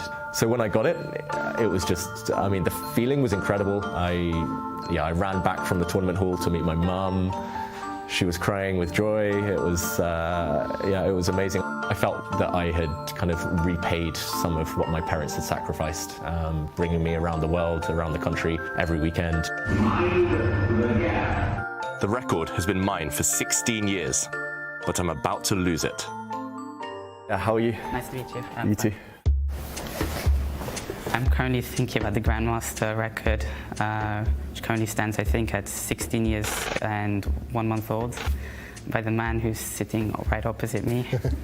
I would be the youngest English Grandmaster if I were to get the title before then, and I'm currently 14 years old, so I think I have pretty high chances. I could try to get it this year. I don't know how many records I've held, but this would be probably my biggest one so far. I got into chess through my father at the age of 6. He taught me the basic moves, and then I went to my local primary school and they had a chess club there. I guess my first major achievement was when I was 7 years old. I was feeling very happy. I felt I was good at something and I was better than a lot of other people. But just as his chess career was starting out, his future life situation became uncertain. Shreyas was essentially Britain's chess hope, and his father was here on a work visa. That work visa was running out, and essentially he was going to be deported. The people in the country, the English Chess Federation, they didn't exactly want to lose me. I was also, really used to England. I liked being here. I had a lot of friends. I also wanted to stay, and I guess English Chess Federation and my family and some more important people also fought for my case. We launched a PR campaign to try and keep Shreyas in the country, which gained an enormous amount of traction. In the end, we got an unexpected call from the Home Office saying that our visa has been extended. It felt pretty good. I even got the British passport, so whenever I travel to tournaments, I can use the British passport and skip the long lines. Recently, Shreyas Royal started working as an ambassador for ChessKid, this tournament sponsor, helping others learn the game. I'm really happy to be working with ChessKid to help get more players in the UK playing chess. I do some shows with them, and I play every week on ChessKid against some of the players on the site. Let's do this. Okay, 3, 2, 1. Oh, one hand behind my back. No, so nervous. Okay. 38 seconds. Okay, but I have to mention there was one rule that you did not follow. Oh, no. Supposed to take one piece at a time, not two pieces. Oh, 3, 2, 1, go. Ooh, 46 seconds. I did 38 the last time. But I was a bit naughty the way I did it. Well done. So David, how would you feel about losing the record? It's about time. It's been too long. I've held on to it too long, so I'm glad someone is about to take it. We have a bunch of young teenagers now who are breaking through, and if I can be the wise old man, kind of supporting them, helping them along, then I'll embrace that role. I want to be a top-class grandmaster, hopefully 2750-ish, and that's pretty much my main goal. I have a feeling we'll see him in the top 100 of the world within a few years, and from there, it's up to him whether he can hit the next level if he really dedicates himself to chess.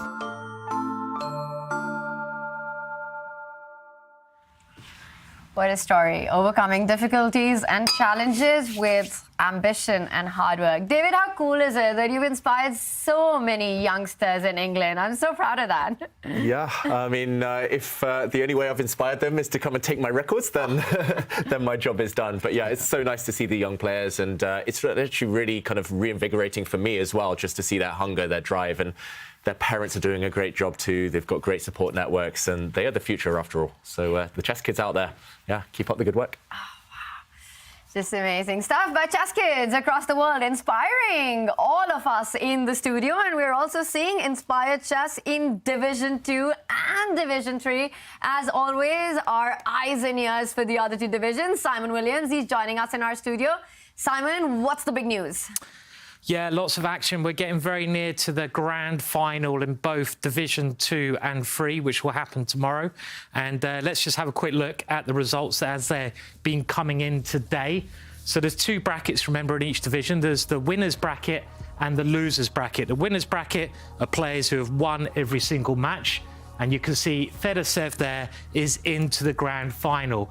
But his opponent has dropped down to the losers final, and then you can see that Mamedyarov is being through to the losers final by beating Adriaking, and we keep moving through with Division 2 here, and that means that Mamedyarov then played against Yu Yong, who lost that match before. So Mamedyarov is now playing in the grand final against Fedorcev. So that is what's going to happen tomorrow, and that is going to be one brilliant match because both of these players are incredibly strong, and they're both very exciting players, and whoever wins that one goes through to Division 1. Now, Division 3, the losers final, we had Hari Krishna playing still against the young Denis Lazovic. And whoever wins this one goes through to the grand final against Picho of Argentina, who won yesterday and secured his place there. So it's the final day all round tomorrow. And if you win Division 2, you get 10,000 and a place in Division 1. If you win Division 3, you get 5,000 and a little clap from me as well. So there's lots to play for, especially that little clap. Everything to play for. And wow, what a dream final there, Daniel, with Big Fish against the Shark. I mean, Fedoseev has just impressed me so much. He's had very tough pairings thus far. Such a good rapid and blitz player. Very excited to watch the final. More excited to watch the Division 1 Grand Final. But chess fans have all the entertainment they could possibly ask for, including an Armageddon coming up right now. Yes, the clocks are ticking and we are waiting for the bids, and they are ready. Let's reveal the bids by the... Oh my God! Wow. Look at that! Jordan Van Foreest wins the bid with 3 seconds. And he chooses white. And we have never seen that happen. Wow, he chose white there. That is crazy, actually. I'm not sure he's chosen the colors, but yeah, the time that he's chosen, he's definitely been watching, because earlier today, Fabiano against Jules Moussard chose 9 minutes 58. Wow. So to go 5 seconds lower, that's great strategy. Great We are getting a confirmation that Jordan Van Foreest, he won the bid and he has chosen white to start with. White chose white. Unbelievable. Which means that he has to win on demand. I'm baffled. I'm choosing black every single time. You get 2 for 1. Like, it doesn't make sense to ever choose white, really. But that's his decision there. He's a very creative player. Maybe he has something up his sleeve. Yeah, I mean, it's one of those things, right? If he loses, everybody's going to criticize him. How could he have chosen white? If he wins, it'll be a genius decision. I honestly think that 5 minutes versus draw odds, that's pretty fair odds. That's why we have Armageddon in the first place. But I am surprised. It is a rare choice. Only the course of the game will tell us whether his choice was successful. We've never seen something like this happen before. A player wins the bid and chooses to play white. Has to now win on demand. Wow, I'm still getting my head around this. He won the bid by 3 seconds. Yep. And we've seen 2 draws in this match so far. And there they are, they're ready to go. Jordan Van Foreest. David, you've got an expression of utter shock on your face right now. I'm trying to work out the rules, Tanya. I've got to admit, I should probably know this, but we've never been in this situation before with someone choosing white. Does that mean he starts the game with 9 minutes? No, 15 minutes. I think he starts with 15 minutes. White always starts with 15 minutes. Black starts with his bid, I think. Or no. What? That's definitely confusing. I'm pretty sure white starts with 15 minutes at all times. And black starts with the amount of time that he bid, which is 9:56. Wow, we are going to get a confirmation on this. Withdraw odds. Okay. This is unprecedented in the Champions Chess Tour. It would be absolutely crazy if he starts with 9 minutes. No, 53 he doesn't. seconds. No, that's absurd. No, he starts with 15 minutes. I'm positive. What's the point of the bid? No, the bid is just to decide who gets to choose the colors. Gets to choose the color, but white always starts with the same amount of time. Wow, okay. I would just bid 14 minutes 59 then and just let my opponent take... whatever you want, bro. Take whatever they've bid. Wow, and we see Jordan there with a very bold decision to start with the white pieces. Fabiano Caruana with black will just have to draw to take the match, and there's so much on the line. It is the big spot to the grand final, and this is just unbelievable stuff what we're witnessing right now. If Jordan pulls this off... Wow, it's the move of the year. And we're not even talking about the chess moves. Backing yourself, though, that's important. Like, we talk about rules in chess. Having confidence in any sport, in any game, is the key. And he's shown that's a boss move, saying, okay, I want white. I'm only going for the win. Nothing else matters. Wow. We're getting a big update right now that there was a misunderstanding. Jordan Van Foreest misunderstood the rules. And he has chosen the black pieces. Oh, okay. So it was a take back. So he didn't lose his mind. And sanity has been restored. He does start with 9 minutes 56 seconds on the 9 minutes 53 seconds on the clock, and he will be playing with the black pieces. Fabiano Caruana with white has to win on demand. That was unbelievable, and for a reason. Definitely unbelievable. Well, now it's exactly. Wait, hold on. Here we go. We got moves. It's another Same Spanish. thing. Man. We need to see another opening. It's just Spanish today. Ooh. Bit of spice. A deferred Steinitz from Jordan has been played against Fabi before. And yeah, this one you rarely see at the top level. Fabi's, as you say there, Daniel, got great experience here, but a bit of an older variation, a bit of an older line, the deferred Steinitz. Rather than going for the classical main lines, rather than going for the Berlin, which seemed okay for him in the last game, Jordan, he's gone for a slightly strange setup here. White has full control over the center. Black slightly cramped, but Black will try to break out later. Black very, very solid, we should mention. And that suits him in a situation where he just needs a draw. What do we think of the play so far? They've sped to this position, barely used 30 seconds each.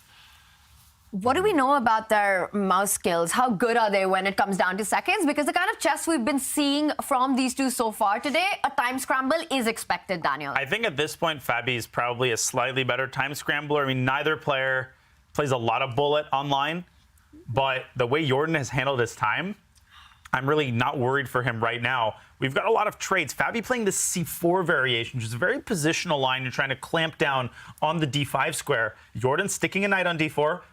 A bunch of minor pieces getting traded. I like Fabi's position, though. That knight is going to move back to E2. Jordan probably flirting with D takes C3, exchange sacrifice. I don't believe in that, though. I think he has to recapture D7. Yeah, just take back that white light squared bishop. Your rook is hanging. You don't want to get kind of too bogged down in the details here. You don't want to burn 1 or 2 minutes on your clock calculating. And there we go. He eventually does make a decision. So we talk about the bishop pair quite a lot. Black has just got one bishop now and a doubled pawn structure. Wow, look at all the pawns on the D file right now. Whose piece is better here, the knight or the bishop? That's the big question. I'm definitely taking the knight here because the bishop just doesn't have good targets. The bishop is pretty gross on F6. All it does is defend the pawn. We do have a target of even, eventually maybe a queen A4, not immediately, maybe now. Exactly, immediately. Rook C2, rook F-C1, try to massage those queenside squares, get your knight back around to C4, but okay. But okay, everything pleasant for white. Very, very pleasant for white. Yeah, we could well see an endgame later on of good white knight against that bad black bishop. Or we could see a position, as we keep seeing seemingly on a day-to-day basis right now, queen and knight versus queen and bishop. Yeah, again. Every time. I don't know what's in the air, what's in the water. What are these guys doing? What's in the air? That air quality is in the air for Jordan, and the quality of that bishop matches the quality of his air. Fabi puts the queen on C4. Of course, the knight would really want that square, but the price of a move here isn't that high. White is in control here. That black bishop has nothing to bite on. It's staring at its own pawn. It's got tunnel vision right now, and it's not liking where it's looking. The white knight has beautiful potential, still yet to find a great square. But if you pick up that white knight and put it on any light square around the center of the board, it's going to sit pretty for the rest of the game. It's going to completely dominate black's whole army. Yeah, I don't like it for black. I think objectively, 3 minutes down as well, James. That's correct. I mean, I even have my own attacking chances. F4 might be a little bit too much, so we can just relax here. Whereas he does queen A2 and put the knight on C4 now. That's a sick move. Fabi with some nice queen maneuvers in this match thus far. He just has to keep milking this position. He's kept a 5-minute time advantage. Jordan, I think he's preparing to go D5 in response to knight C4. Good defense here thus far by the Dutchman. Yeah, he's doing all the right things, Jordan. He just needs to play quickly, confidently, and not allow any knockout blows, not allow Fabi to kind of post up one of these positions. He needs to be ready in F4. F4 was for queen D5, I think. I mean, maybe not. It's a multi-purpose move, but I like queen D5, but I was deterred because of rook E5. So F4, now I can play rook queen D5 with maybe some rook C5 hinting at, or knight C4 to follow behind it. Put the queen, lead with the queen there. He might have queen D6, but I might have queen C6. So there's some little subtleties here. I think F4 was a really nice move here. If I go F5, though, it might be pushing too much because now my dark squares are extremely weak. The bishop has some targets he wants to go to now. I definitely like the F4, but now we have to figure out what's the follow-up. Maybe queen D5. E5 is also something that has to be calculated. Oh, yeah, correct. E5's sick. But Fabi going very, very positional. Hitting this pawn. Maybe he's asking the queen to challenge, and then he'll drop into the D5. Nope. I'm hanging a pawn. Don't do that, Fabi. Don't try that. And Don't try that at home. He doesn't have to try that one. And now it's about getting this white knight into the game. Okay, going for the queen trade, Jordan. Will you trade queens, Fabi? That is the big question. I think I would try to keep queens on if possible, but even taking them off the board looks very promising to me. Yeah, queen takes b7 and knight c4. Really depends on the type of advantage that Fabi wants to have. Does he believe in his ability to grind out an edge in the endgame? Queen a2 is possible. That also looks like the most tempting option for me. You might get a repetition of moves, and maybe Fabi can switch his focus over to the king side after that. Yeah, I saw the bar react as well, and it suddenly made me think maybe knight jumping into c4 immediately, not worrying about the fact that the queen trade will damage white's structure. White might win a pawn. Wow, that is pretty sick. Maybe he goes rook back to, oh yeah, then dang, that's nice. 96, 94, ooh. Maybe we show this because it could be a key moment in this match. The knight jumping forward, hitting the rook, hitting this pawn. The queens are likely to come off. And at first it looks like black's rook is going to get active, hitting this weak pawn. But white is the first to start munching. White could take this pawn. You also have the option, actually, of just going passive, just defending. Black is struggling in this position strategically still because this bishop is so bad and the white knight so good. It all depends, I think. Fabi's calculating this variation. Knight takes pawn. I'm not sure where the black rook goes, to be honest, and maybe jumping back. The more I look at this, the more I think it's very tempting for white to win material. He's going to find it. This is an amazing spot here, knight c4, and the fact that he's slowed down, he's taking his time, he's calculating his way over everything. Knight c4 is coming on the board. Yeah, when the top players pause, you know their instincts are kind of screaming to them. Alarm bells are ringing, and I think it's on his radar, knight c4 at least. He's going to work out the consequences and decide whether that's more promising than going for this, for example. Okay. Wow. Similar idea, but not winning a pawn directly at least. But I can understand it. I mean, f5 looks pretty tempting here, playing essentially on both sides, trying to induce weaknesses.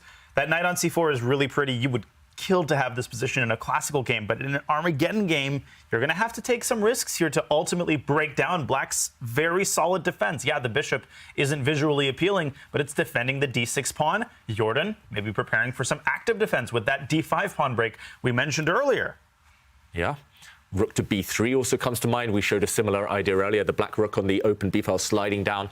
White only has one weakness really in the position, and that is the pawn defending the white knight. So maybe you can undermine that a bit later on.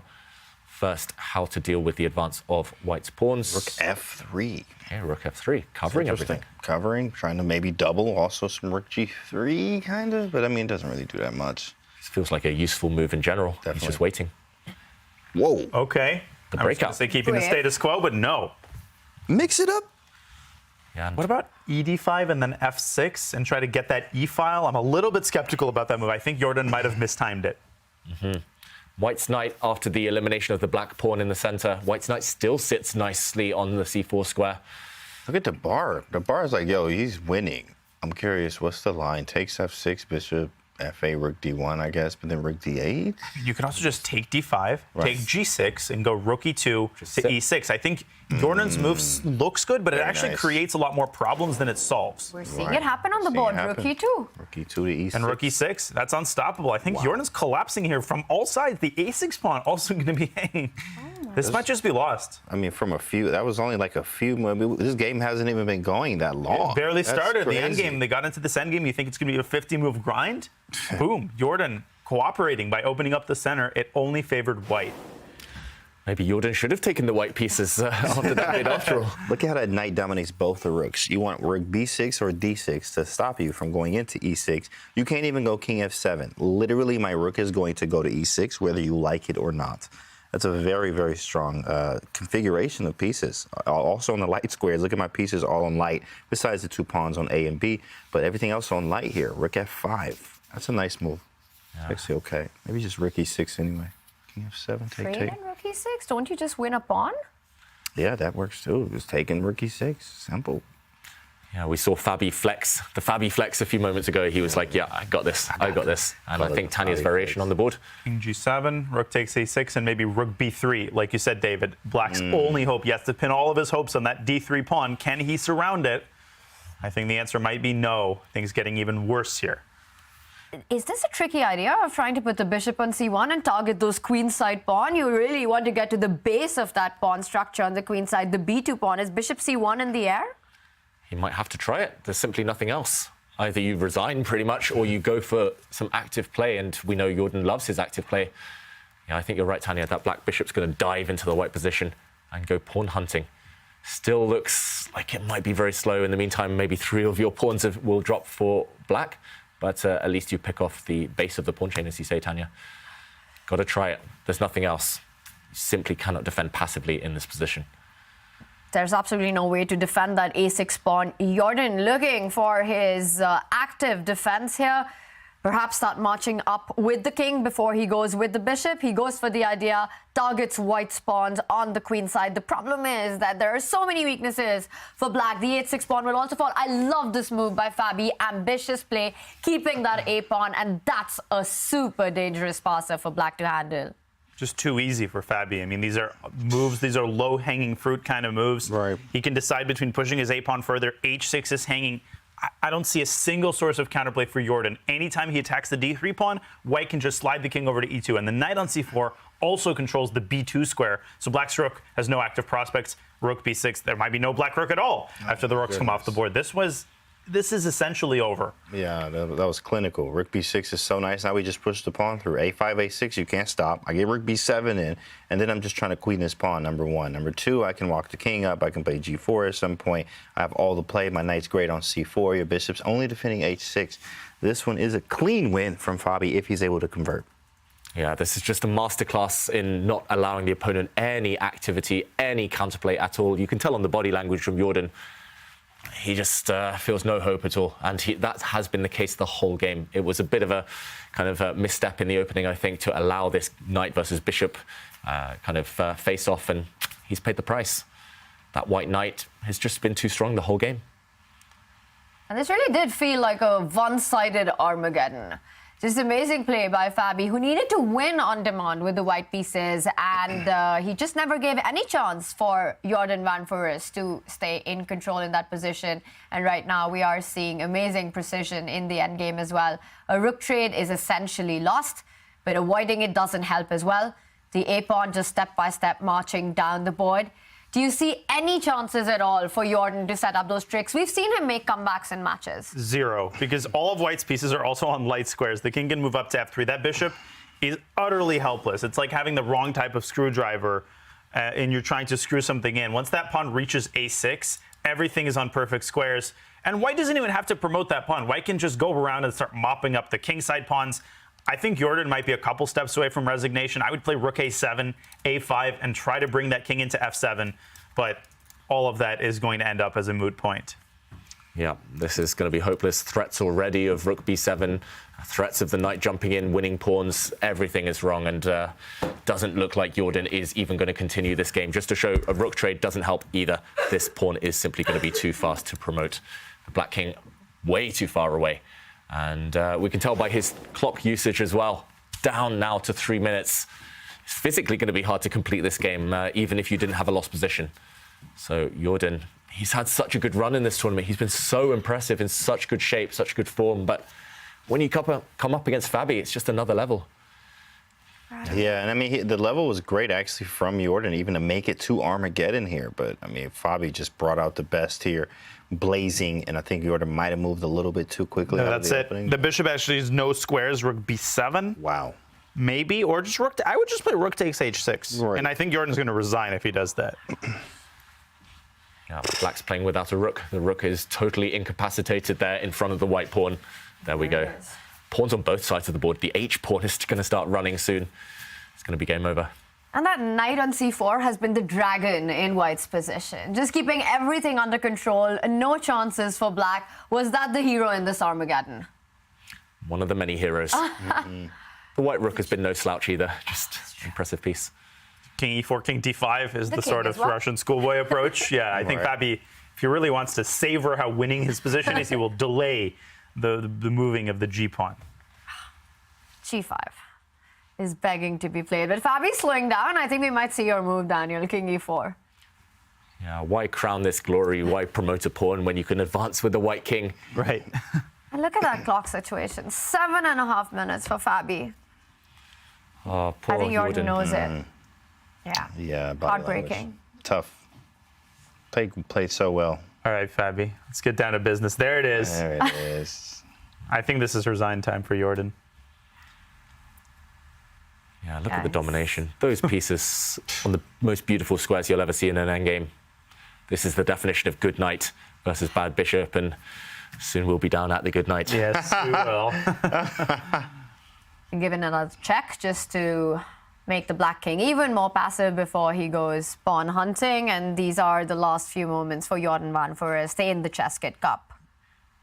Fabi with the lean back and just relaxed and calm. Understands I'm playing Abdusattorov tomorrow. Yep.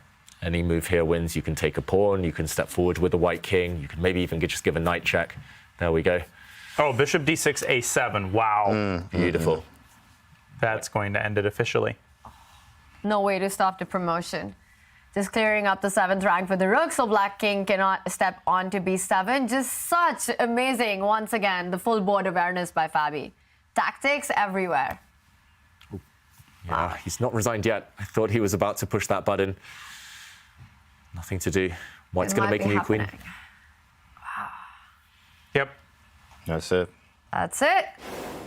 Fabiano Caruana takes the match against Jordan van Foreest, and you can see the relief on Fabi's face. It's been a long day in the office for the American grandmaster, taking the first match in the Armageddon, and there Jordan, he's such a fighter. He's played fantastic chess with big upsets here in the ChessKid Cup. It's been so much fun to watch the entertaining action that Jordan brings to the board. His creativity for today, facing Fabi at his absolute best, was a tough task from the start. And David, once again, a flawless game there by Fabiano Caruana. What's the big ChessKid takeaway moment? A few big takeaways from this game. I actually am tracing Jordan's big mistake to back in the opening.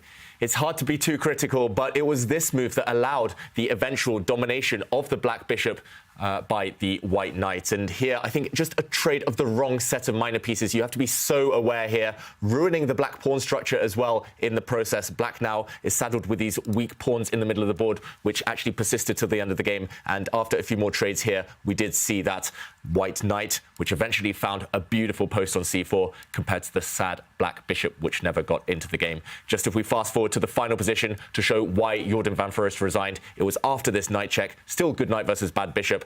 If bishop takes knight, finally eliminating that beautiful steed, pawn to a7, and there's no way to prevent a queen from appearing next move. What a game. Beautiful from Fabiano Caruana. Just amazing chess there. And we do have fabulous Fabi joining us from Madrid. Fabi, congratulations. Thank you, Tanya. What a day of chess this has been. The first match against Jules went down to the Armageddon. You took it in that one there. And this one as well, to the wire, an absolutely wild ride. How are you feeling right now? Yeah, it's been a tough road to get here, but I'm very happy about it. And yeah, today was a mixed bag, but overall, I mean, it's so tough, these short matches, and especially with 2 Armageddons, that I'm reasonably happy with how I played, even though I think against Jewel, the second game was unnecessary. I mean, I had a huge advantage and basically no risk, and then I blundered b3, and suddenly I had to fight in a very complex endgame, which is not really what I was aiming for. But the Armageddons were both very smooth, so that was really where everything went right today. We thought all day your chess was just super smooth, just flawless play in so many games. And Fabi, I want to draw your attention to one particular moment. I know you've played so many games today, but it was the game 1 with Jordan. And there was this really amazing sequence of moves which ended with you sacrificing your queen after the whole knight h4 tactical skirmish. How much of it had you foreseen in advance when Jordan went h3? Yeah, so when he played rook e3, I understood he was trying to trick me. But then I thought I'd try to trick him in his trick by playing, because I saw this knight f6, which was obviously his trick. And I don't know if he finally tricked me or if he hadn't seen this h3 in advance. I had seen h3, but I didn't see that he could trap my queen with rook g4. I thought I'd just take the knight, I put my king on h8, and of course, otherwise I would never go for this, because I was slightly better if I hadn't gone for knight h4. I mean, I have no risk in the position, so definitely there was no reason to go for this. But I still wasn't worried, because I figured, like when I went down this line, I figured even if I blunder something, most likely I will be able to sack my queen in some way and make a draw. And this is not a particularly complex fortress, so I wasn't too worried, because very often there's fortresses even when you just have a rook against queen, but rook and bishop is almost always a fortress. Although I did see that very recently Boris Gelfand lost rook, bishop, and pawn against queen and 2 pawns. So that can be tricky. But with equal pawns, I think it's almost always a draw. So, Fabi, is it safe to say that you believe in fortresses? I mean, we're still. When did Magnus say this? Was it like 2016? We're still on this. It never gets old. 7 years ago. I do believe in some fortresses. You showed that to us in a flawless way today. And Fabi, you will be facing Nodirbek Abdusattorov in the final, grand final tomorrow. Looking ahead, your thoughts on that matchup? Yeah, I mean, considering he has 2 lives, I guess I am an underdog in this match. But if I get past the first one, I do feel like there is some psychological edge going into the second one. Although I do wonder about this sometimes. Maybe it's a very individual thing, because some people would let's say start to feel like they're messing it up if they lose the first match, and that would tilt them. But sometimes if you win the first match, you feel like your job is done, and of course it's only halfway, so that can also relax you. So there's a lot of dynamics with the double elimination format. But of course, I mean, he has 2 lives, and he's been showing super consistent chess. It's going to be really, really tough, and I would be. I mean, I would be lying if I said I definitely don't. I don't feel like a bit of an underdog to win 2 matches against him. But I'll try my best, and I'm very happy to be here in the final. Fabi, it's a dream final. We're so excited to see both you and Nodirbek fight it out tomorrow. It was a fantastic day of chess, and we had a fantastic art competition, and we had kids from across the world sending drawings of all the players participating in ChessKid Cup, and we've got one for you. I saw these last night, and I couldn't stop laughing for like 5 minutes straight. I was cracking up. I mean, mine is great. I do want to meet the kid who drew that, because I think that he has a real future, or she has a real future in being an artist. I was actually and possibly also in chess.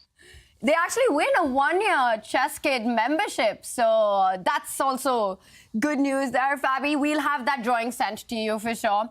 But it's been definitely really heartwarming to get all the entries and the winners of the drawing competition. Fabi, congratulations for today. You get that art piece, and we'll see you back tomorrow with the big fight against Nodirbek. Thanks. See you tomorrow. See you later. Fabiano Caruana with a fantastic performance there today, winning against Jules and then winning against Jordan van Foreest. And of course, there's been fantastic performance all around in the Champions Chess Tour. Simon, what have you got for us? Yeah, quick update in Division 3, but before we go there, does he really win that artwork?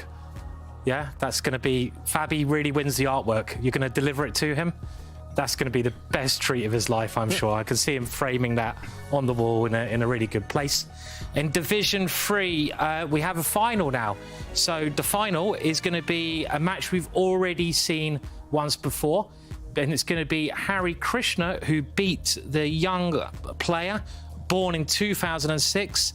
Denis Lazovic is going to have another shot at Alan Pitcho. And the first time these two played, I did think that Harry was favourite, but Alan Pitcho played really well and got a nice trick in the opening. So this is a rematch, another chance. But let's remember, as Fabi also said there, you've got to win twice as the underdog, because if you haven't lost a match, then you get a second chance in the grand final. So you have to say everyone who has the second chance must be the favourite, and Alan Pitcho performing really well, brilliantly.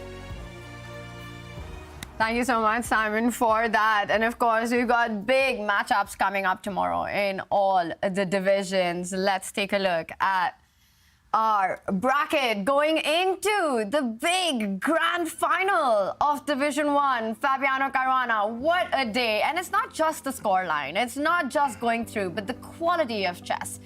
That is Fabi at his absolute best, and he will be playing another player who has been unstoppable in the Champions Chess Tour so far in the ChessKid Cup. Nodirbek Abdusattorov. Daniel, is that a dream final? It absolutely is. Listen, it's not Alireza, it's not Hikaru. We thought that they would last longer than they did. but two players who have shown the best form and the most consistency thus far in the ChessKid Cup are rewarded. It's a Herculean task for Fabi. We'll have to beat Nodirbek in 2 matches, but if he shows the same form he has this tournament, he's got a serious fighting chance. James, is there a favorite? Yeah, right now it looks like Abdusattorov because, I mean, he has the 2. You have to be beaten twice, right? But, I mean, Fabulous Fabi has definitely showed out. He only lost 1 match, and that was to Abdusattorov, so he's looking for revenge. Looking for revenge? Chat. Get involved. Tell us, who are you rooting for in the big grand final coming up? The winner will punch their ticket to the season final at the end of the year. There is big drama tomorrow, and we are so excited to bring you the action. It truly is the dream final. We will see you there.